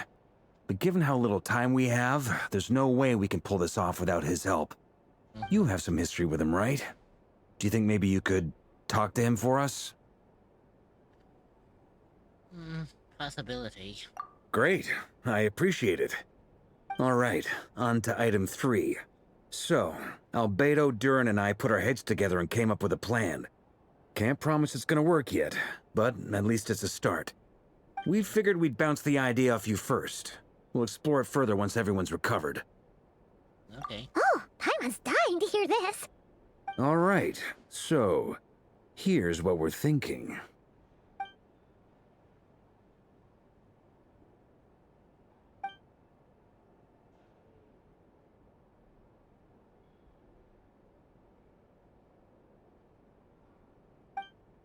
We felt a little uneasy about roping you into this. I mean, firstly, you're not locals, and secondly, none of us are your boss.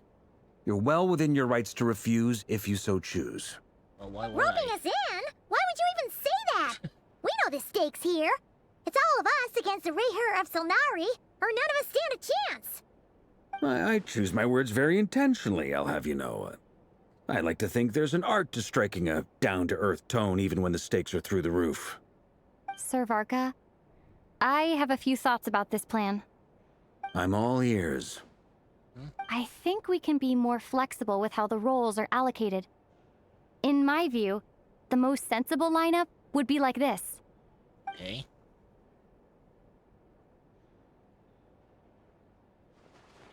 I see your point, yeah. But if that's how we're going to approach this, you'd better make sure you're ready. To be clear, I don't doubt your abilities. Far from it. I just want to make sure. Are you really willing to take all this on? I want to do everything within my power. The Rayher of Solnari is a truly fearsome opponent, and if I do my part, it'll greatly reduce the risk for everyone else involved. Well, that tracks with what I've heard. Jean's mentioned in her letters that you're so diligent it's almost abnormal. I was wondering when I was going to hear that name show up. As in, most people weigh up the risks and rewards in situations like this. But you seem to just march towards danger without a moment's hesitation. Of course, everyone appreciates a fearless pioneer. But all that aside, I'm the Grand Master of the Knights of Favonius, and you're our honorary knight.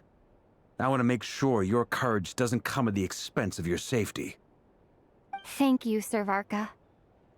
I should be the one thanking you. It means a lot to have you on board. I'll give some serious thought to your suggestions.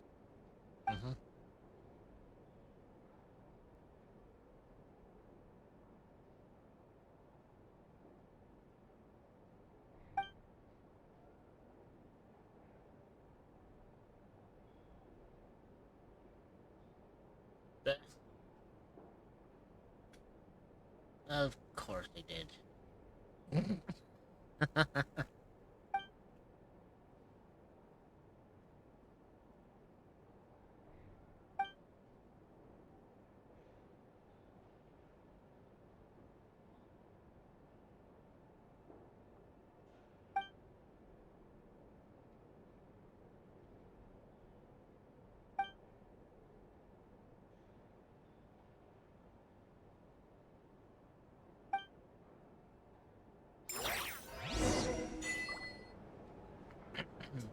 Okay. Time to move on.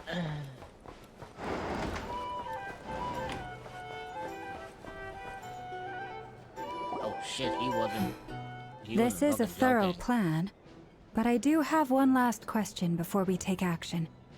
How can we be sure that our enemy won't leave the designated area? Great question.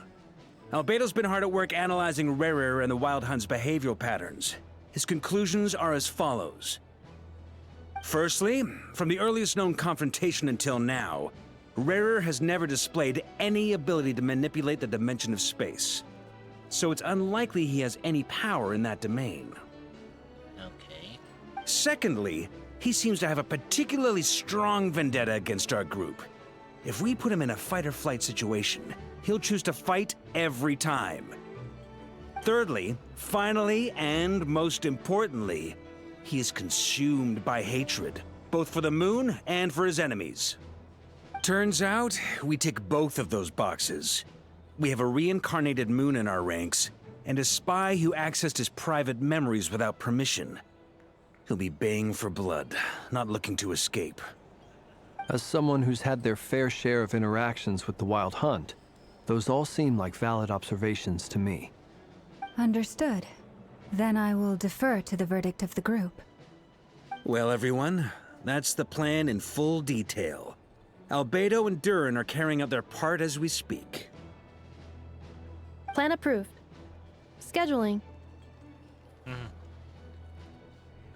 Okay, any firepower you need, I got you covered. Let's light this baby up. Well, this is gonna be fun. I'm looking forward to seeing where this goes. The Frost Moon Scions are behind you as well. And the rest of you?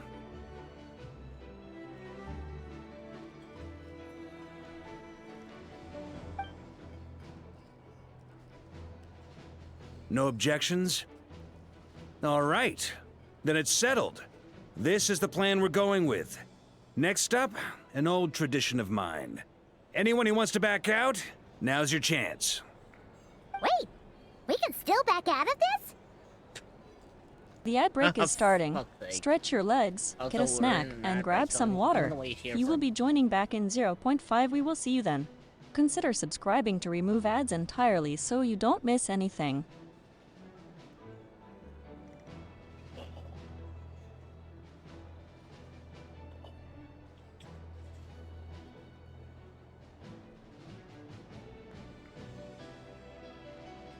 The ad break is finishing now.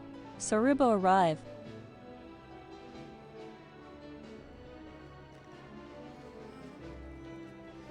Okay, so now that we're free from the ads once again, let's continue on, shall we? Everyone says things they regret, right? I don't want anyone feeling trapped because their mouth said yes before their brain had time to think things through. A very people-first approach. I hear that's common practice in the Knights of Favonius. Heh. Who'd you hear it from? D-Luke?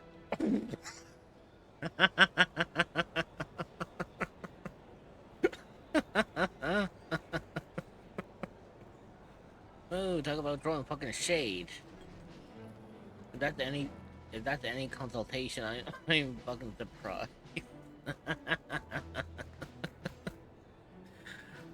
Oh, trust me, love, you're gonna enjoy this act.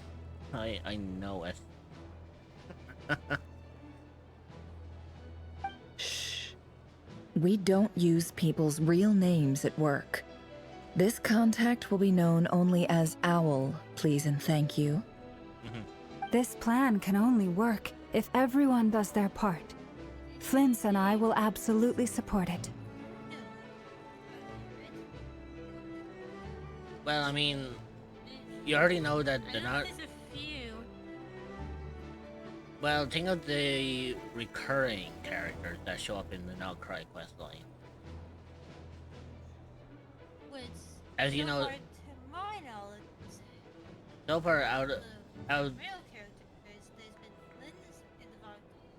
yeah. So that basically for me, I'm just like, 50-50 side. yeah. Basically, But I'm not gonna guess. whether I say him, that's not like giving away like anything about the story. I'm just referring to like whoever's speaking. For example, I saw a thing there earlier that when I mentioned, I was like, talk about throwing shade. When you when you play Act 4, when you hear it, you'll understand why I said talk about throwing fucking shade. And trust me, you would probably laugh almost as hard as I did when I saw it. We shall indeed. You'll be glad you accepted our help. Also, you are the last person I expected to see here, Miss Dory. Yeah. Not the person I was expecting to see here. But oh well. It's not often I get called Dory in a work context. My peers usually call me Lord Sangamabe. So, the longer your name, the higher your net worth. Is that the idea here? In that case, Mr. Flint's here must be worth a fortune. That's right, I know your full name. It's... The walls are thin here. I'd appreciate you keeping that a secret. Yeah, can't say anything because, spoilers. But let's just say I was like, oh shit. I thought we were going to get a lore drop and then suddenly we got Blue Ball. But it's understandable why. Okay, fine. I'm actually only here as a favor for someone else. Do you have any idea how much it would cost to hire me otherwise? Yeah, but I'm just listening into the conversation. Oh! Does this mean someone out there actually has the power to boss Dory around? It most certainly does not. We have a long-standing and mutually beneficial business partnership. She's actually the mom of a friend of yours.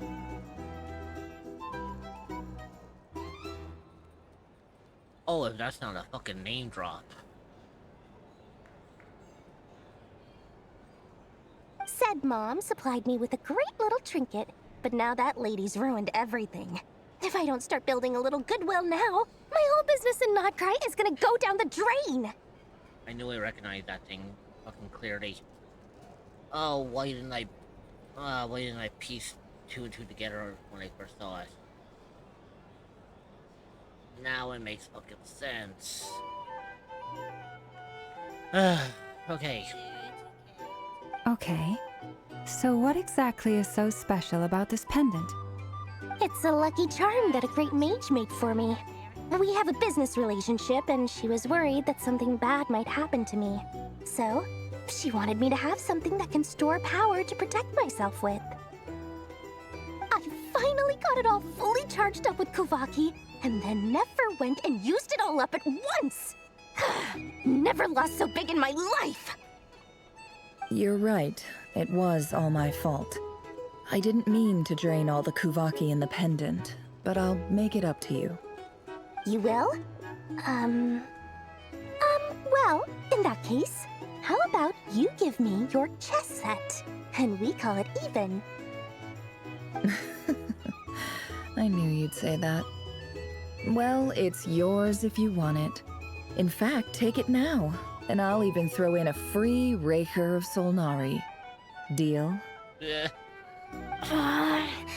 You're putting me in a difficult position here. It's a very useful thing to have around, but I have a funny feeling it won't be around much longer. I guess we'll see in a couple of days. Looks like bankruptcy for me. About fucking time. Hey, don't be so pessimistic. See this through and you never know. You might find a new business opportunity on the other side.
Dory!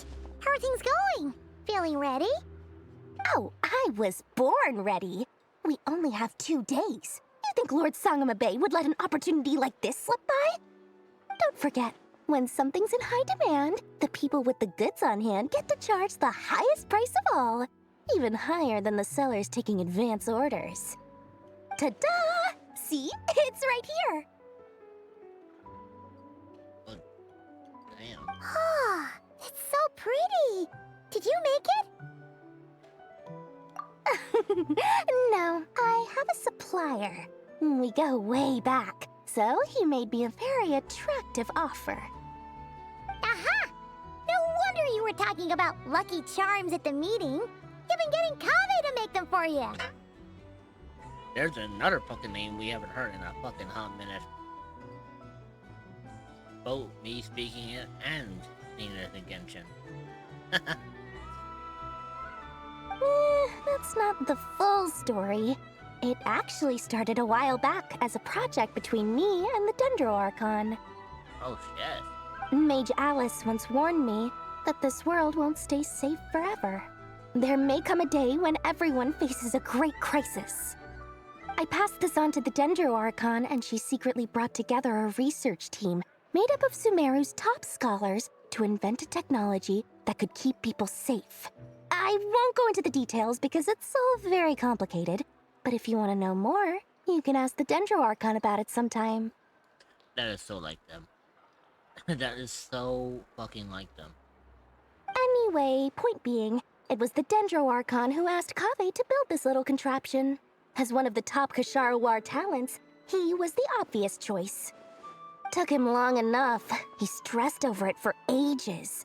Must have gone through at least a dozen designs before producing a final product.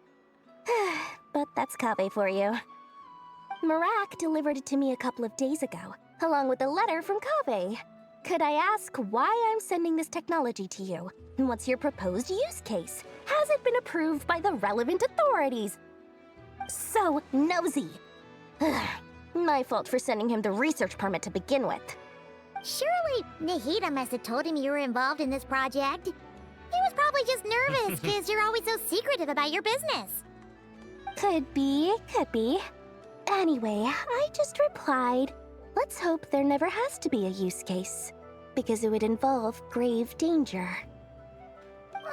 Fair enough. But it sounds like he was just being cautious. He probably felt responsible as the one who made it. Or maybe he was asking as a favor for his housemate. He's done that before.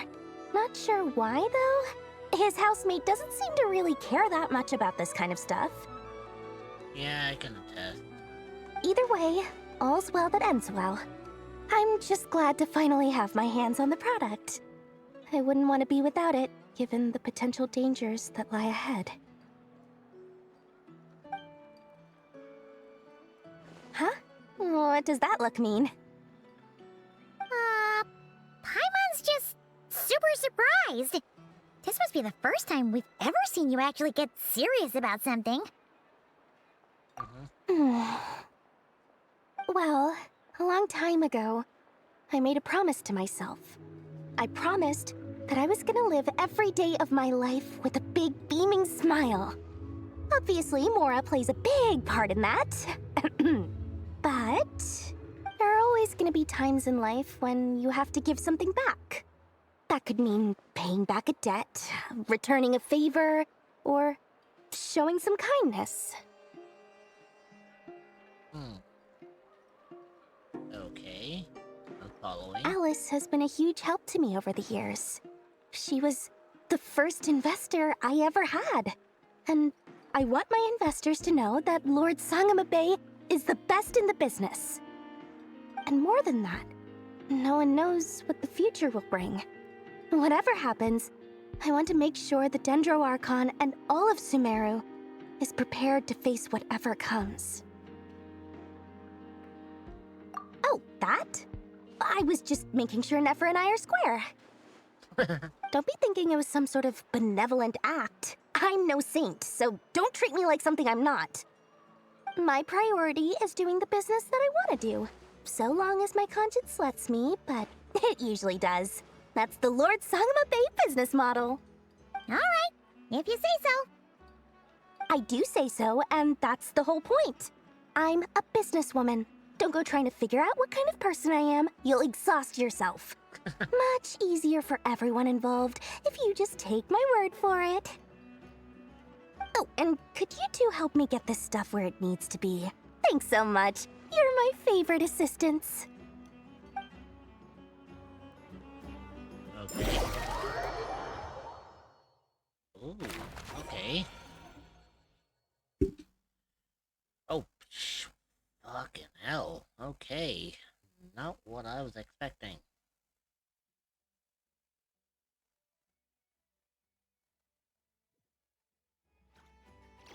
But I am surprised. And don't worry, it's a good kind of surprise.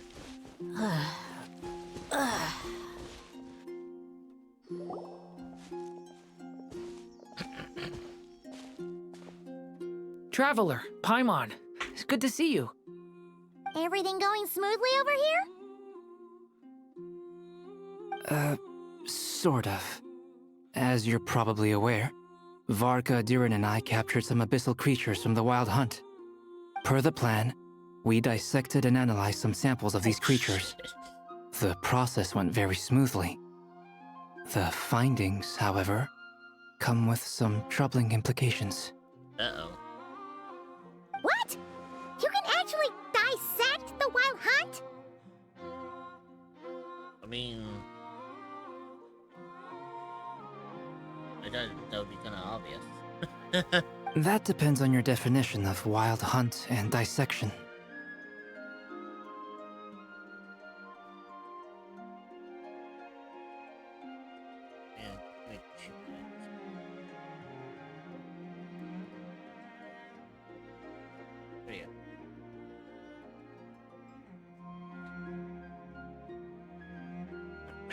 Just had a bit of fucking hair stuck to my face. I need to kind of get rid of it, you know?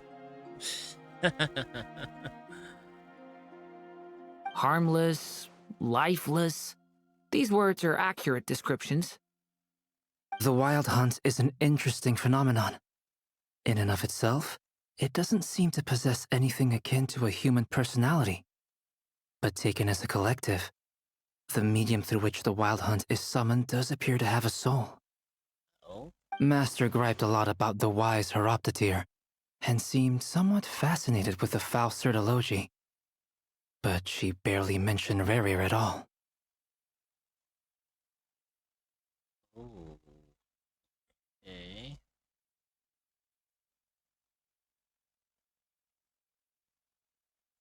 I don't think that was because of his lower social standing, though. Anyway, it's a pity. I should like to hear her thoughts on the nature of the lifeform he has become today. It's a strange mix. The furious energy of an abyssal being channeled through a fractured physical existence. A consequence of being torn apart by an unknown power. Perhaps the only explanation for his survival in this state is that he sacrificed a degree of individuality in exchange for a continued existence. Oh, sorry. Once I get talking about interesting research, I have a tendency to go on indefinitely. Back to our research findings. Essentially, they confirm my hypothesis. Rerir's corpse is completely contaminated by the Abyss, and the effects are irreversible. You could think of this as Rerir in mutated form. But in my view, even that would be inaccurate. In reality, his whole being has been consumed by the Abyss. In other words, he is now nothing more than a manifestation of abyssal power. Unfortunately, at present, we have no means of completely eradicating abyssal power. Hence, we cannot fundamentally destroy the Rerir of Solnari either. I mean... Oh, that's terrible news! So, that's it? We can't defeat him? Not even if we get the power of the Three Moons? Miss Columbina's situation is a difficult one. She can never achieve wholeness when the world does not accept her presence. It's as if her creator banished her to a place she can never be accepted. It means she spends most of her energy just on her own survival. Given the circumstances, it's only natural to despair. But we must see this plan through to the end. Time to kick off the backup plan. Oh, shit, okay. Oh, Paimon almost forgot! This is for you. Dory asked us to bring it. Ah, how wonderful. Well, thank you for making the trip. Durin and I will be heading off shortly. I'm sorry I won't be there to protect you in person this time. Please be careful. All right then. Stay safe.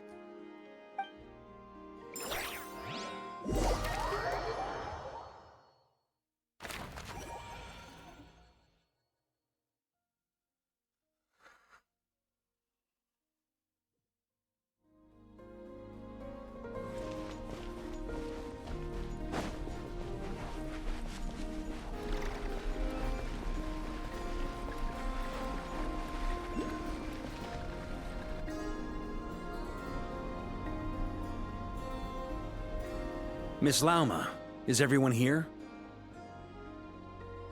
Yes. The fate of my flock is in your hands, Grand Master Varka. Please keep them safe.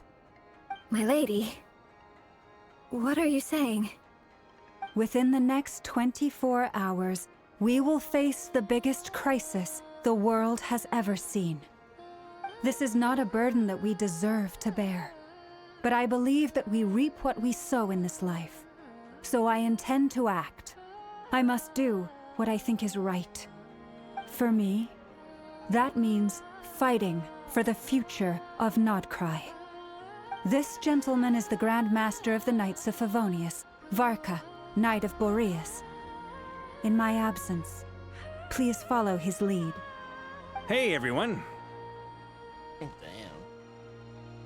Guess I should introduce myself. Well, to start with, I know my way around a battlefield. Biggest strengths are honesty and hard-workingness. Anyway, point is, I don't intend to let Lauma down. I'm gonna do everything in my power to keep every last one of you safe and sound. That's very, fitting.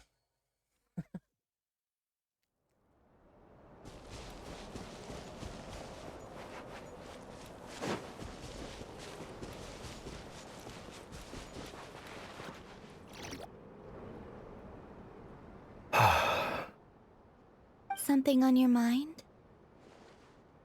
Miss Columbina, was it? I believe that's how the others addressed you. That's right. Names are funny things. Have you always been called Dainsleif? Yes. I take it your own name has a more complicated history. I have a different relationship with names than other people. To be honest, I'm not even sure that Columbina is my name. At least, not in the same way that Dainsleif is yours. But it's what everyone calls me, and I go along with it.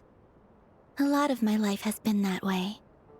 I get so used to things that I forget to question why they are so. I never used to think much about where names come from, or what they mean to people. Maybe something's wrong with me. You're different from other people. I sensed it the first time we met. You're more perceptive than most. I'm sure your long life and rich range of experience explains that. Do you ever find yourself missing Conria, Mr. Dainsleif? Difficult to answer. What a fucking I have question dreamed to of the ask. past many, many times. Sometimes I'm fighting tooth and nail. Other times I'm lying on the ground, defeated. I don't recall any happy moments from that time. It has been too long. Is that because hatred survives longer than love and affection? That would not be for me to say. I make no excuses for the grudges I bear. But whatever the reason, I remember little that was beautiful or sentimental. Thank you for your help with the Rerir situation. Without your efforts, I never could have learned the hidden truth of his story. You're welcome. I know he's your friend. Friend? He betrayed me. And I never really understood what he was going through in life. Some friendship, that is. Okay. So, do you plan to fight him with us? You see, you're torn. Now you know what really happened. You see the things he's done in a new light. I need some time. Of course. I completely understand. Anyone else in your position would feel conflicted too. Actually, I went through something similar myself recently. Something happened that changed my perspective on a situation. A situation I took for granted at the time, but now I feel very grateful for it. You mean the Harbingers who still support you, even though you've left the Fatui? Yes. I always thought they were only helping me because Harbingers are forced to work together. But then I abandoned them. A warrant was even put out for my arrest. Yet even now, they support me, which means I was wrong about them all along. Clearly, they view you as a friend. I feel a little guilty now. I regret not seeing their help for what it was, and not treasuring it. I see the guilt that you're feeling now, because I feel it too. Hopefully, talking about it will do us both some good. Have you noticed that the Traveler and Paimon are over there? I think they've been listening. Huh. Shall we say hello? Like, really? Sure. Hello. Ah! They caught us!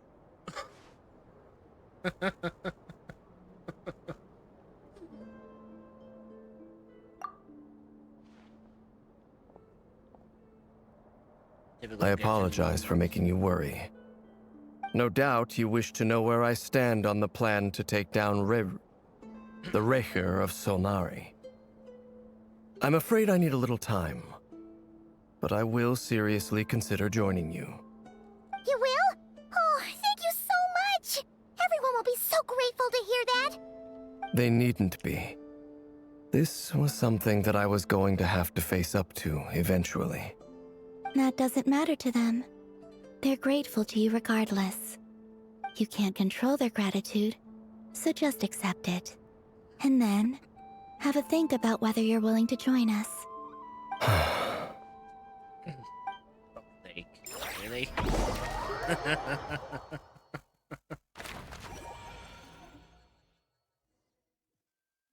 It's nearly showtime! Let's go rendezvous with the others. You know the place. Do I really play Mon? Or are you just saying that? When it comes to Paimon, Paimon is Yeah, I mean, Paimon says the most random fucking shit, and expect My you people are to used to the fucking desert know life. everything about it. But still, I hope that one day they'll be able I love how you can safely say to that. find an oasis of their own and lead sandstorms. I mean, like, Take you... two. Yeah, I was gonna say, do you want to try that again? Like, do you want to try reboot your English executable and maybe try again? I love how, like, no matter what, we're able to say, Paimon, what the fuck? Like, something along those lines. And Yeah. if the person hasn't, like, gone to that particular point in the story, they can also be like, Paimon is Paimon. Yeah, or essentially it's just Paimon being Paimon is Paimon. Paimon is Paimon. Ah, you're earlier than I expected. I mean, Lemon popped in earlier Been and waiting here long? said that Not even too they were long. surprised that I came a little no one early had- so I'd had have some even time to gone think. yet. Are you nervous about the battle? Quite It's the like, It's opposite. gotten to the point that even in I'm Genshin, reminiscing some of on the my characters past are battles. now. When I was awakened by the Radniki, I had not touched a weapon in many years. Like, it started with Zhongli. I felt like the battlefield was not where I belonged. But after waging war against the Wild Hunt for so long, I came to realize something. A life of absolute peace is simply not a possibility for me. My restless flame indicates that somewhere inside of me, there is a deep yearning to root out the evil in this world. Oh, that doesn't sound like such a bad thing. Well, in the past, when I was a Fae whose primary concern was hibernation, it was hardly ideal. But it certainly serves me well here in the present. And I am delighted to be able to join forces with you in this endeavor. Looks like I'm not the first to arrive. Ah, Miss Lauma. Did you sleep okay last night? I struggled to settle down at first because of the nerves. But don't worry. I got enough sleep in the end. I'll be just fine. Please, I'm just doing my part. Never! Over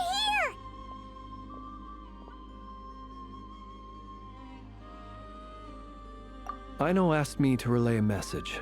She said Anefa will be on high alert and keep a close watch over all secondary districts where defense is required, providing support as necessary. Meanwhile, Ino herself will provide range support to us directly, using her latest invention. Excellent. My thanks to all involved. The chestnut's looking a little unstable. It won't hold him much longer. We should be prepared to engage at a moment's notice. No sense sitting around waiting. Let's make the first move while we still have the option. I agree. Paimon, find a safe hiding place. Yeah. Got it! Be careful, Traveler! I will. Moment of truth. Everyone, take your positions as soon as the battle starts. Every ounce of strength we have in our bones, let us bring to this fight. Ready? Let's go. Yeah. I've seen all your futile ploys before. You have become the authors of your own demise. I wouldn't be so sure about that. You are merely a moment of sport before I tear down the moon. Oh shit. Wait, is that how we're starting this? Okay. Not what I was expecting, but fuck me, okay. Guess that's how it's gonna be.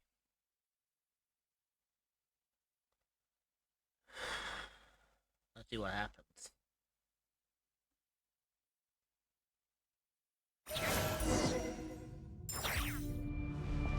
Stay on your toes. Yep, you too.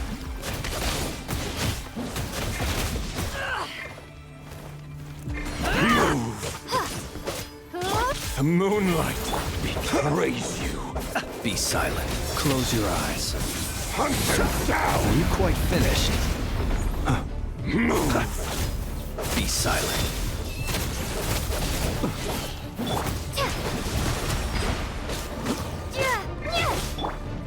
Close your eyes. Do you fear the moonlight? Let me help you guys. Move! It's all futile. Oh, lost left. Can't hide the truth. I'm certain it all adds up. Hunt them down! Moonlight! Hunt them down! Bombs away! Can't hide the truth. For the everlasting forest. The deception ends here. Hunt them down! Close your eyes. Futile. Night falls. Be silent. Steady now.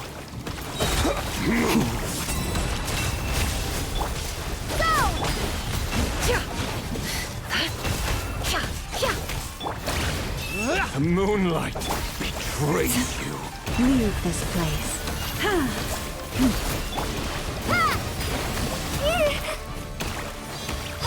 Move!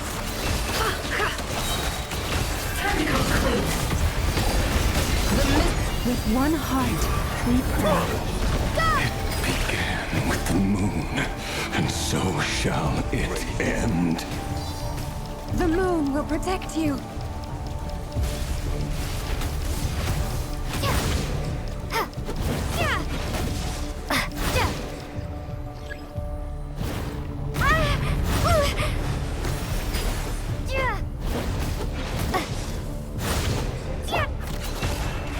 Do you see now?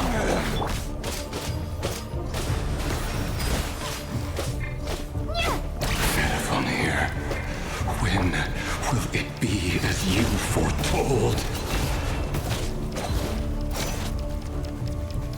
Moonlight betrays you. It all adds up. Absurd. Observe. Be silent. Your foul spirit is not welcome here. Within. By the frost moon of old. Forest. The long sleep beckons. Close your eyes. Go! Pathetic! No more lies. Let's see what you're made of. Keep your distance. To dust. Hunt them down! The moonlight is It all adds up. futile. Steady now. Leave this. Pathetic! With one heart, we pray. Can't hide the truth. The mystery unravels. Moonlight betrays you. Observe. Be silent. Move. The moonlight betrays you. Forest, protect. Bombs away!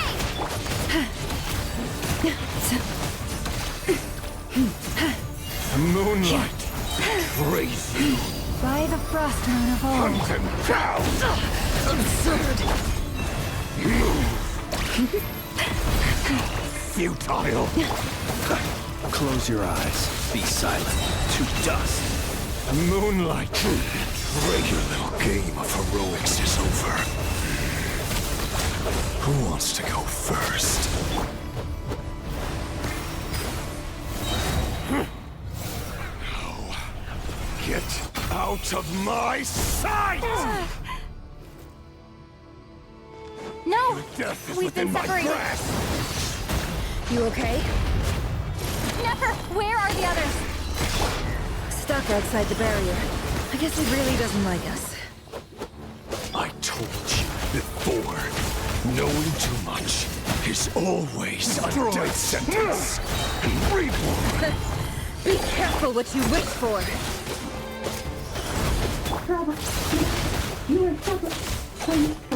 Lauma!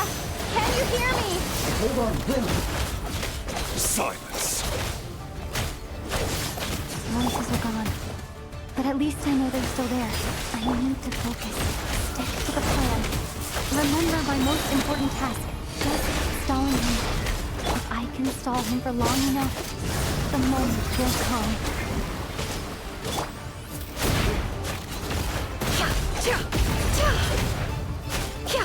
No more lies. Go!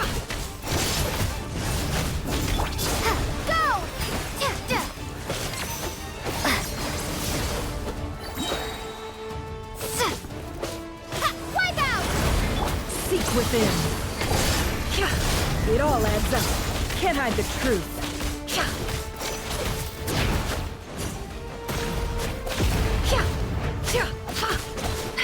It all adds up.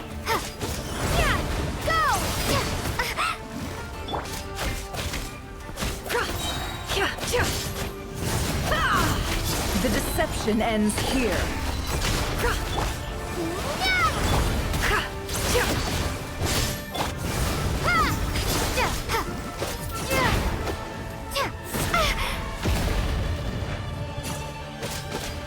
Can't hide the truth.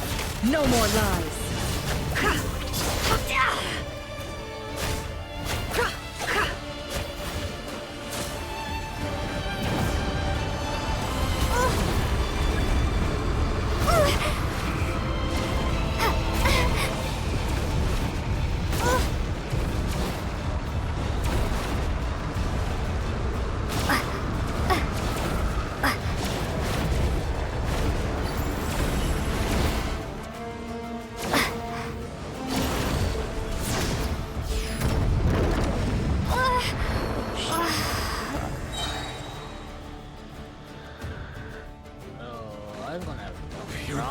within my grasp! Seek within. Wipe out! Can't hide the truth.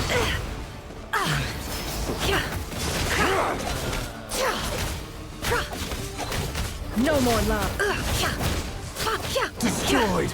And reborn! Bombs away! The mystery unravels. It all adds up. No more lies.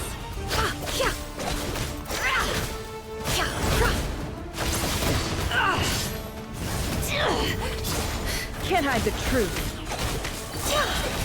Seek within.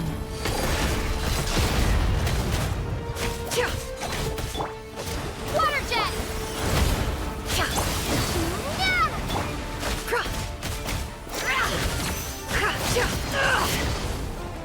It all adds up.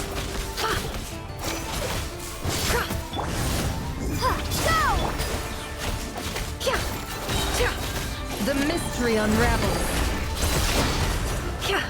Run forward, hide! Bombs away!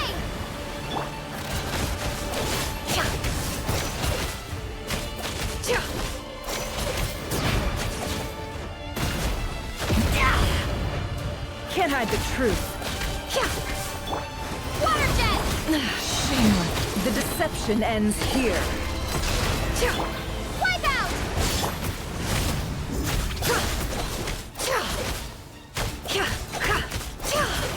It all adds up. Water jet!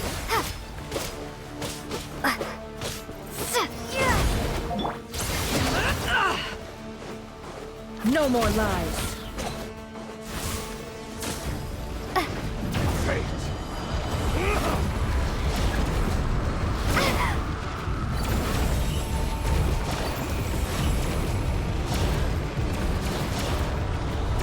I've got this.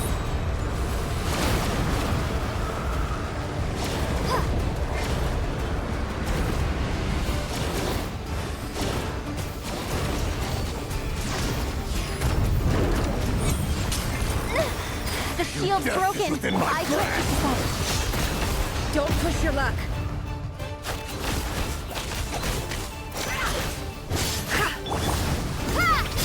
It all adds up.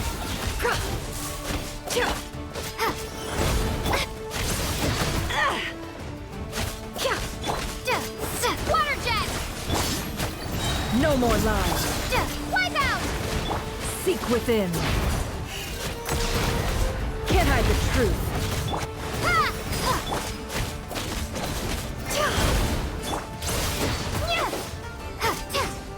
No more lies. Absurd. It all ends. The mystery unravels. No more lies.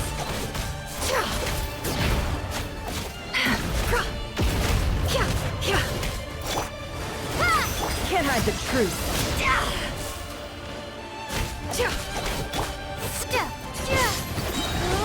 Bombs away! Seek within. It all adds up.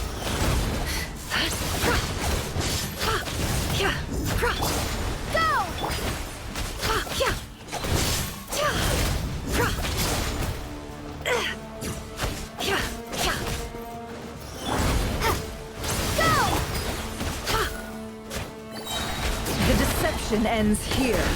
Wipe out! Can't hide the truth.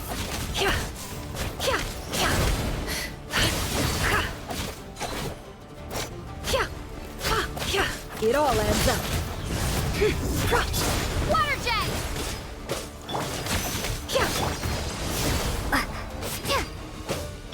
No more lies.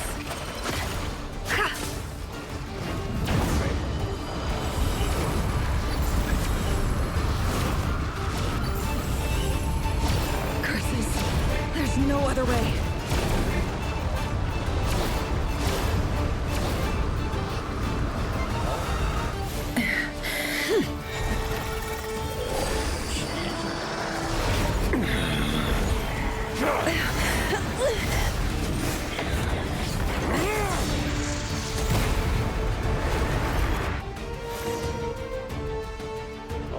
The only way to defeat Rarer is to borrow his own power. That means Columbina will have to disappear while you two bear the brunt of his attacks. You have to hold on. Find a way to keep him focused on killing the two of you. Oh boy. Never! Your eyes are bleeding. Soon you will be powerless to resist. And then, I will reduce you to dust. But that dust will plague your memories. Oh, fucking hell.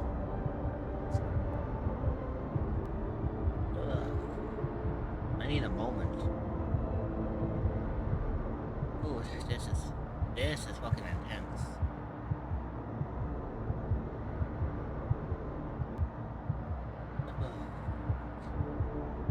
Maybe I bit off more than I can chew. I don't know. I'm very unsure. Scaredy Chris just rated the channel Hey, with Chris. 3 viewers, PogChamp. Definitely. I'll give you a recommendation. I appreciate that. Hey, you anymore. Take the fishy off. They and finally chew get it. to steam you. I knew that you Of course he did. There we go. Here you go, wait. I had to very quickly close down tab after. Raid you, but whatever, lol. I had to like close down the tab the instant that happened. The instant I switched. Yeah, I kind of figured on that one. Howdy, Chris. Chris, how did the rest of your stream go? Actually, I was gonna say while I'm here, I better close down the stream myself. Otherwise, I'm basically watching myself.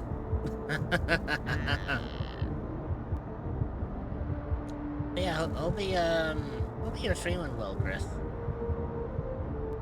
I know you were doing the water park trip. So how's that going?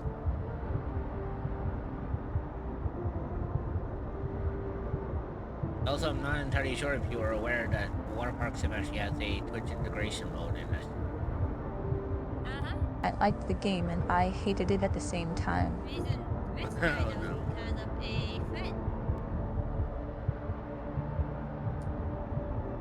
Okay, so in your own words, Chris, Are what you a did you like cryptid or about an it, entity and what that is did you hate looking for a about new it? place to call home? Well, look no further than the echoes of the unknown. You will be welcomed with open arms by fellow cryptids, and where you can relax and feel safe, you can find the Discord server at https://discord.gg/7yc5v8r4e. Like, no joke. Just curious. I'd give it a solid 7 out of 10. Oh? So what would be the thing that's gonna throw you off? Took away 3 points.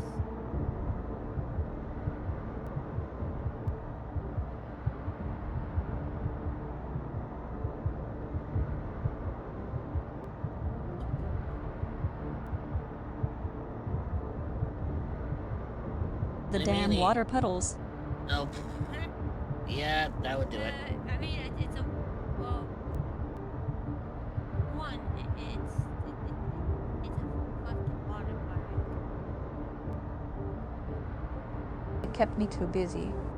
Yeah, I mean, the puddles are a bit of an annoyance, and I think a lot of people actually said that it gives it a bit of an annoyance.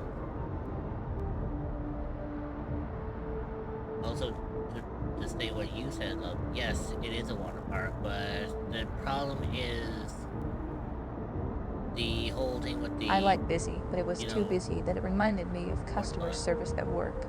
The thing about it is, yes, it's a water park. Yes, there will be a lot of puddles, but the problem is it's not programmed properly. Because basically, it's made in such a way that you have puddles upon puddles, which technically shouldn't work.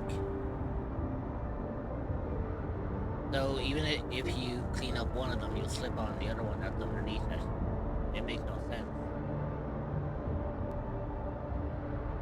But yes, Chris, if you do have to raid and run and take some extra self-care, please feel free to do so. you know that streaming for probably as long as you did, as well as like how long I'm going for, you know it takes a lot. So if you do have to take care of yourself, please feel free to do so. Of course, if you want to just pop in and chill with us, you're more than welcome to.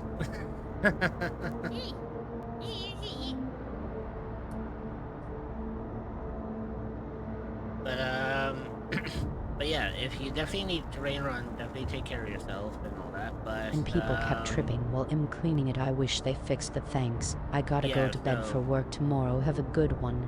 Bye, sweet dreamer. No worries, Chris. You sleep well, okay? And we'll see you hopefully in the next stream. I'm gonna try my best to not be as long as this one. But yeah, so rest easy, and I'll check you a lot later. Anyways, let's Okay. Bye. Bye. Exclamation lurk. Right. Anyway, let's continue. Come on. Keep holding on. Any other tricks up your sleeve? Let's see them. As entertaining as they are, you've backed yourself into a corner. You don't fool me.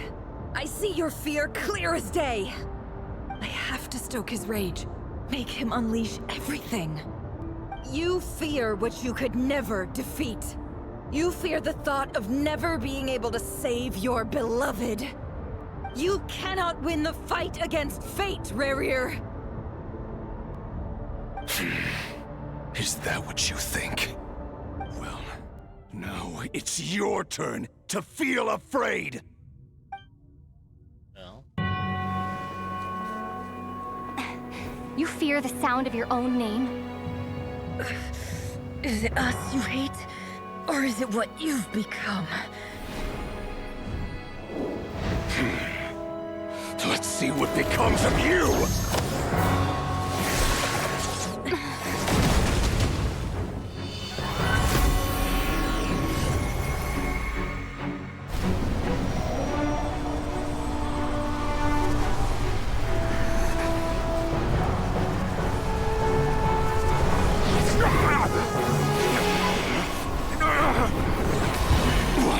Happening?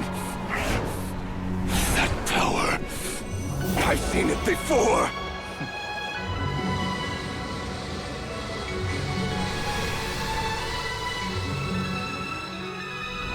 His power is on another level.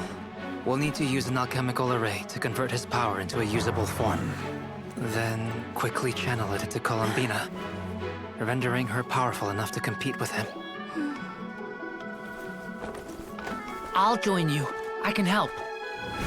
If I release enough abyssal energy into a confined space, it'll create a potential difference, allowing us to extract a huge amount of elemental energy. Next, I'll synchronize with everyone's minds using Pyro, then give you temporary access to their abilities and fields of view. But it won't last long. Can you see? Well enough. So, we have a student of Gold Rheindotter in our midst. How about that?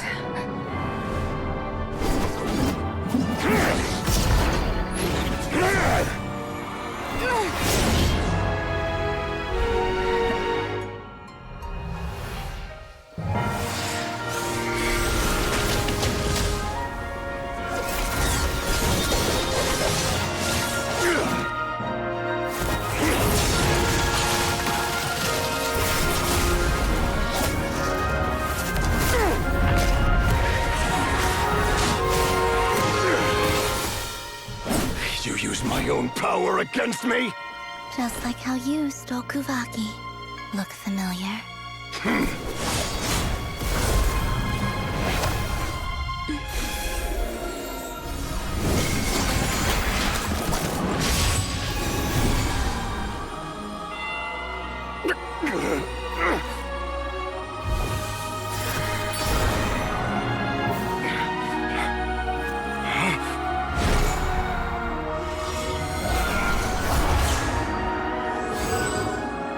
Don't you realize?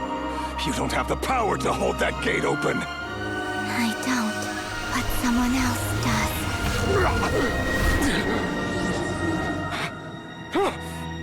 Goodbye, Rerir.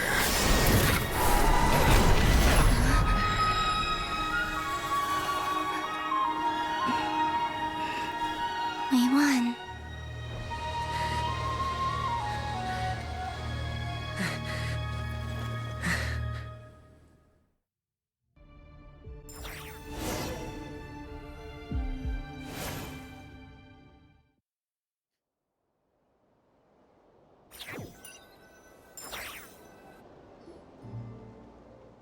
Well then.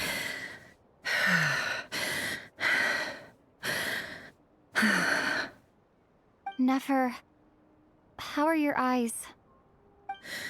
They're fine. Apart from the blindness, of course. It's not too late. Let me handle it.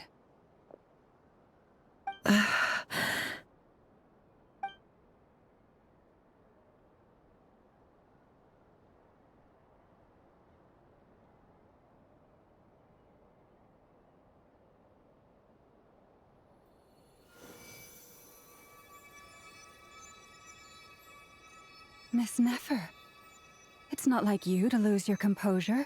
That was the most reckless thing I've ever seen you do. Reckless how?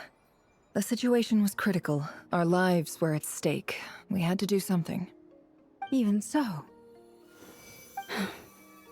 Okay. I guess you're right. Under the circumstances, it was a wise decision. You traded your eyes for an incredible victory. In business terms, I suppose that's a huge return on investment. I'd be hard-pressed to argue otherwise. Still, I don't like this outcome, and I don't want you to lose your sight for good. People suffer when they make sacrifices they shouldn't have to make, whether that means faith, strength, or in this case, your ability to even see. I had hoped you could win without sacrificing so much as a single hair on your head. Thank you. Really. All done.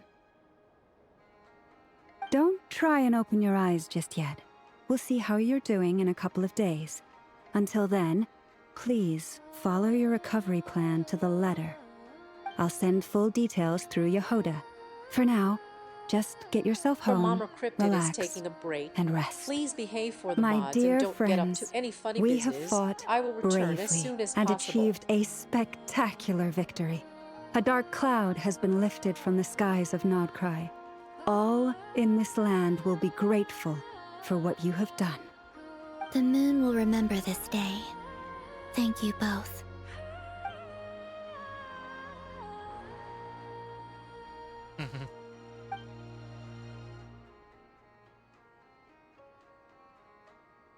I will admit, there is one thing. I've noticed that after Act 4, Genshin has changed dramatically. And what I mean is, the cinematics are completely different to how we've seen them before. Like, they're not... An ad break is starting soon. They're not like... Sundabo love. You know, they're not like the cinematics we've had in the past. These are like... There's something I want to let you know. The cinematics we're used to. Yeah, these are better, actually. They're like better quality. What is it? When Durin connected everyone's minds so I could access their powers, I also felt everything they felt. And since Nefer's eyes were injured, my eyes are hurting now too. Huh. Hold on. Let me try. I only feel the pain. There's no actual damage. I just thought I should tell you.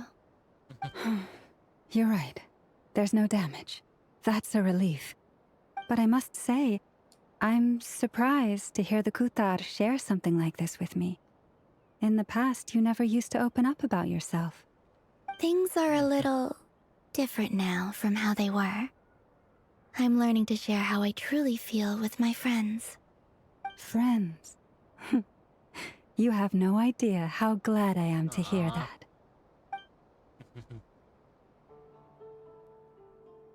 Yeah, don't blame it.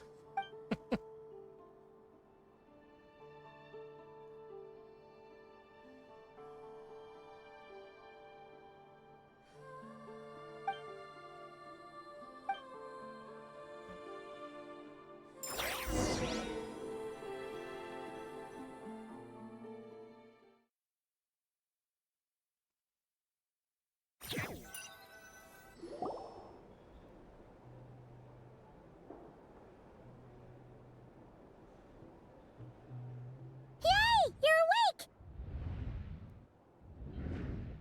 How are you feeling? Any aches and pains? The Did you ad sleep break well? is starting. I'm Stretch your doing legs, all right, get a Paimon. snack, and grab No some need to water. worry about me. You will be joining back in 0.5. We will see you then. good. Consider Paimon's been subscribing sitting to on the edge remove of the bed ads worrying about entirely you so for you don't ages. miss anything. He slept the whole day and night. Poor Paimon had to eat all by her lonesome. Glad to hear you didn't starve. How was the food? Well, it wasn't the same without you there to share it. Honestly, Paimon just can't relax when you're not your usual The ad self. break is finishing now. She couldn't enjoy the Cerebral food love. and settle down to sleep. Well, I'm back to normal now. Oh yeah, and Albedo swung by earlier.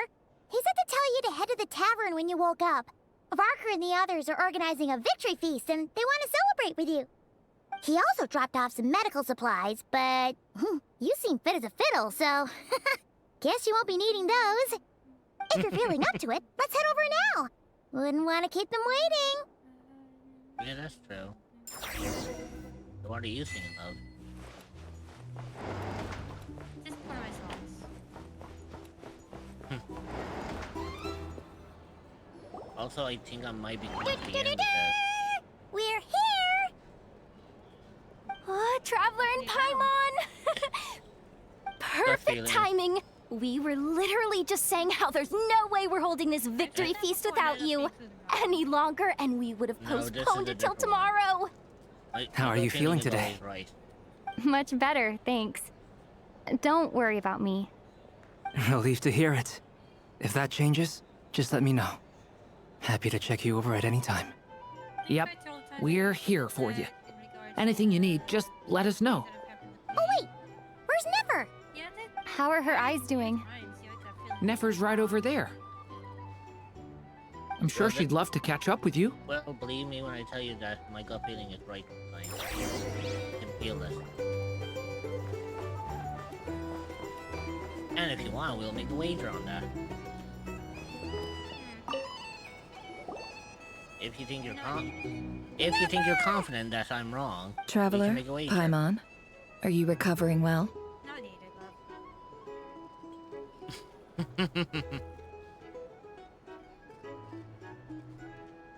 Nice. I don't even know what I would wager. I don't know. You sound very doubtful a few minutes ago.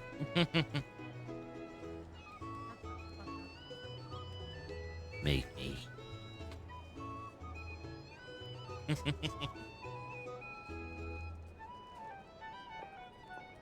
Don't forget to complete that game. After all, it takes two to tango, my dear. Turns out that moon chanter has some real talent after all. My eyes were mostly recovered after just a couple days' rest. I can actually open them again now. Yeah, but you gotta be careful. Lauma says not to strain your eyes while they're still healing. Yes, thank you. I'm well aware. Yehoda, could I borrow you for a moment? Well? I could do with an extra pair of hands. Hey, you tempted me. Sure! Coming! Did you hear that? I gotta go help Lauma for a second. You guys chat among yourselves. I'll grab us some drinks on the way back. Paimon, you still like 'em sweet? You bet! Make it extra sweet, cause Paimon's earned it! Sure thing!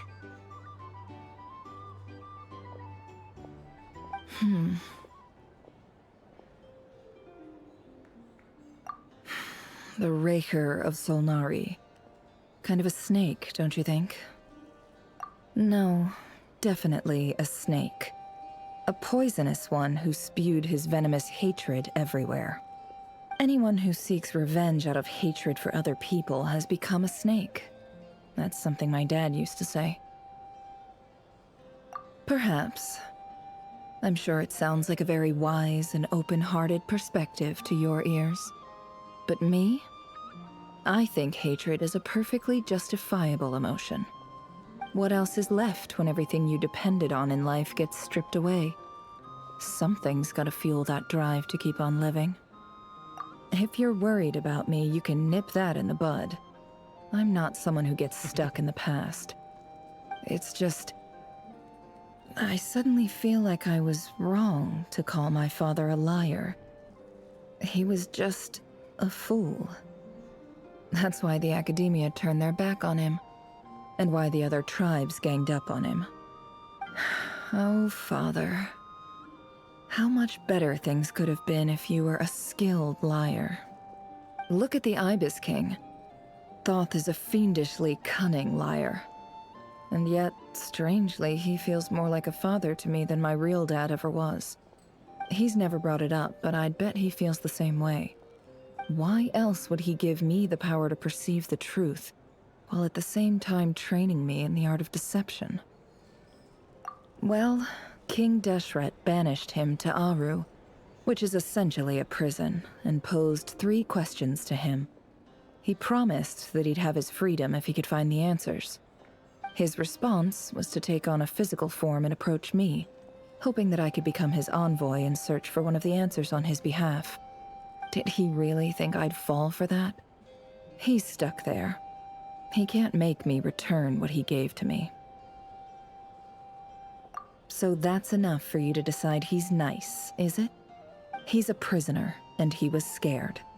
So he decided to perform some good deeds to win people's approval. He lives in fear because he's a deceiver. How is Rerir any different? You can't work as a spy your whole life and expect a happy ending. It's preposterous. Yet I can't say I don't understand it.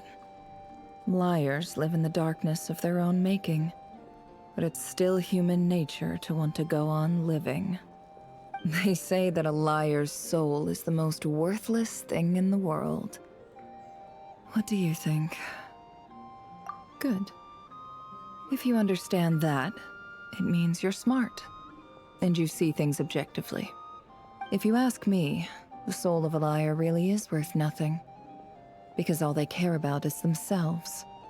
For example, when something good falls into my lap, I don't go sharing the news around. Stops other people trying to steal it from me.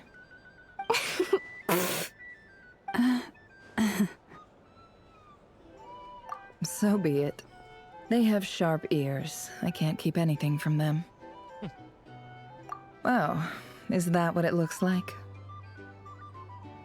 Well, you all know my past now, and I can't simply eliminate everyone who knows too much. So I guess I just have to put up with you. For the foreseeable future, at least. When you find yourself in a situation you can't control, the safest play is to keep calm and start monitoring everyone involved like a hawk. In the intelligence world, you need to have a sense of perspective and play your hand accordingly.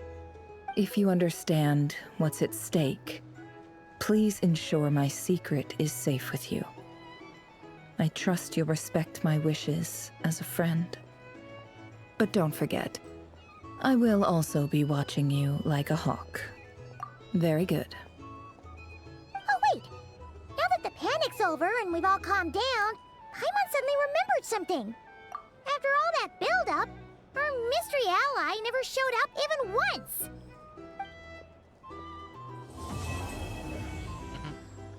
And done. Huh? Am I imagining things? I told you the end would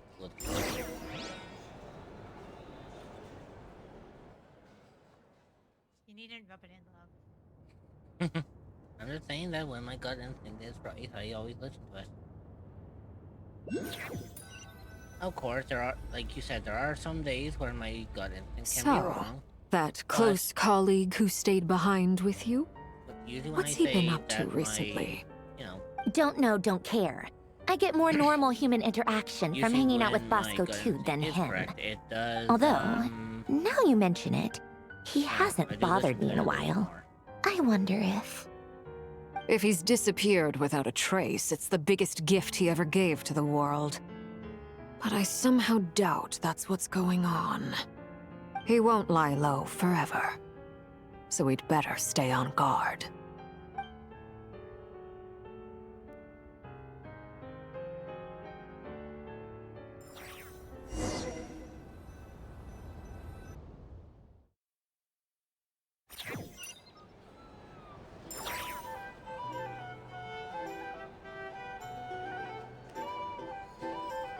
I mean, I could, but I am going to cash in my missions, and then I am ending it there.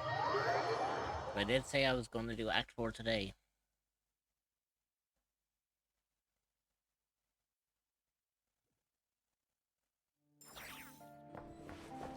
Ad Astra... Thank you for Ad Astra...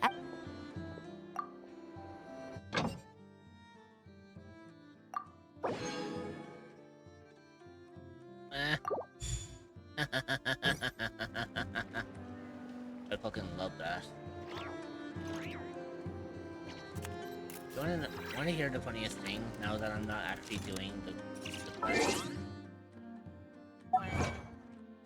So I went over to Catherine to cash in my commission. Who fucking walked up right next to me? Only fucking Barca. Exactly in the same place as he walked up to you, love. Jesus fucking Christ.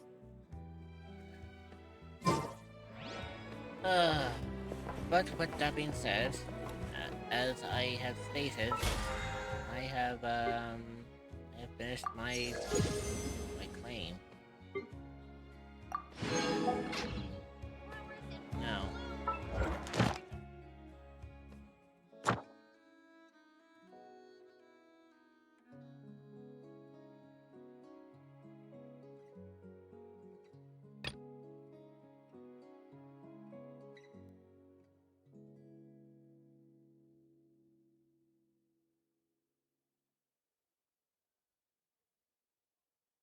anyways, I think that's where we are going to leave it for now. There we go. Now, let's see. Who are we going to go and raid into?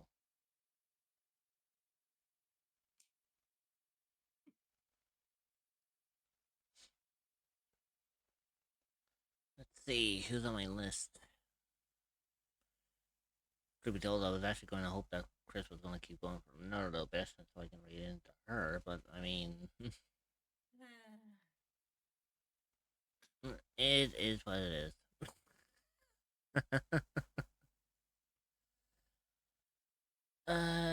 Let's see. Who do we have that we can say hello to? I do have a couple of people. Oh, excuse me. I do have a couple of people who we can say hi to. Do we want someone to be like calmer after all that?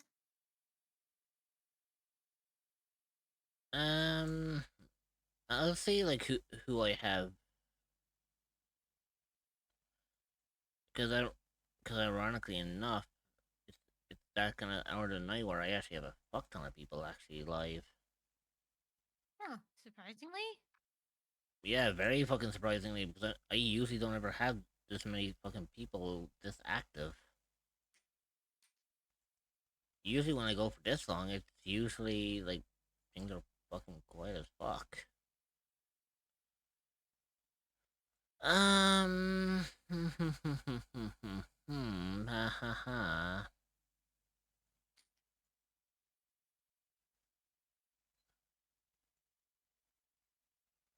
Let's see.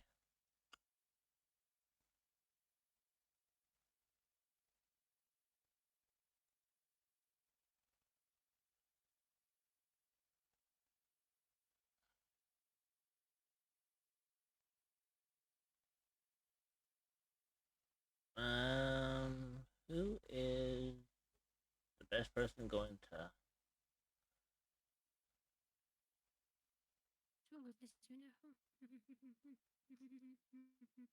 Um.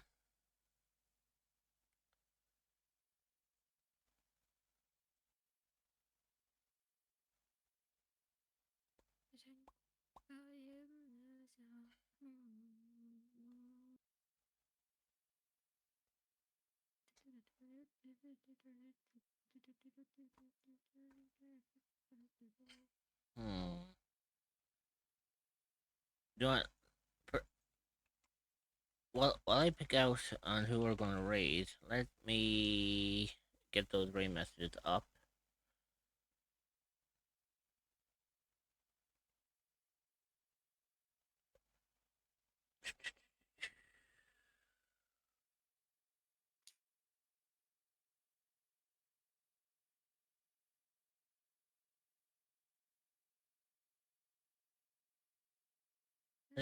I think I know who we'll go and say hi to. Who? Let's go and say hi to Abby. To how? To Abby? Yeah, because I haven't. Abby. I've never gotten a chance to ever raid them. So let's go and say hi to them. Oh yes. Currently, at the moment, they're currently playing Arc Knights at the moment. So remember to give. Yeah, they're continuing on the main story. Right, so we're going to head on over to Tabby. Make sure you give them all the love and support. Drop them a follow. Be nice to them. For me, I'm going to be back again tomorrow. I'm going to be doing some art. I'm hopefully tomorrow. I'm going to fully lock in, and I'm going to finish off that art design or the art part of Sheik's Vitor model.